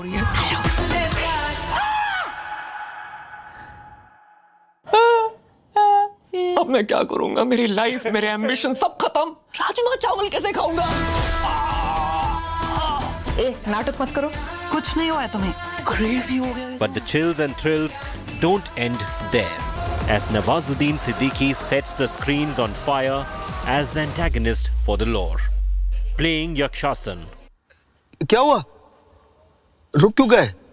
पिछले 75 सालों से कोई romance नहीं देखा मैंने। चालू रखो, continue. गड़बड़ है, ये हमारा लड़का नहीं है। आलोक, तेरे दांत दिखा। गोयल, तेरे पंचिंग मशीन जैसे दांत दिखा। Meanwhile, Paresh Rawal takes on the role as Mr. Ram Bajaj Goyal, adding the comedic tadka in his own unique way. God is with you. क्या इलाज हो सकता है बेताल को इंसान बनाने का? अंडे का ऑमलेट बन सकता है, पर क्या ऑमलेट का अंडा बन सकता है? मुझे पता नहीं, मैं तो वेजिटेरियन हूँ। Directed by visionary filmmaker Aditya Sarpotdar, Thama is a genre-defining blend of mythology, horror and comedy that redefines festive cinema. करने वाला मुन्नी का आशिक मुंजिया नहीं, इनके अलावा एक और है सबसे ऊपर, सबसे खतरनाक. Interestingly, Thama draws inspiration from Ashwatthama, the immortal warrior of the Mahabharata, blending mythology with modern supernatural storytelling. The film follows a historian played by Ayushman who sets out to trace the mythological roots of vampires in Indian folklore. मेरी वजह से तुम्हें भी खतरा हो सकता है.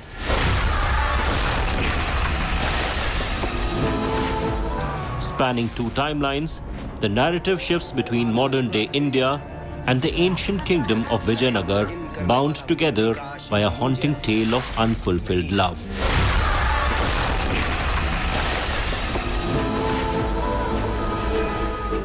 Entertainment Bureau, India Today. साथ में थोड़ा जी लेते हैं.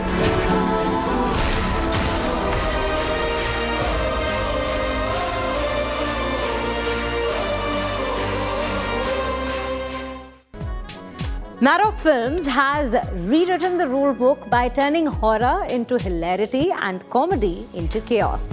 From Stree to Bhediya, this Desi horror comedy universe has become Bollywood's wildest haunted ride. Now take a look at this special report by my colleague Pranjali Sethi.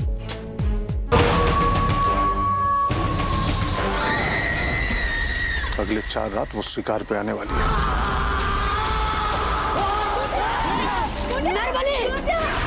मैं मुन्नी के लिए कुछ भी कर सकता हूँ.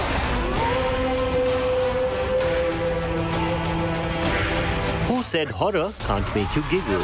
प्यार से देखो. प्यार और प्यार से देखो. अरे हमारी पटी हुई है, कहाँ से लाएंगे प्यार? And comedy can't make your heart skip a beat.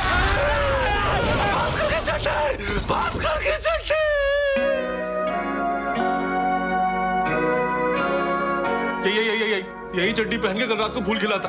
एकदम पीछे से फटी हो गई थी. Leave it to Madoc Films to break the rules and build their own zany, spooky and absolutely addictive horror comedy universe.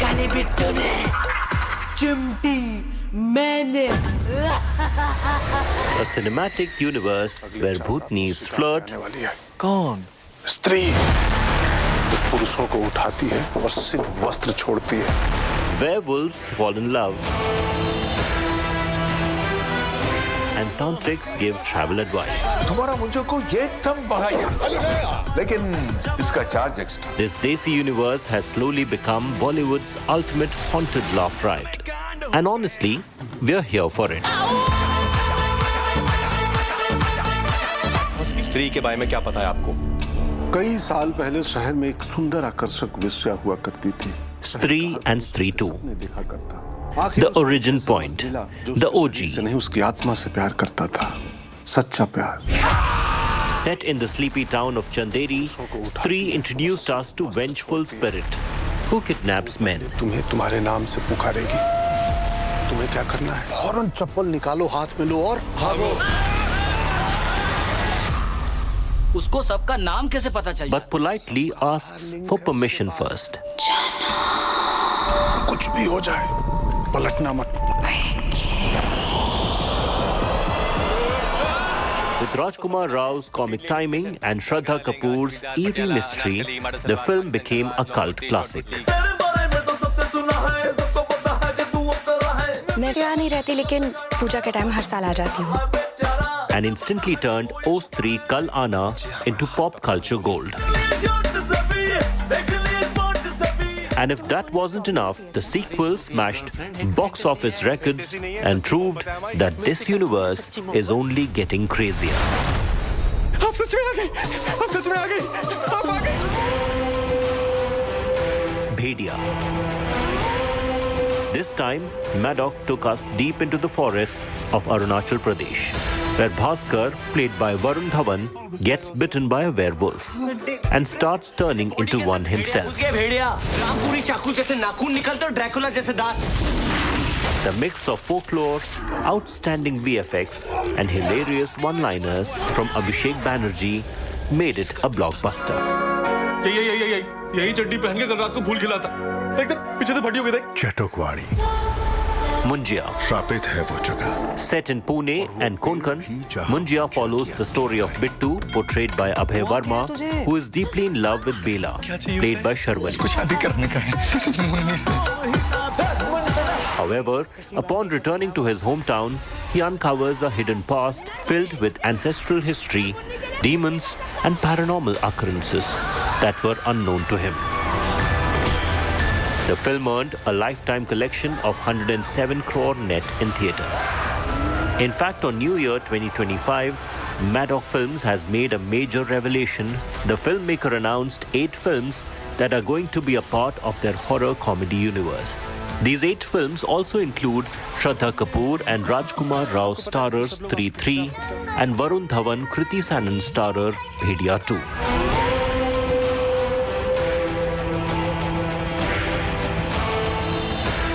So brace yourself, the ghosts are multiplying, the madness is evolving.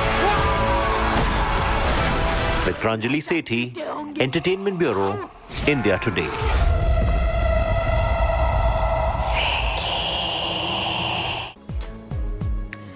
He didn't choose stardom. He created his own definition of it. He chose stories rooted in truth and characters that spoke to the soul. From humble beginnings to the silver screen, Ayushmann Khurrana's journey is proof that passion always steals the spotlight. Take a look at this special report by my colleague Pranjali Sethi. तेरी मेरी ऐसी जुड़ गई कहानी के जुड़ जाता जैसे दो नदियों का पानी. He's not your typical hero with six-pack abs and slow-motion entries. जाना तुम्हें तो है ये बात जाने के. But one who wins hearts with simplicity, soul and substance. तेरे साथ रहना है. Whether he's breaking stereotypes, sparking conversations, or just making us laugh through the chaos, Ayushmann Khurrana has redefined what it means to be a star in modern cinema.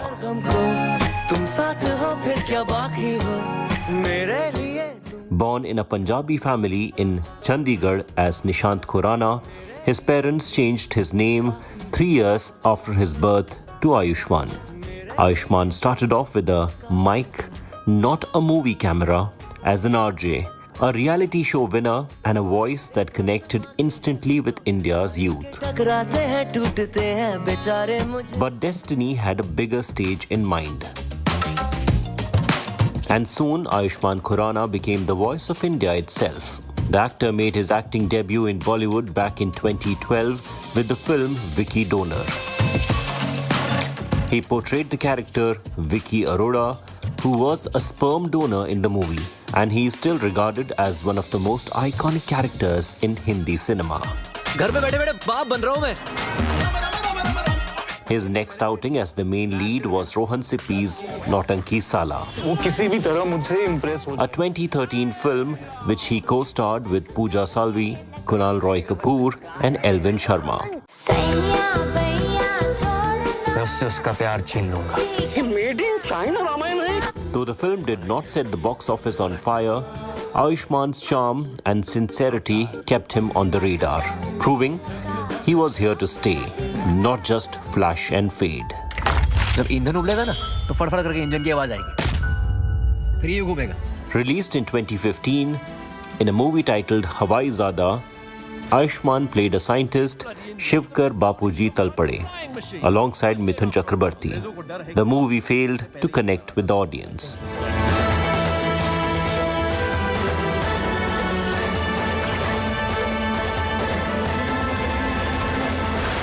And then came Dum Laga Ke Haisha, a romantic comedy film directed by Sharat Kataria, which went on to cement his position as a promising actor.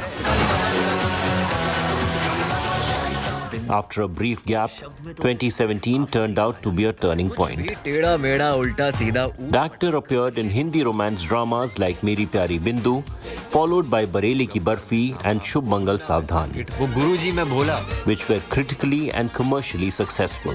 प्यार करना बहुत लोग सिखाते हैं, पर अफसोस उस प्यार को भुलाते कैसे ये साला कोई नहीं सिखाता.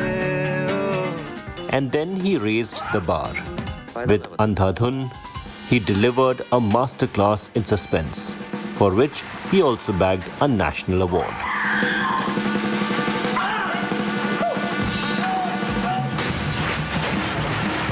With Article 15, he turned into a voice for justice. While other actors played safe, Ayushmann kept experimenting.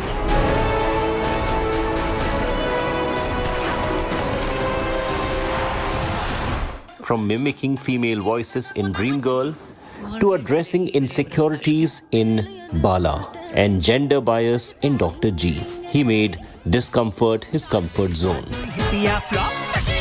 But Ayushmann Khurrana is not just an actor, he is an artist. A musician at heart, he has often expressed himself through music, using his voice to connect with audiences in a way that feels deeply personal and real. In an industry full of formula, he became the exception. In a world of glamour, he chose grace. This is Ayushmann Khurrana, the rule breaker, the risk taker, and the revolution Bollywood did not see coming. With Pranjali Sethi, Entertainment Bureau, India Today.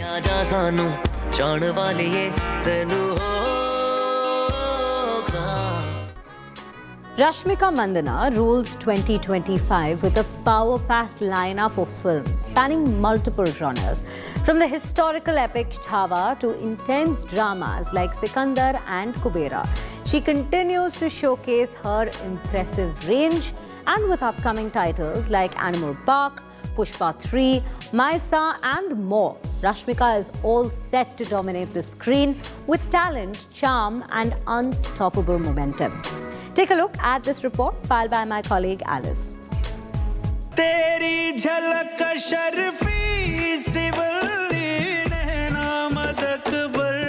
From sweeping periodic epics to emotional dramas, horror-infused romance to high-voltage action, Rashmika Mandanna's 2025 film slate is nothing short of spectacular.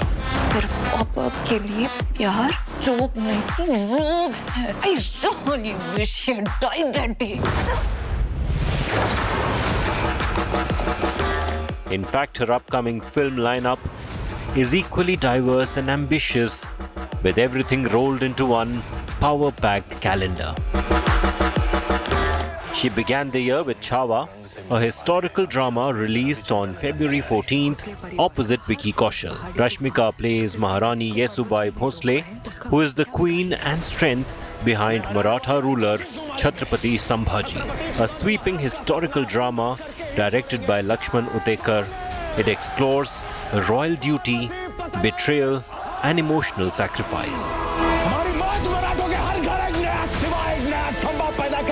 Then she starred alongside Salman Khan in Sikandar, a high-profile action drama directed by A.R. Murugadoss, where she plays Sai Shri, the wife of Sikandar.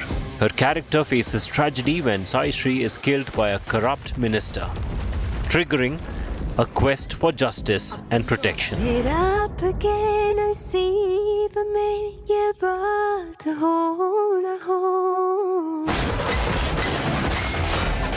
Rashmika appeared next in Kubera, a bilingual crime drama where she takes on a major role among leads such as Dhanush and Nagarjun. The film deals with themes of morality, transformation and power.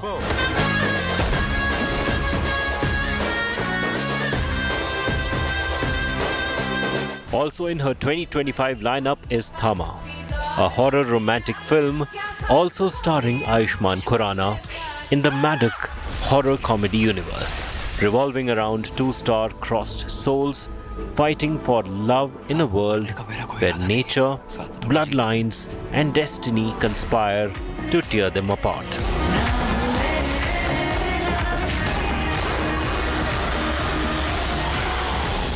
Looking ahead, she is slated to appear in The Girlfriend, which is a Telugu film scheduled for November 7th. Revolving around a relationship drama, showcasing Rashmika as the emotional core.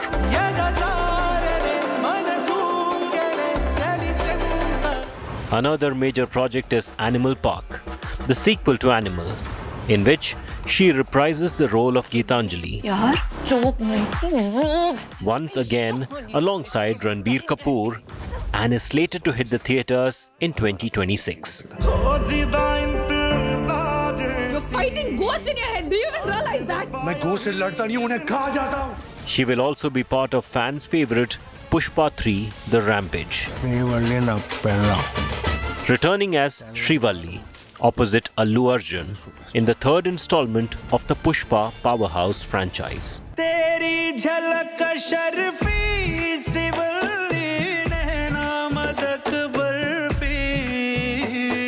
Another film titled Misa has been announced, in which she portrays a fierce Gond warrior in a rustic, action-driven setting, a role she has described as unlike anything she's done before.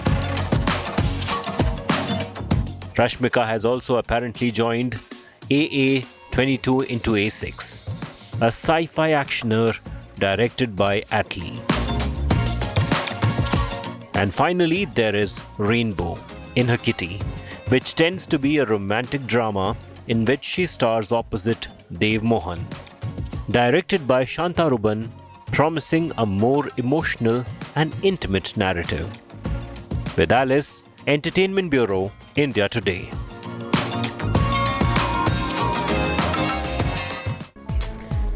Vampires have long symbolized forbidden passion, eternal life, unrelenting obsession, and the haunting allure of loving someone who exists beyond the bounds of human experience.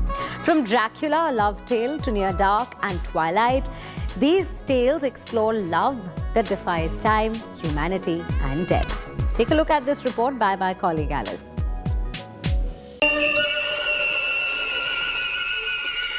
Vampires have long been a compelling metaphor for forbidden desire, immortality, obsession, and what it means to love someone who lives forever or outside human norms. It's a privilege that God grants you. The blending of horror, romance, and tragedy makes vampire love stories uniquely powerful.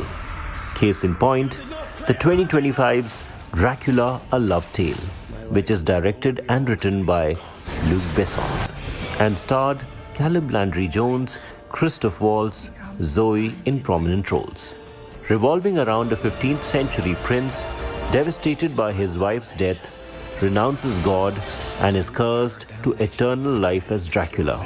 Centuries later, in 19th century London, he encounters a woman who resembles his lost love, and the hunt to reclaim her becomes his fate. Directed by Catherine Bigelow, the 1987 film Near Dark, starring Adrian Pastor, Jenny Wright, among others, told the story of young Caleb Colton, who meets May, a vampire, and after being bitten, is torn from his family to ride with her nomadic vampire family, and is forced to choose between this new dark existence and his old life. God damn, this is my family, let him go! The 1994 movie Interview with the Vampire, starring Tom Cruise, Brad Pitt, and Kirsten Dunst in pivotal roles. Set from the 18th century onward, it follows Louis, who is made immortal by Lestat. Which one of you made me the way I am? What you are? A vampire gone insane that pollutes its own bed. And if I cut my hair again? It will grow back again. Louis struggles with his nature together with the eternally young but trapped Claudia. They wander through centuries exploring love, loss, blood, and the perils of immortality. You're a vampire. The 2008's tale of romance and forbidden love, To Light, starring Kirsten Stewart, Robert Pattinson, Billy Burke, among others. The story revolved around Bella Swan, who moves to a rainy small town and falls in love with Edward Cullen, a vampire trying to suppress his bloodlust. Say it. Vampire. Are you afraid? No. My family, we're different from others of our kind. The romance is threatened by other vampires and the very nature of Edward's world. He's never gonna stop. I'd rather die than to stay away from you. But not stronger. I'm strong enough to kill you. The very famous TV series, The Vampire Diaries, starred Nina Dobrev, Paul Wesley, Ian Somerhalder, who are vampires carrying centuries of secrets, return to Mystic Falls. You are not Catherine. It's a working set. Being around her, being in her world. Where they become entangled with Elena Gilbert. And as the show unfolds over multiple seasons, it blends romance, danger, supernatural politics, friendship, betrayal, and identity, forcing each other to confront what they are willing to sacrifice. With Alice, Entertainment Bureau, India Today. Dear Diary. That's the world we live in. That's a wrap on our special broadcast. Don't forget to tune in to In the Club from Monday to Friday at 2:30 p.m. and 11:30 p.m. only on India Today for your daily fix of everything entertainment. I'm Sriya Kundu, signing off for today, but thank you for watching. Until next time, goodbye.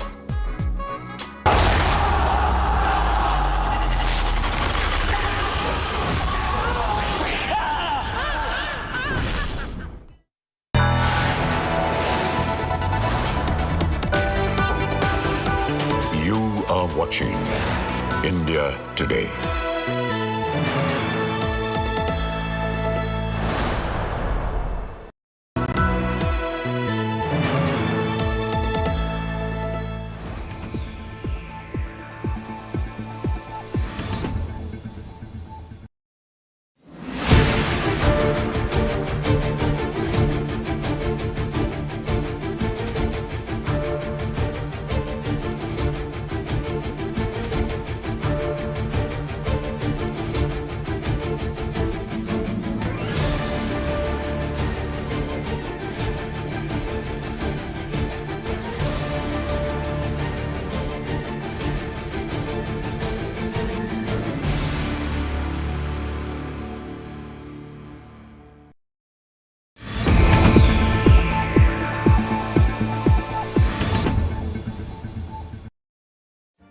Make your media plan smarter with India Today Live TV on your connected devices.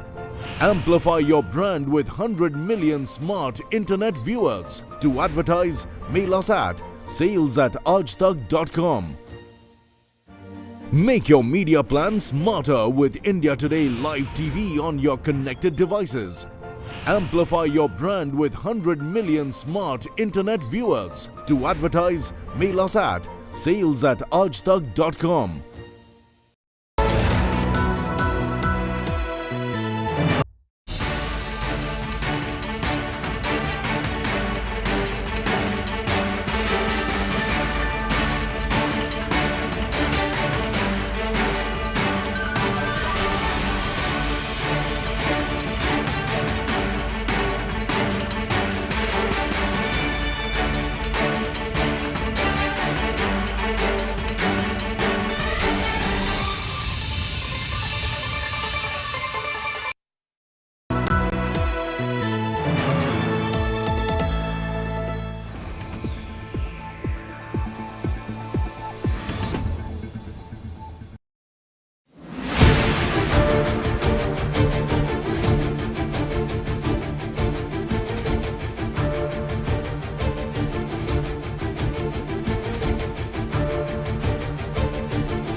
Make your media plan smarter with India Today Live TV on your connected devices. Amplify your brand with 100 million smart internet viewers. To advertise, mail us at sales@aajtak.com.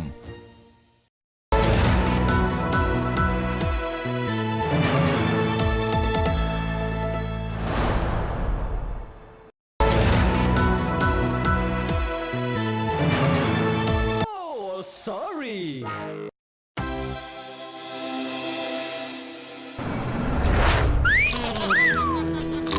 आए जाने मन, हम तुम एक कमरे में बंद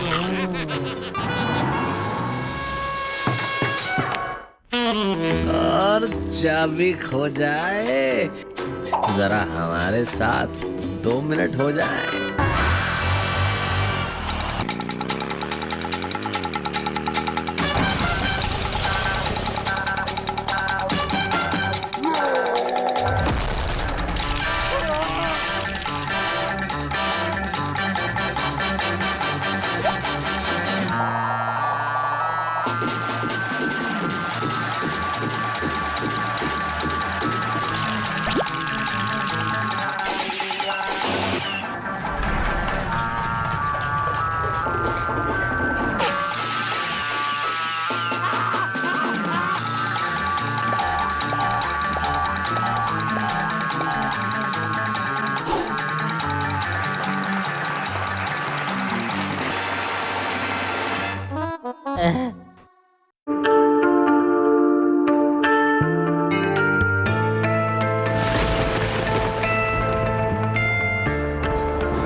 Watching India Today.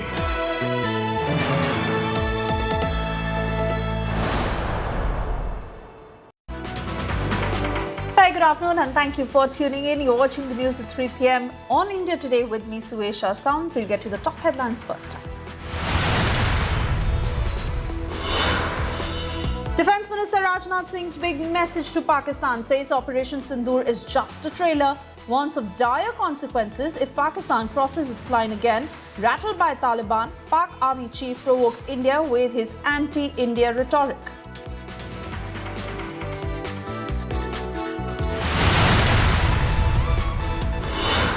Pakistan carries out fresh airstrikes along Afghanistan border. Afghanistan withdraws from Tri-Series with Pakistan after 3 domestic cricket players killed. Opposition stamps BCCI centre with tips jibe, says India must learn from Afghanistan to put nation first.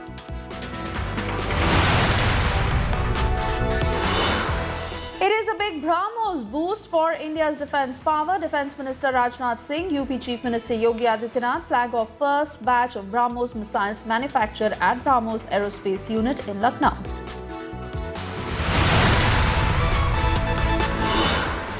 After successful rollout of GST 2.0, government releases report card on GST Bachat Utsav. Government hails India's growth story, says Indians moving towards Swadeshi items.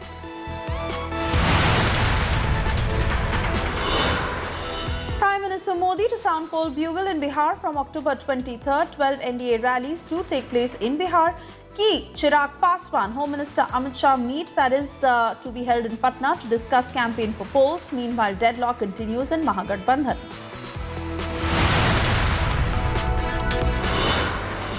Air quality plummets in Delhi NCR. Smog engulfs national capital. Very poor air quality reported across Delhi ahead of Diwali.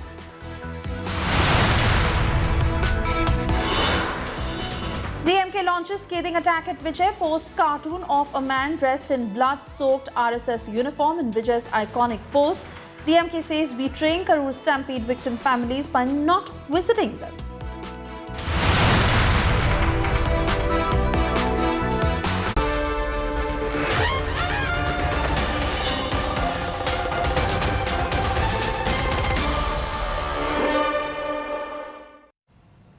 And while the battle for Bihar is intensifying, as Prime Minister Narendra Modi is set to sound the poll bugle with 4 key rallies starting October 23rd, followed by events on October 28th, November 1st and November 3rd.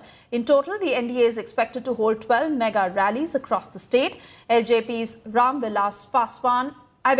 Chief Chirag Paswan, who met with Home Minister Amit Shah to discuss campaign strategy and also took a sharp jibe at the opposition over confusion in seat sharing and Chief Minister face. Meanwhile, nominations for the first phase of the Bihar elections have concluded. However, trouble continues to brew within the Mahagathbandhan. The alliance is facing internal clashes with parties fielding candidates against each other on key seats like Vaishali, Lalganj and Jale, the last of which RJD had officially left for the Congress but still contested. Though some Congress leaders who have voiced support for Tejashwi Yadav as the alliance's chief ministerial face, no formal announcement that has been made yet. The BJP on its part has attacked the opposition for failing to finalize a seat-sharing formula, accusing them of indulging in dynastic politics instead of focusing on voters. आज आदरणीय केंद्रीय गृह मंत्री अमित शाह जी से मुलाकात कर आने वाले दिनों में कैसे हम लोग कैंपेन को और ज़्यादा साथ मिलकर मजबूत कर सकें, ताकि हर वो सीट हम लोग जीत सकें, जिससे एक बड़ी जीत, एक ऐतिहासिक जीत एनडीए की हो. And well, up next is a special report that charts the turbulent political history of modern Bihar, focusing on the careers of Lalu Prasad Yadav and Nitish Kumar. The story of Bihar through AI.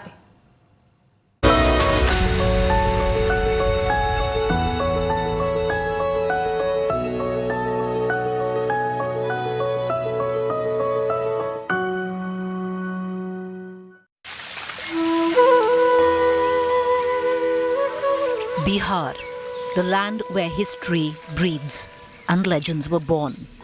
Bihar, not just a state, but a cradle of civilization, revolution and wisdom. From the world's first democracy in Vaishali to Buddha's enlightenment in Bodh Gaya. It is the birthplace of Lord Mahavir, Guru Gobind Singh, Chanakya, Aryabhat and Vatsyayana. Nalanda and Vikramshila universities thrived here long before in Oxford existed. It was here that Veer Kumar Singh led the 1857 revolt against the British. It was here again in 1917. Mahatma Gandhi lit the fires of the first Satyagraha in Champaran. Even George Orwell, author of Animal Farm, was born here. And yes, India's first president, Dr. Rajendra Prasad, was proudly Bihari. Bihar is not just a state, it is but a legacy. But Bihar's glorious past today lies in a present that is struggling. Despite its fertile lands, agrarian indebtedness traps its people in cycles of acute poverty.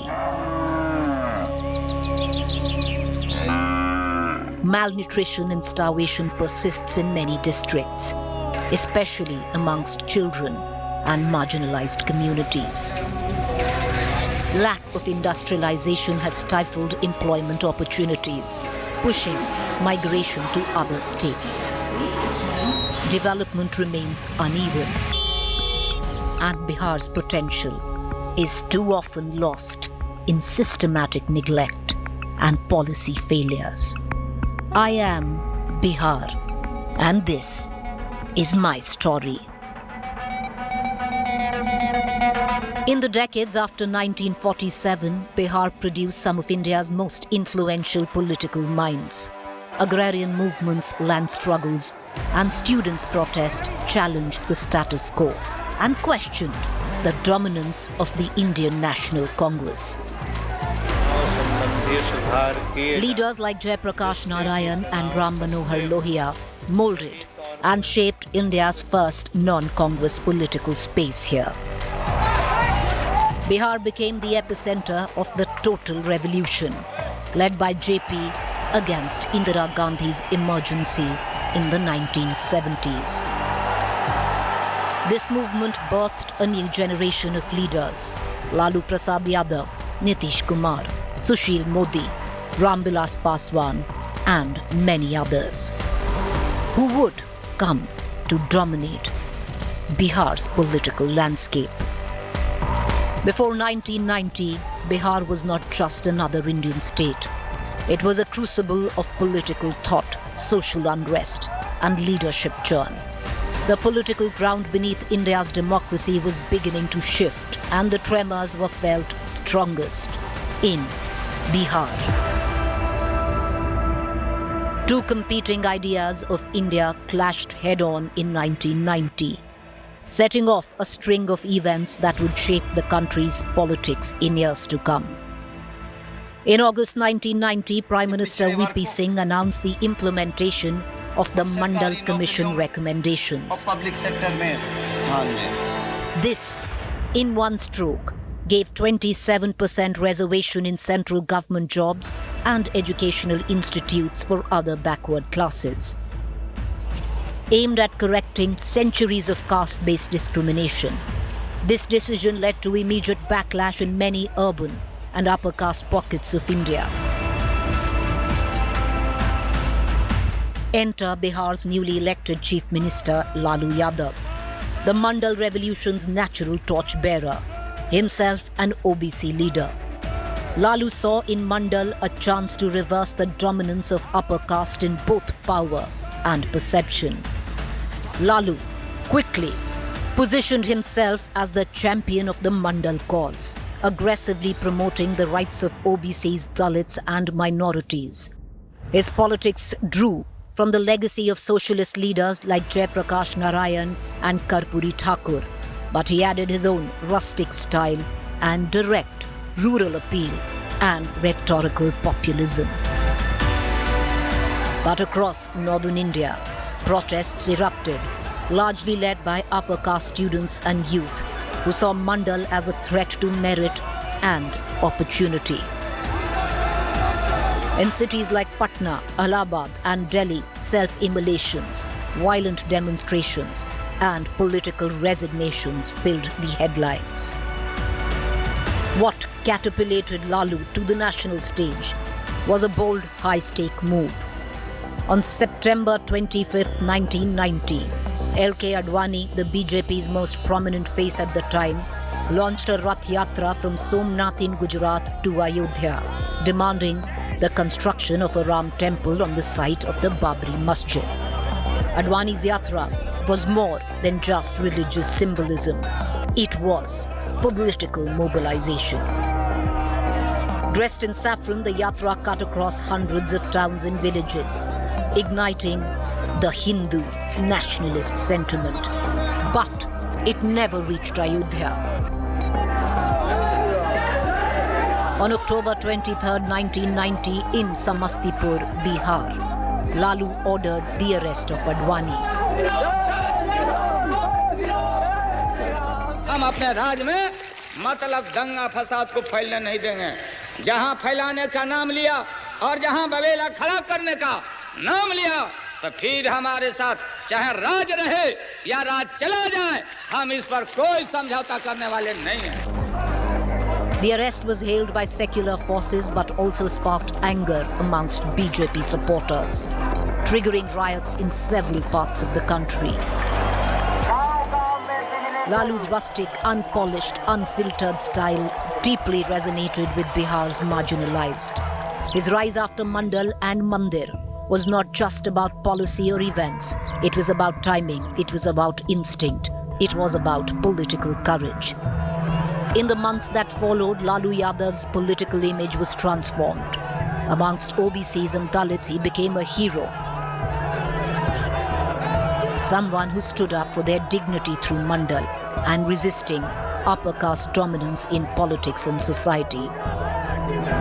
Among secular liberals, he was seen as a bulwark against communalism, and amongst Muslims, deeply anxious about the rising tide of Hindutva, Lalu's act of stopping Advani was seen as a gesture of protection and solidarity. This created the core of what would become his enduring vote base, the MY, Muslim Yadav combine. By 1995 assembly elections, Lalu's popularity was unshakable. His party won a majority of his own, securing 167 seats in the 324-member Bihar Assembly then. And while Lalu's second term began with even stronger control over the party and the state machinery, the jubilation was short-lived. This phase also saw increasing accusation of lawlessness, cronyism, administrative breakdown, which gave rise to the term Jungle Raj. In 1996, the 950 crore fodder scam came to light. The scandal had been simmering since the late 80s, exploding nationally when the CBI directly named Lalu in its charge sheet in early 1997. This triggered a political crisis, and there was growing demand that he resign as Chief Minister. In a bold and strategic move, Lalu split the Janata Dal in the July of 1997 and formed a new party, the Rashtriya Janata Dal. A majority of JD MLAs followed him, ensuring he retained control over the Bihar government. When legal pressure forced him to step down as CM, he appointed his wife, Rabri Devi, a political novice, as Chief Minister in July 1997. The Rabri Devi appointment was seen by critics as a proxy arrangement, allowing Lalu to wield power from behind the scenes. But for his supporters, it was projected as the rise of a common woman, further reinforcing his pro-poor, anti-elite image. पहली बार मुख्यमंत्री बनने के बाद कैसा लग रहा है? जो लग रहा है बताइए, कोई बात नहीं।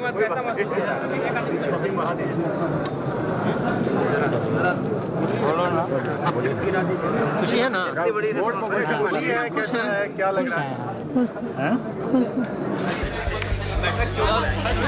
As Lalu battled scandals and held on to power, another historic change was underway. On November 15, 2000, Bihar was bifurcated and the new state of Jharkhand was carved out, comprising its southern mineral-rich districts. The split was decades in the making, driven by tribal movements that demanded self-rule, protection of their identity. For Bihar, the impact was seismic. The state lost nearly 45% of its landmass and most of its mineral wealth, including coal, iron ore, and steel hubs. What remained was a poorer, agrarian Bihar, dependent almost entirely on agriculture and remittances. Lalu, once the undisputed king of a vast Bihar, now had a shrunken stage and fewer resources to placate allies and fuel patronage politics. The bifurcation sharpened the perception of Bihar as India's most backward state. While Jharkhand became synonymous with mines, industry, tribal assertion, Bihar was left battling poverty, migration, caste conflict, and the weight of Bimaru stigma. Over time, Lalu's grip began to weaken. Corruption scandals, criminalization of politics, and poor governance led to growing urban and upper caste disenchantment. Law and order deteriorated, and Bihar's economic stagnation worsened. The BJP under Atal Bihari Vajpayee was rising nationally, and Nitish Kumar, once Lalu's ally, was positioning himself as a credible alternative in Bihar. Despite this, Lalu continued to win elections thanks to a loyal caste support, but his aura of invincibility had cracked. Bihar was restless. The ground beneath RJD's feet was beginning to shift. Bihar, by now, had become synonymous with lawlessness, extortion, and political criminalization. Roads crumbled, schools remained empty, industries fled, and electricity was a luxury. The state's decline was so steep that Bimaru, backward and sick, became a label stuck to Bihar's name. The disillusionment was sharpest amongst urban voters, upper castes and the youth. And by the time Bihar went to polls in 2005, a political realignment had taken shape. Nitish Kumar allied with the BJP under the NDA banner. They campaigned on promises of Vikas, better governance, contrasting it with RJD's perceived misrule. In a fractured verdict, the February 2005 election led to a hung assembly, followed by President's rule. Fresh elections in October 2005 finally broke the deadlock. This time, the JDU-BJP alliance swept to power, decisively ending 15 years of RJD dominance. For the first time since 1990, Bihar saw a non-RJD government at the helm. Nitish Kumar's arrival in 2005 marked a turning point in Bihar's modern history. Where Lalu embodied identity politics, Nitish positioned himself as the harbinger of governance, earning the nickname Sushasan Babu. Armed with BJP's organizational muscle, Nitish launched an ambitious agenda. Better roads, functioning schools, restored law and order, and, importantly, empowerment for women. Crumbling highways were rebuilt, potholes vanished, and the police were unleashed on the mafia network that had flourished through the 90s. His boldest stroke came in education, hiring thousands of teachers, reopening classrooms and pushing girls to schools with his new iconic cycle scheme. Soon the image of young women pedaling down village paths became shortened for a new Bihar. The transformation was reflected at the ballot box. In 2010 assembly elections, Nitish JDU, along with the BJP, won a thumping majority, 206 out of 243 seats. It was not just a victory, it was a rejection of the old Jungle Raj. Bihar had turned a corner. By 2013, Nitish Kumar faced his toughest political choice when the BJP anointed Narendra Modi as its prime ministerial candidate. Nitish protested. For him, Modi carried the shadows of 2002 Gujarat riots and, continuing with the BJP, risked the Muslim support that had bolstered his rule. The alliance that had powered Bihar's turnaround for nearly a decade came undone. Nitish walked out, severing a 17-year partnership, but going solo proved costly. In the 2014 Lok Sabha elections, the JDU was wiped out, reduced to just 2 seats. A humbled Nitish accepted moral responsibility and stepped down, handing the Chief Minister's chair to Jitin Ram Majhi, a relatively unknown leader from the Mahadalit community. The experiment didn't last. Within months, Nitish orchestrated his own comeback, dislodging Majhi in 2015. But the episode left scars inside his party, exposing fractures that would resurface in later years. That same year, Nitish staged a stunning political comeback. In an extraordinary turnaround, he buried decades of rivalry with Lalu Prasad Yadav and joined forces with the Congress to form the Mahagathbandhan. What united them was a common goal: to halt BJP's advance in Bihar. The battle became a national spectacle. Modi crisscrossed Bihar with aggressive campaigning. But the ground reality told another story. Nitish's credibility as a reformer, combined with Lalu's caste arithmetic, created a formidable front. The verdict was emphatic. The Mahagathbandhan swept 178 out of 243 seats, handing the BJP a stinging defeat. For Nitish, it was vindication after the humiliation of 2014. For Lalu, it was redemption. And for Bihar, it was another reminder that no political script ever stays the same for long. But the partnership was uneasy from the start. Behind the scenes, tensions brewed, and those tensions would explode just 2 years later. By 2017, the cracks in the Grand Alliance had grown to widen.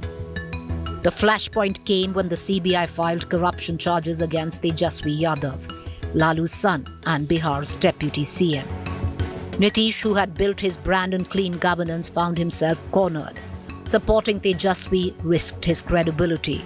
Demanding his resignation threatened the coalition itself. For weeks, the alliance teetered on the edge until Nitish made his choice. In July 2017, he resigned as chief minister, dramatically pulling the plug on the Mahagathbandhan. Within 24 hours, he was back, sworn in again, this time with the support of the BJP. The speed of the turnaround stunned even seasoned political watchers. For Nitish, it was survival dressed as pragmatism. For Lalu and the RJD, it was betrayal. For Bihar, it was another reminder that alliances here are as fragile as they are necessary. When Bihar went to polls in 2020, Nitish Kumar was no longer the commanding figure he had once been. Years of alliance shifts, the shadow of Lalu's enduring social base, and growing fatigue with his leadership had eroded his appeal. The NDA faced a spirited challenge from Tejaswi Yadav, who emerged as the new face of the RJD. At just 31, Tejaswi tapped into discontent over jobs and migration, drawing massive crowds across the state. The verdict told a new story. The NDA managed to retain power, but the balance had shifted. The BJP won 74 seats, while JDU slipped to 43, its worst performance in years. Chirag Paswan, who referred to himself as Modi's Hanuman, played a key role in downsizing JDU by contesting against it, but not against the BJP. Nitish still returned as chief minister, but now as a diminished partner, reliant on the BJP's strength to survive. It was a symbolic turning point. The man who had once rebuilt Bihar's image was now clinging to relevance, his political capital depleted. For the BJP, it was a clear sign that the junior partner had become the dominant force. In August 2022, Bihar politics witnessed yet another seismic shift. Nitish Kumar walked out of the ruling coalition with the BJP, rallying again with the RJD and the Congress to form a renewed Mahagathbandhan. The move was framed as resistance to the BJP's growing dominance, both in Delhi and in Patna. Tejaswi Yadav, Lalu's son, assumed the role of deputy chief minister, emerging as the new face of Bihar's social justice politics. For a brief moment, the Lalu-Nitish alliance looked firmly re-established, blending governance with backward caste mobilization. But in early 2024, an unexpected strike again. In a flash, reminiscent of 2017, Nitish resigned once more, abruptly breaking the Mahagathbandhan, plunging the state into crisis. एक बार बता तो देते कि हम नहीं रहना चाहते जहाँ, इस बार तो आपने कुछ कहा भी नहीं।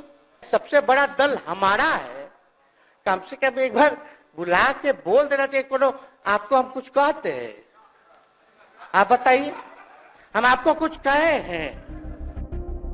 Within days, he realigned once more with the BJP-led NDA, triggering widespread political upheaval and raising questions about the stability of coalitions in modern Bihar. पूरे तौर पर सब दिन इनके साथ रहेंगे और पूरे तौर पर जो कुछ भी है आज जिस तरह से भी ये करेंगे बहुत अच्छा है। As Bihar heads into 2025 assembly elections, the political playing field is fraught and unpredictable. Nitish Kumar, once celebrated as Sushasan Babu, now carries the fatigue of 20 years of anti-incumbency and repeated U-turns. Meanwhile, Tejaswi Yadav seeks to inherit his father's mantle and present himself as the voice of a new generation. And the BJP, stronger than ever in Bihar, eyes the chance to claim power outright. Bihar's story since the 1990s has been one of cycles. Mandal versus Mandir, Lalu versus Nitish, alliance versus betrayal. At each turn, the state has mirrored India's larger democratic battles. The only certainty, as always, is that Bihar will decide its next chapter in its own restlessness, unpredictable way. Once more, the stage is set.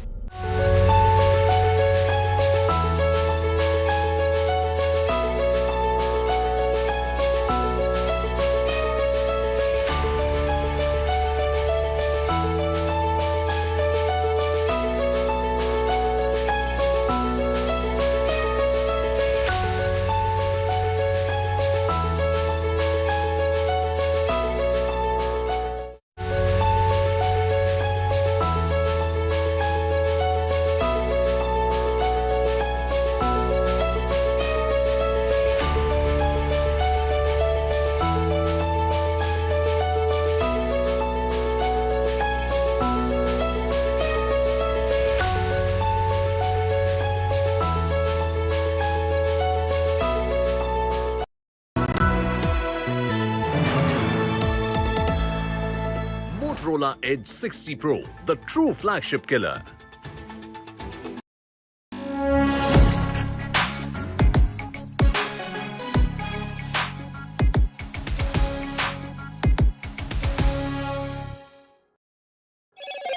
Hello, Moto. Do the Moto Moto.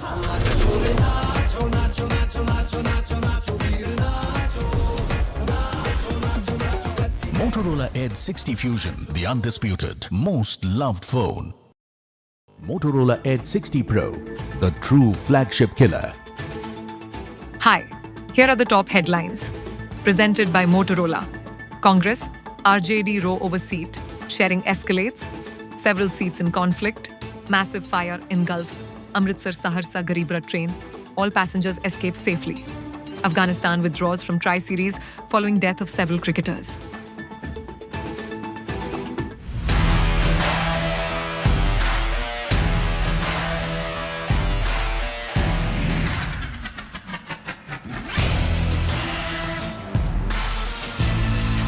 India Today, making sense of India. Now available for speed delivery on Amazon and Blinkit.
सबको ब्रह्मोस की ताकत के बारे में अच्छी तरह पता है। देश को यह विश्वास है कि हमारे जो विरोधी हैं, एडवर्सरीज हैं, अब ब्रह्मोस से बच नहीं पाएंगे। यह देश को पूरा भरोसा है। पाकिस्तान की जहां तक बात है तो अब उसकी एक एक इंच जमीन हमारी ब्रह्मोस की पहुंच में है। और ऑपरेशन सिंदूर में जो हुआ वह तो सिर्फ ट्रेलर था मेरे साथियों। ऑपरेशन सिंदूर में जो हुआ वह तो केवल एक ट्रेलर था, पर उस ट्रेलर ने ही पाकिस्तान को यह एहसास दिला दिया कि अगर भारत पाकिस्तान को जन्म दे सकता है तो समय आने पर वह अब आगे मुझे बोलने की कोई जरूरत नहीं है। आप सब खुद समझदार हैं। कहने का अर्थ यह है साथियों कि ऑपरेशन सिंदूर में ब्रह्मोस का जो प्रैक्टिकल डिमॉन्स्ट्रेशन हुआ है उसने देशवासियों और पूरी दुनिया में ब्रह्मोस के लिए एक कॉन्फिडेंस, एक आत्मविश्वास पैदा किया है। इसलिए इस कॉन्फिडेंस को बनाए रखना अब आपकी जिम्मेदारी है।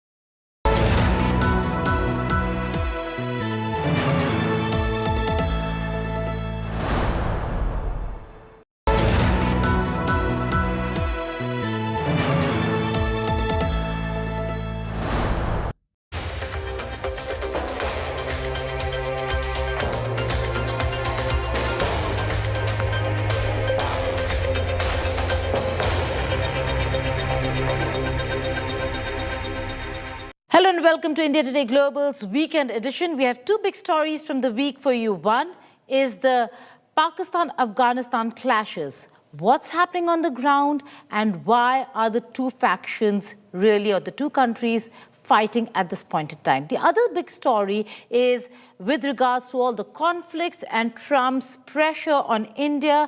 Why does India need energy security? What are strategic petroleum reserves? Let's begin with Afghanistan and Pakistan.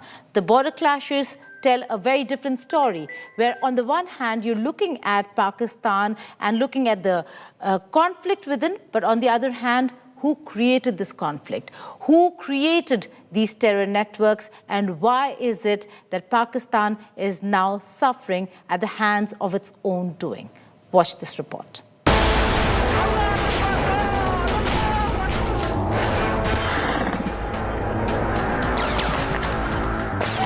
There's a new war simmering between Pakistan and Afghanistan. And make no mistake, Islamabad or Rawalpindi lit the match.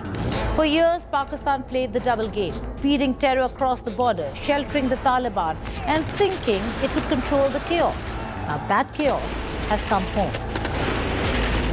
The fires Pakistan once exported are burning right through its own frontier. The Taliban, once Pakistan's prized proxy, has turned its guns on its old master. Border posts fall, air bases burn, and trade crossings close.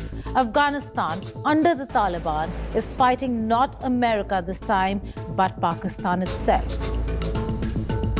The monster Islamabad nurtured for strategic depth is now devouring it from the edges. As Pakistan generals roar retaliation, the world asks, how did Pakistan lose control of its own creation? And more importantly, what does this mean for India? Hello and welcome. You're watching Statecraft with me, Geeta Mohan.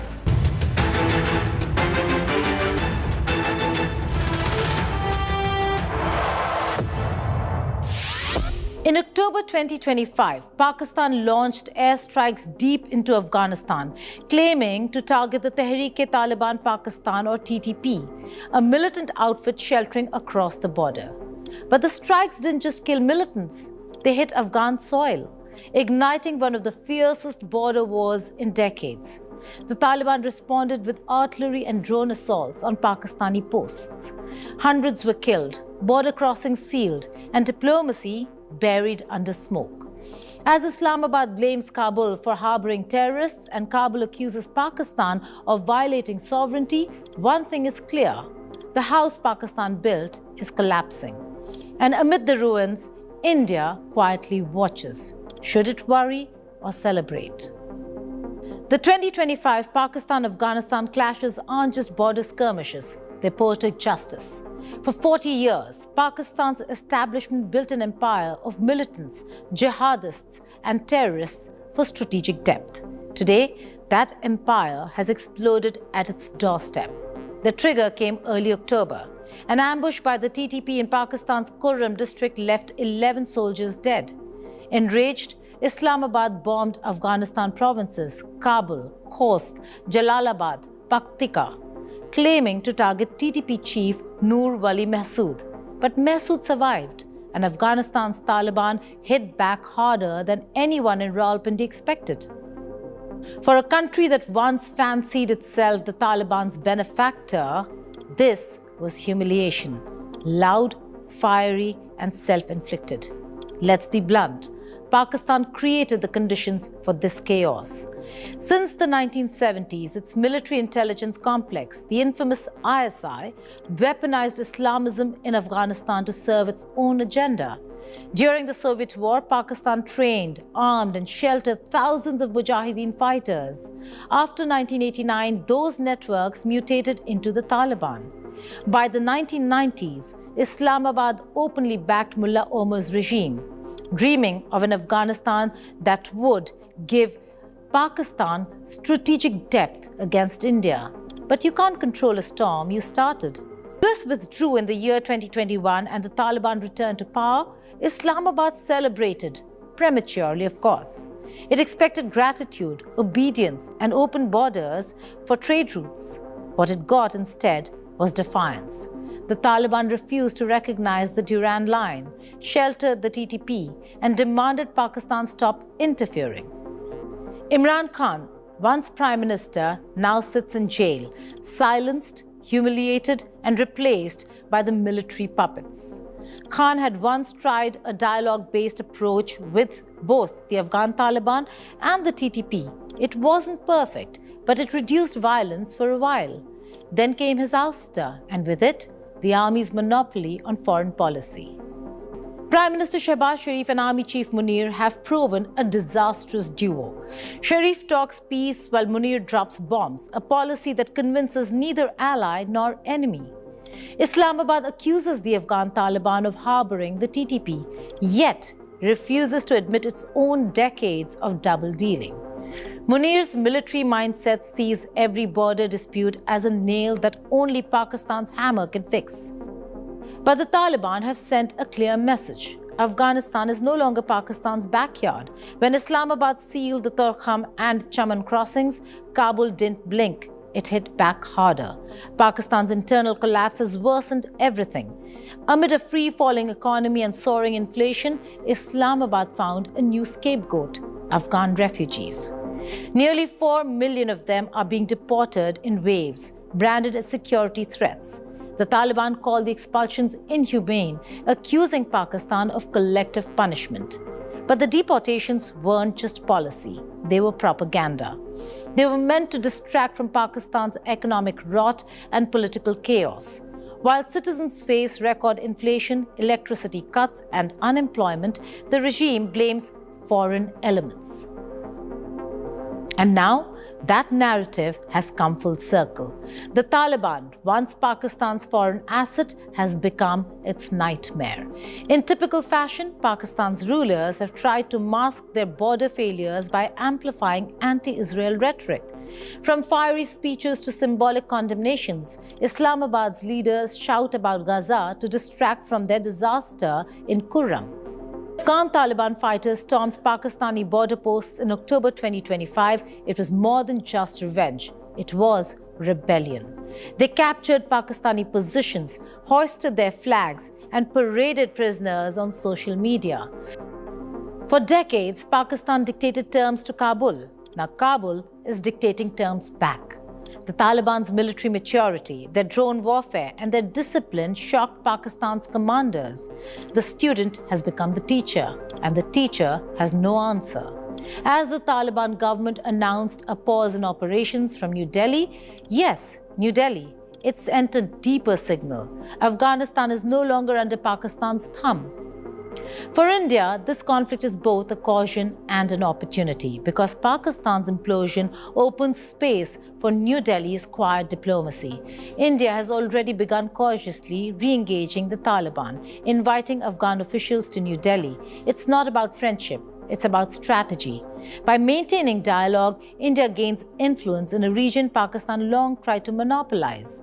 While Pakistan accuses India of provoking the Taliban through diplomacy, the truth is simpler. Afghanistan is asserting sovereignty and India is simply listening.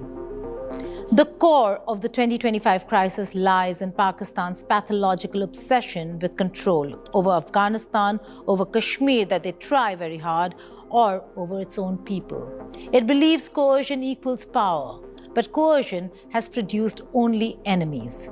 Pakistan wanted the Taliban as a puppet. It got a rival. It wanted strategic depth. It got strategic disaster.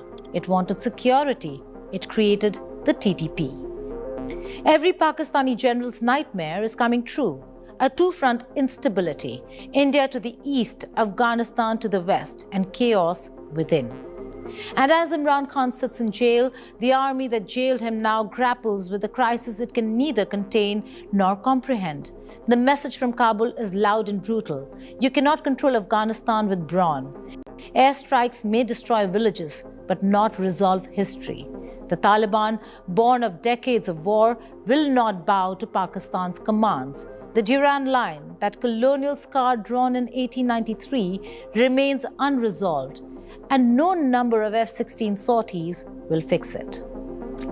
Let's settle this question once and for all. The responsibility for this bloodshed lies squarely with Pakistan. It was Pakistan that armed and nurtured the Taliban during the 1990s. It was Pakistan that provided safe havens for jihadists for decades.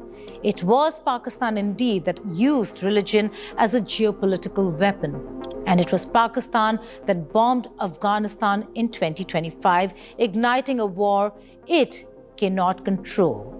The Afghan Taliban are not innocent. They harbor militants and impose brutal rule, but they are reacting to a structure Pakistan built. The TTP exists because Pakistan blurred the line between good and bad militants, between good and bad Taliban. So when Islamabad now demands that the Taliban change their organization, it sounds absurd. The Taliban are Pakistan's own reflection, born of the same ideology, hardened by the same guns. New Delhi's engagement with Kabul, measured, pragmatic, and patient, positions India as a stabilizing force in a region consumed by Pakistan's self-inflicted chaos. Today, Pakistan faces a reality check it can't ignore. Its western border is in flames. Its economy is in free fall. Its policies are in paralysis, and its society is restless. The border clashes with Afghanistan are not just a military confrontation, they're a mirror showing Pakistan what decades of manipulation and militarization have done to its identity. The other statecraft episode is on India's strategic petroleum reserves, a very important aspect. Not many people understand why this is important. There are many countries who have different number of days reserved to ensure that they have enough petroleum in case and should there be a crisis. With all the conflicts and with President Trump's threats, how does India fare and how does India stack up vis-a-vis the world? Here's a report.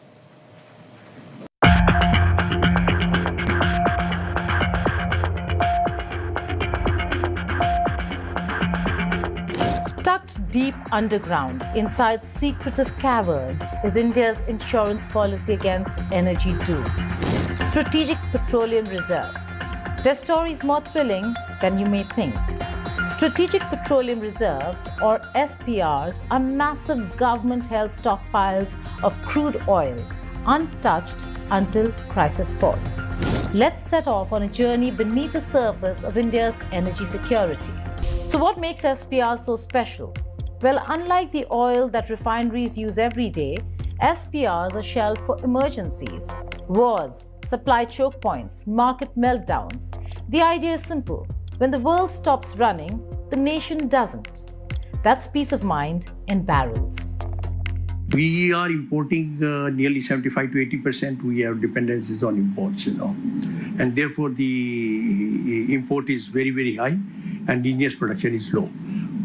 Government is taking steps to also increase indigenous production, but at the same time there is increase in demand also. So, so these dependence on imports will always remain big way. And India is third largest country in terms of, this requirement, crude oil, So this is essential needed, so we'll have to go forward, For India, world's third biggest oil consumer and importer, SPRs aren't just a nice to have, they're a must. With 85% of our oil shipped in from distant lands, a single global jolt could leave tankers stranded. fuel pumps dry, and factories paralyzed. SPRs provide a crucial lifeline. Let's rewind to the 1970s. Two crises struck, both triggered by turmoil in West Asia. Suddenly, the world realized oil isn't just fuel, it's power. Interrupt the flow, and even mighty nations stumble.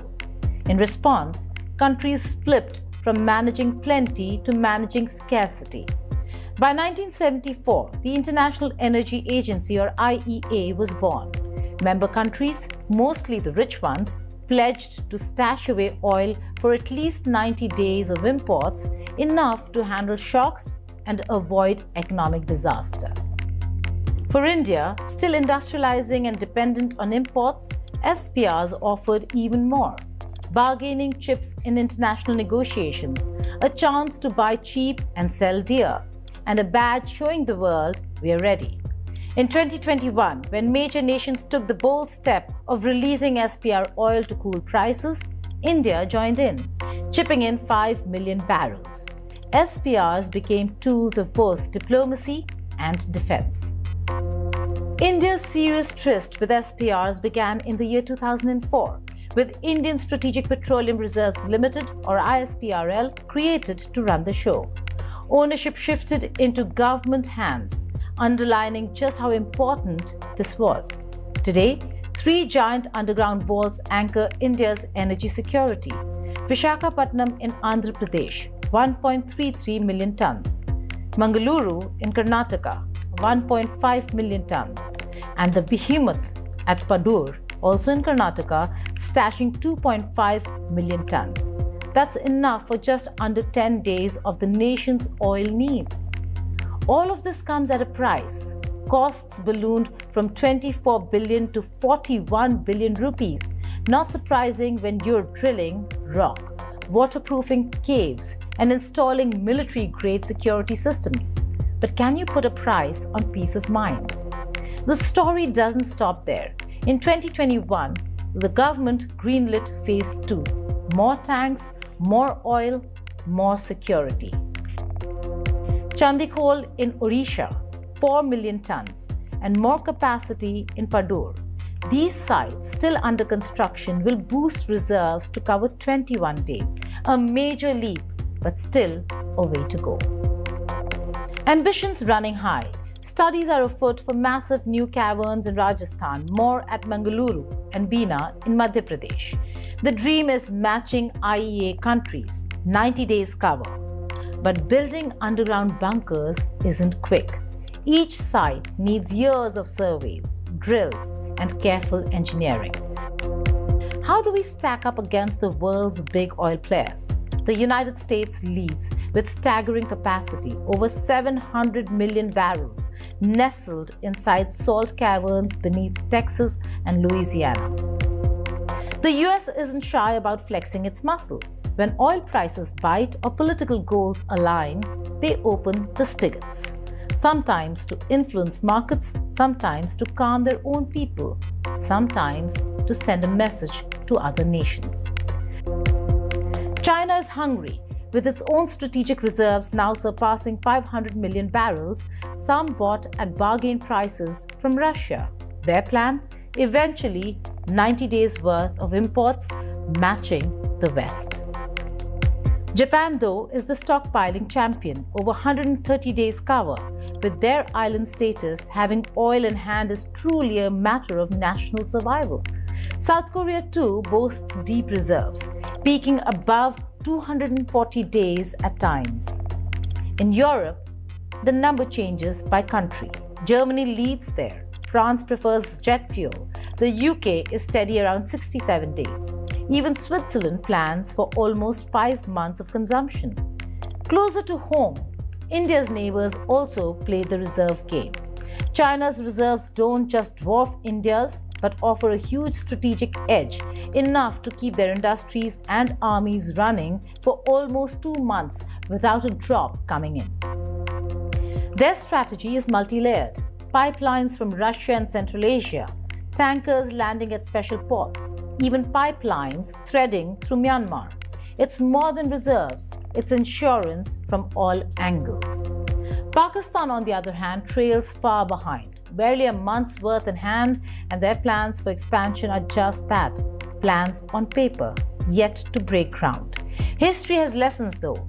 In 1971, attacks cut them off from oil at Karachi, a blow still studied by their strategists. To sum up, India's current 9.5 days of reserves aren't enough if the region hits trouble, not with big energy-hungry economies nearby, and the stakes set sky high. We need more.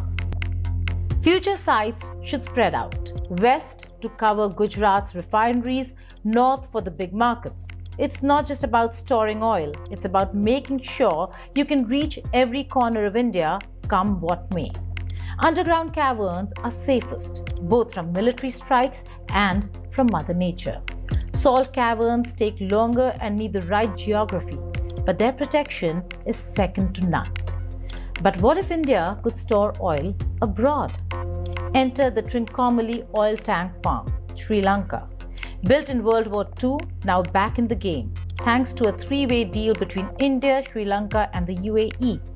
Traditionally, SPR sat quietly underground, waiting for doomsday. But what if they could turn a profit as well? India is moving towards letting private players manage SPRs, lease out space, and trade oil. In the good times, they use reserves to buy low and sell high, like China did, pocketing healthy gains after buying cheap Russian oil, then selling when prices soared.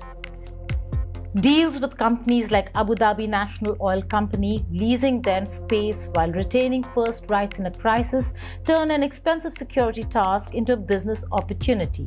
The Padur expansion, for instance, will be privately managed with the government holding key controls. This brings in efficiency, expertise, and investment from the private sector, freeing up taxpayer money. But governments must keep a tight grip to make sure when things go south that oil is available as planned.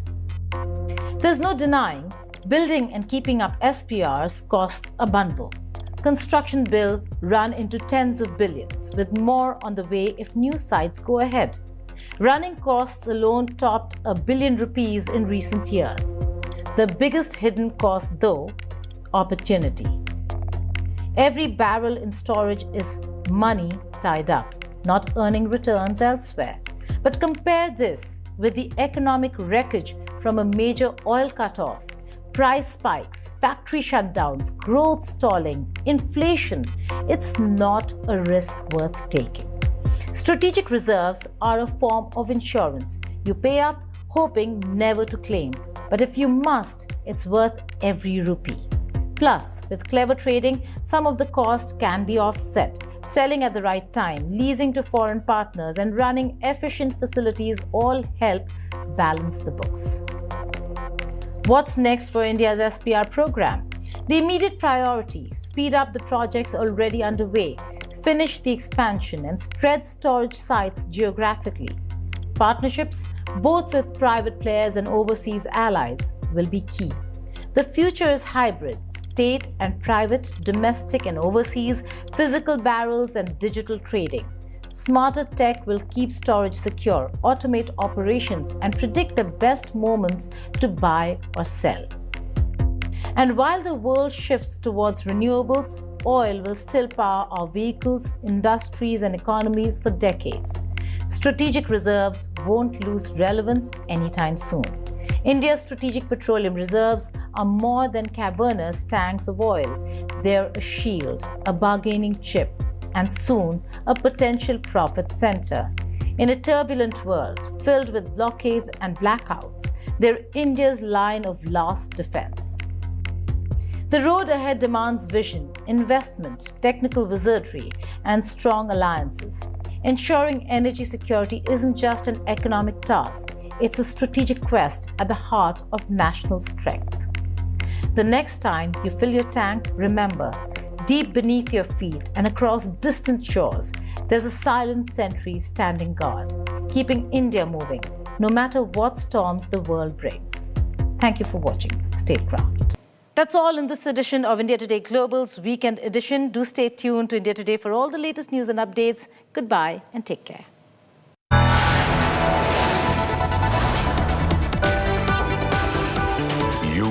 watching India Today.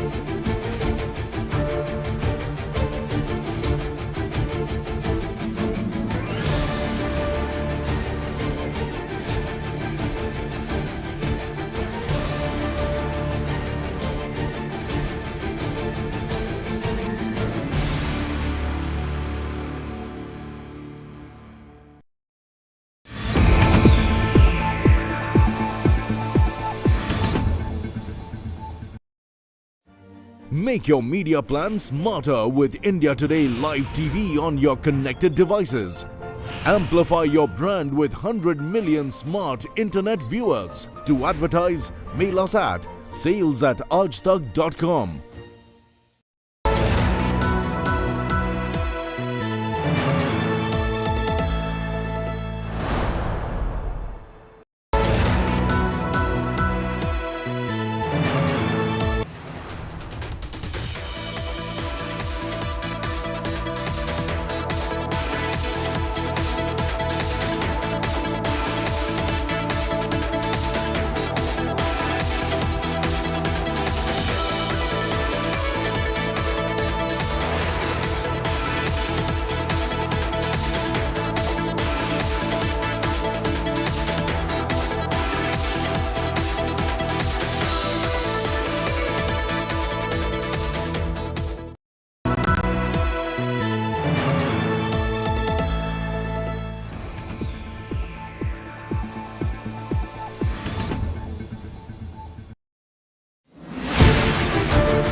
Watching India Today.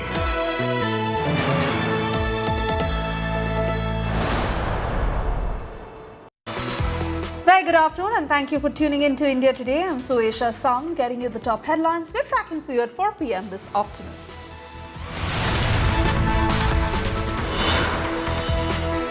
Pakistan carries out fresh airstrikes along Afghanistan border. Afghanistan withdraws from tri-series with Pakistan after 3 domestic cricket players were killed. Opposition slams the BCCI. The centre, with tips jibe, says India must learn from Afghanistan to put nation first.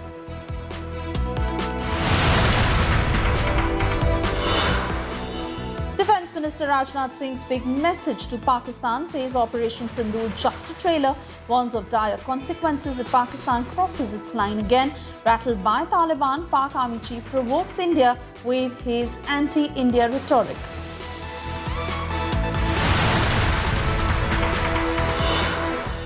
After successful rollout of GST 2.0, government releases report card on GST Bachat Utsav. Government hails India's growth story, says Indians moving towards Swadeshi items. Prime Minister Modi to sound poll bugle in Bihar from October 23rd. 12 NDA rallies to take place in Bihar. Key Chirag Paswan, Home Minister Amit Shah meet held in Patna to discuss campaign for the polls. Meanwhile, deadlock continues in Mahagathbandhan. Air quality plummets in Delhi NCR, smog engulfs national capital. Very poor air quality reported across Delhi ahead of Diwali.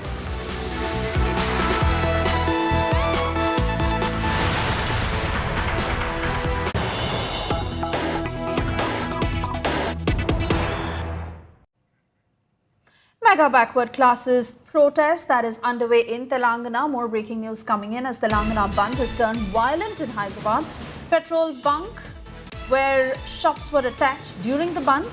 Protesters resorted to stone pelting. Protesters were forcibly moved as they shut down shops. BRS rebel K. Kavita took part in these protests. Those are the pictures on your screens coming in from Hyderabad of how these protests turned violent, where the protest primarily is growing due to demand of 42% quota for backward class. Abdul Bashir joining us live with further details of how these protests are escalating and what these protesters demand. Over to you, Abdul. Well, today is the day where the BC reservation, 42% BC reservation demand, calling this demand, the protest was called by the BC leaders, the backward class leaders, supported by the parties like the Congress, BJP and the BRS. Several areas protests had taken place, be it Amberpet, Golnaka, RTC Crossroad and other places where in Hyderabad. And apart from this, what we have seen is that in the morning when the protests began, the transport services in several districts, including Mehboob Nagar, Karimnagar, Siddipet, Khammam, and other districts have been affected. And violence also had taken place in Nallakunta area, where protesters were seen pelting stones at a Bajaj Electronics store and also a tiffin center, a shop in Nallakunta area. Then later, a petrol bunk was also attempted to be vandalized. Attack took place on a petrol bunk which was functioning on the Bandh call that was given today. Now here the demand that the protesters are making is that the 42% reservation for the backward classes in the local body polls must be given is what their demand is. Remember, the High Court had stayed the order of BC quota in the upcoming local body polls, after which the Bandh call was given after the High Court stay. And now the protesters are demanding that the 42% reservation in the local body polls must be given and the stay must be vacated is what their demand is. Now, several protesters have taken to the streets regarding this particular demand that they have put forward. K. Kavita, the Telangana Jagruti chief, has also was seen travelling in an auto as a protest to form a human chain in Hyderabad. And several other BRS and Congress leaders also had protested in several parts of Hyderabad demanding the same. Over to you.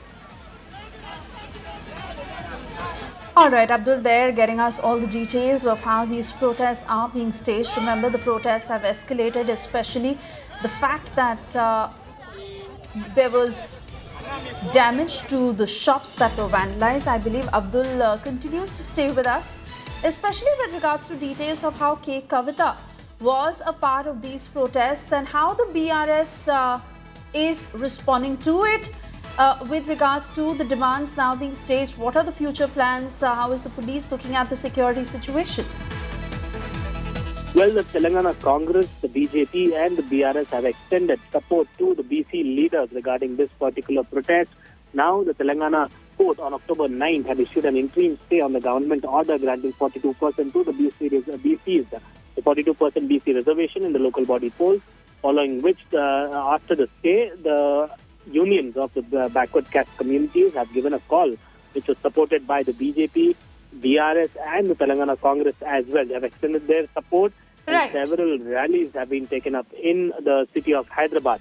Now, K. Kavita, who is not with the BRS but with the Telangana Jagruti now, she has also given a support to the Bandh here. BRS leaders have given their support. BJP leaders also were seen joining the streets. The Congress leaders also were seen rallying in the city of Hyderabad. Right. Abdul, do stay on. We have more responses on this. Let's listen in. 42% जो reservation के लिए Congress party कल भी कायम थी, आज भी है और कल भी रहेगी। हमसे जितना हुआ, जो ये गवर्नमेंट जितना करना चाहिए, ये असेंबली में जो पूरा इन्फॉर्मेशन आज गवर्नर के पास है। हमारी मांग है 42% रिजर्वेशन बीसी को देने की। ये मांग को पूरी करना कौन? Central government, Bharatiya Janata party.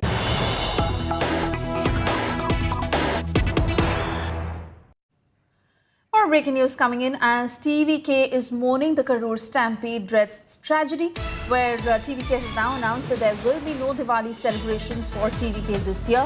Vijay has strictly instructed all the party cadres to not celebrate Diwali after 41 people lost their lives in the Karur stampede on the 27th of September, where you would remember most of them were women and children.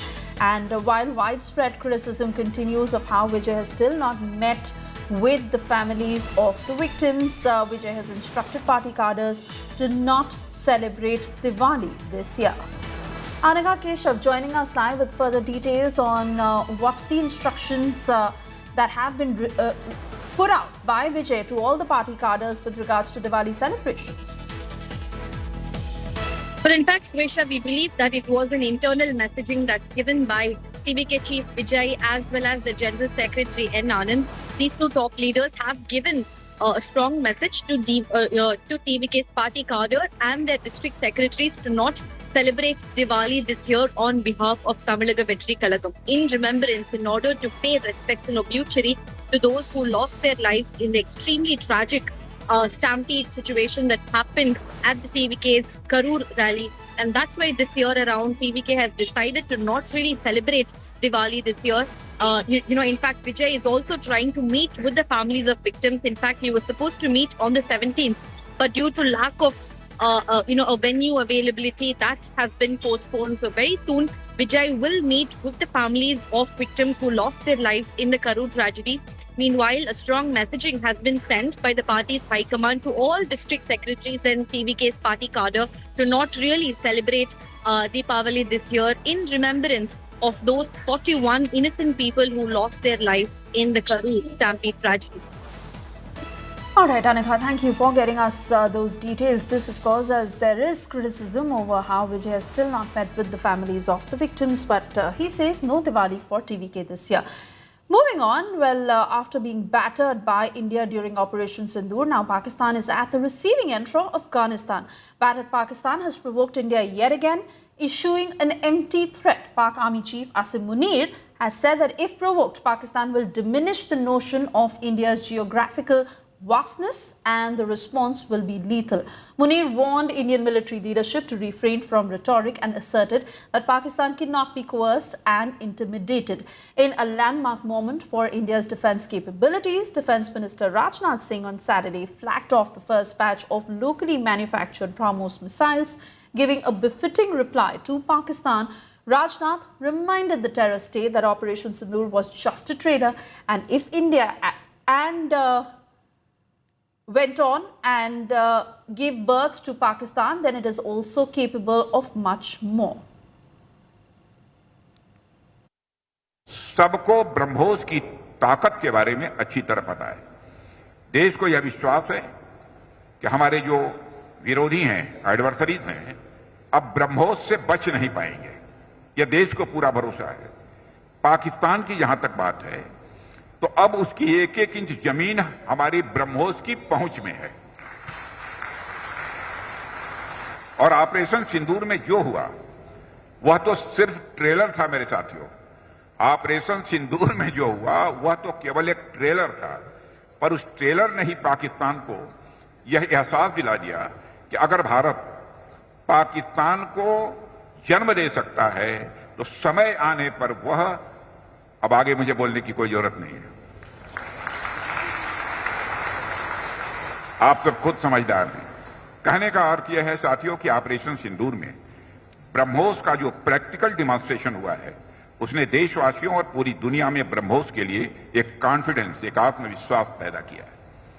इसलिए इस confidence को बनाए रखना अब आपकी जिम्मेदारी है। And well, the battle for Bihar is heating up, and this time Bhojpuri film stars are right in the middle of this. From contesting seats to leading campaigns, they're bringing their fame and jalwa to the Rajniti of Bihar. But behind the stardom, there is a lot of controversy, vulgarity, and a serious question that have we as a society just stopped caring that we are allowing this dirty picture in politics? Take a look at this report for more.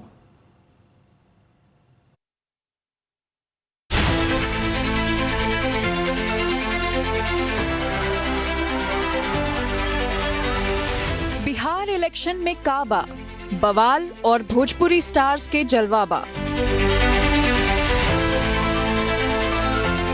From contesting seats to setting campaign stages on fire, Bhojpuri stars are stealing the spotlight in Bihar's political theatre. While the RJD has fielded actor-singer Khesari Lal Yadav from Chhapra, the BJP has roped in controversies, poster boy Pawan Singh as its star campaigner.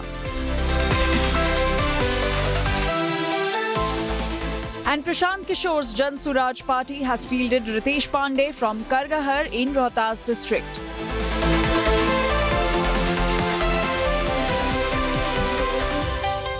These men command mass appeal. Their songs are played on loudspeakers across villages, towns and cities.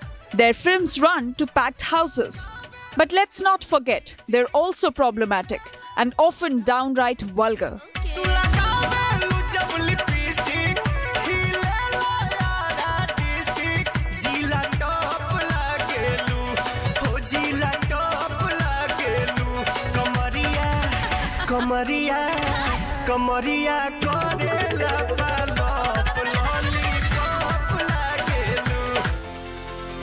The Bhojpuri industry has long been accused of normalizing misogyny.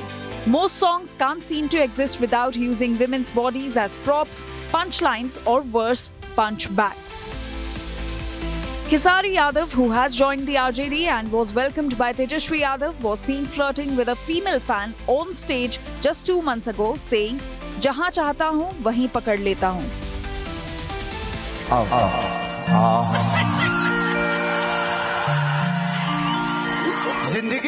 जिंदगी मिले तो खेसारी लाल यादव जैसे जहां चाहता हूं वहीं पकड़ लेता हूं. And then there's BJP star campaigner Pawan Singh. A video from an event in Lucknow went viral showing him allegedly touching his co-star Anjali Raghav inappropriately. एक बार बोल तो दिया करो राम राम. रुक कुछ लगा है बताओ हाथ. अरे हाथ हटाओ. The backlash was swift.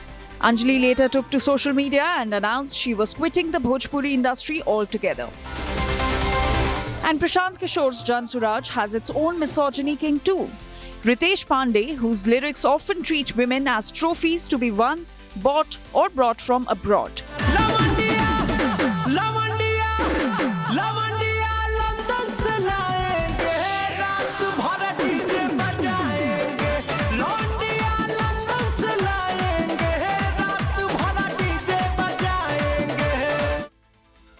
Three men, three different parties, but one common script: vulgarity as vote catcher.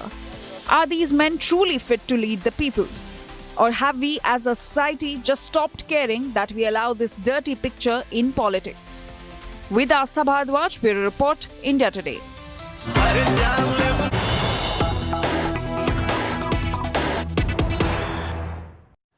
Moving on, amid unrest in Pakistan-Afghan border, Pak Ministry of Foreign Affairs has called for peace. In the latest, Pak Foreign Minister has said that high-level delegation is all set to meet in Doha today. Pakistan has also said that talks to end cross-border terrorism against Pakistan is in the making and planning, as Pakistan has also added that high-level meet is to restore peace in Pak-Afghan border. Tensions have been fuming at the Pak-Afghan border, and this is the latest statement coming in from Pakistan as it is urging to restore peace, for which Pakistan Foreign Ministry has said that they are calling for peace, also adding that a high-level delegation is meeting in Doha today to do the same. Let me get Geeta Mohan, who's with us on the phone line, to give us more details of what the peace plan is as far as Pakistan is concerned, and what is to happen in the meeting in Doha today? So for now, even as the delegations of Pakistan and Afghanistan have arrived at Doha, the cross-border clashes and tensions continue between Afghanistan and Pakistan. And Field Marshal Asim Munir is pinning the blame on its neighbor, that's India, saying that it is all caused by India. Having said that, the fact that Pakistan and Afghanistan are involved in an intense clash at the border goes to show how the Taliban, which was brought back almost by Pakistan, now Pakistan is facing the brunt of the very same Taliban. And the clashes and tensions continue despite the delegations having reached. But yes, the delegations are there. Minister of Defense of Pakistan, Khwaja Asif, and the Afghan Defense Minister, Mullah Muhammad Yaqub Mujahid, both are there in Doha, in Qatar. The discussions will be on how to immediately cease the cross-border tensions firstly, and then move forward on the larger resolution of the problems that the two countries have been looking at: security concerns, safe havens for TTP, so on and so forth. Look at the Pakistani statement. They've already said that the talks will focus on immediate measures to end cross-border terrorism against Pakistan.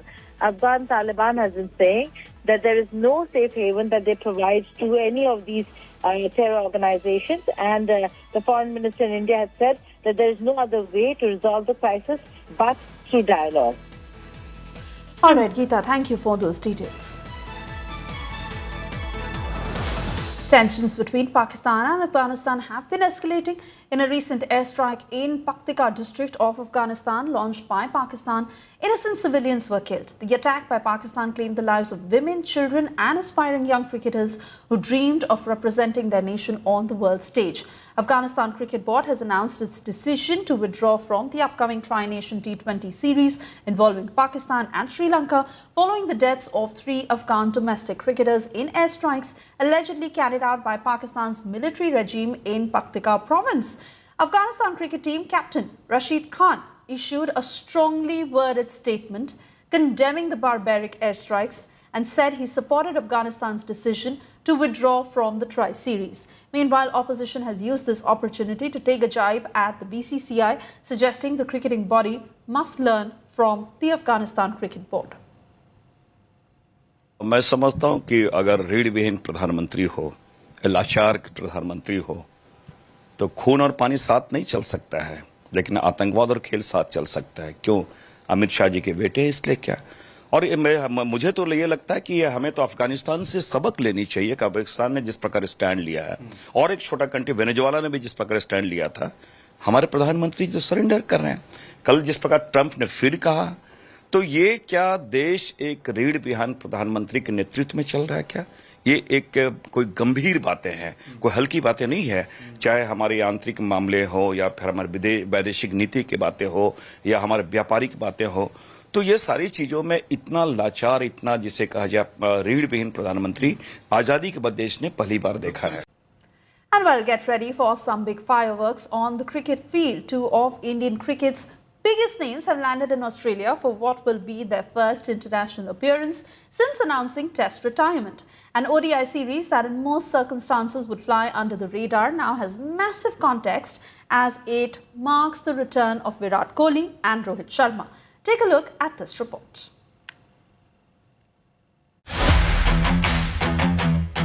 The biggest superstars of Indian cricket are back, recharged, reinvigorated and ready to roar. There was never really any doubt about their selection in the ODI squad for the Australia series after they retired from Test and T20 cricket. But even then, there was euphoria among fans when their names were announced. Social media can just not wait for the two to take field on Sunday, a clear indicator of how the fandom around them has not shrunk one bit. In Australia, fans have been lining up for autographs and selfies, eager to capture a moment with their idols. But what is also a reality is that there are questions looming over their participation in the 2027 World Cup, especially with the kind of comments made by Coach Gambhir and Ajit Agarkar. 50 over World Cup is still, 2.5 years away, and I think it is very important to stay in present. That is something which is very important. Obviously, they're quality players, they're coming back, their experience is going to be a handful in Australia as well. Hopefully, those two guys will have a successful tour, and more importantly, as a team, we will have a successful series. I mean, that's the format they are at the moment playing. We've picked them as far as 27 World Cup is concerned. I don't think we need to talk about it today. Obviously, with the captaincy change, that's generally the thought. It's not as if the two are oblivious to the surround sound. Both have been practicing behind the scenes, with Rohit in fact looking the fittest he has in recent times. The ODI series starting on Sunday promises to be a blockbuster. In many ways, it may as well mark the start of their 2027 World Cup journey. So enjoy it, relish it, and savor it. Sports Bureau, India Today. With that, it's a wrap on this edition of the news. Thank you for watching India Today. For more news and updates, you can log on to indiatoday.in. You can also download our app. Thank you for watching.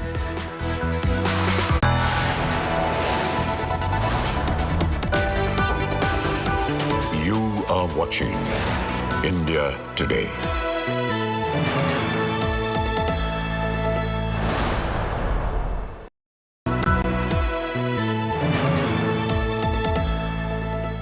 बेटा Dulux है और उसकी warranty तो और भी शानदार, paint से भी शानदार वारंटी, से शानदार पेंट से शानदार warranty,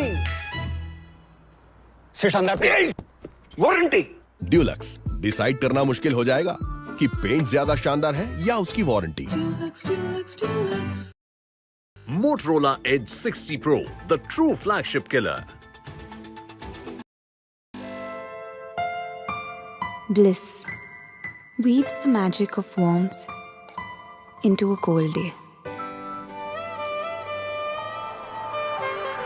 Experience bliss in all its forms with Hindwear. Hindwear, designed for bliss. Hello, Moto. Do the Moto Moto.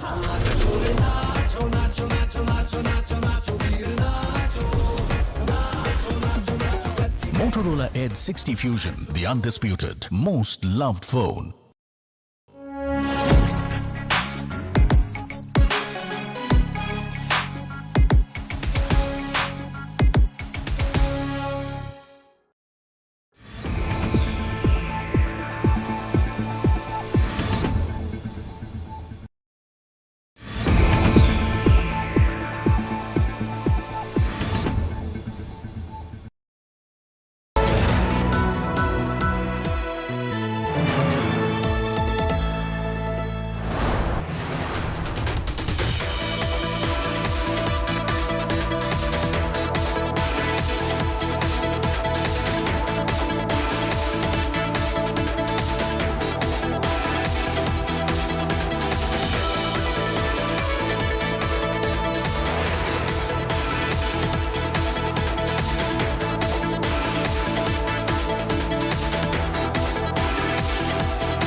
Motorola Edge 60 Pro, the true flagship killer.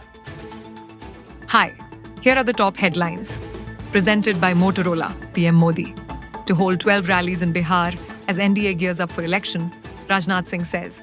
Entire Pakistan within BrahMos missile range. VIP leader Badri Purve resigns after being denied party ticket. This is the Diwali weekend, and for the first time, Unpolitics is breaking format. One of the best astrologers in India joining me is Mr. Dipanshu Giri.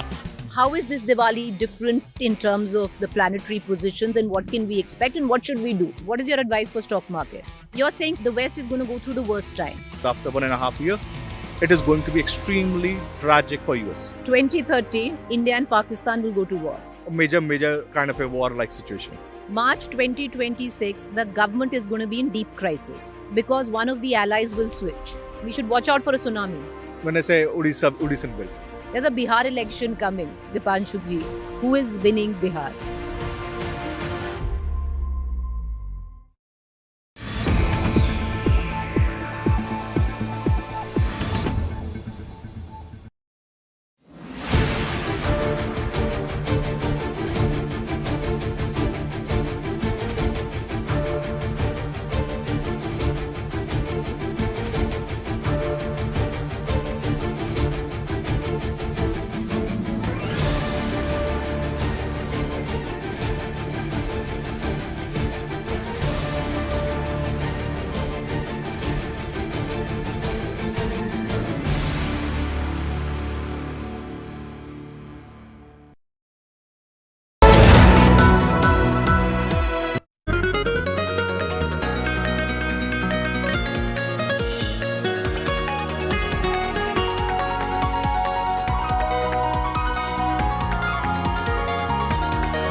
Welcome to a brand new episode of Health 360. As you would have figured, this is our Diwali special. On the show this week, we'll tell you all about why Diwali Safai is linked to your mental health. Green crackers are the talk of the town, but are they going to help keep Delhi and national capitals air clean? We'll explore. Also exploring adulterated food items like koya and paneer and how you can identify them. Diwali Safai is meant to clear out the toxins from your house. We'll tell you how. We'll also tell you why Diwali Safai is therapeutic. That and much more up ahead on this show. A very happy Diwali to our viewers. Let's get started.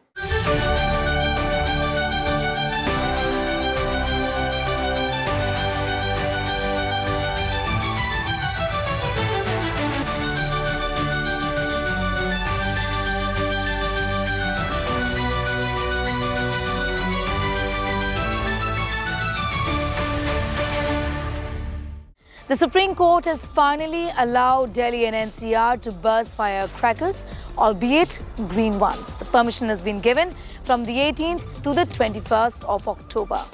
Many are rejoicing, but many are arguing that this is not right and that green crackers aren't really the solution to Delhi and NCR's air pollution problem. We bring this report to give you an idea about green crackers and whether they will help in curbing pollution or not. This Diwali, Delhi will see something it hasn't seen in years, the burst of legal fireworks. But it's often touted as an eco-friendly option, green crackers. But what are green crackers to begin with?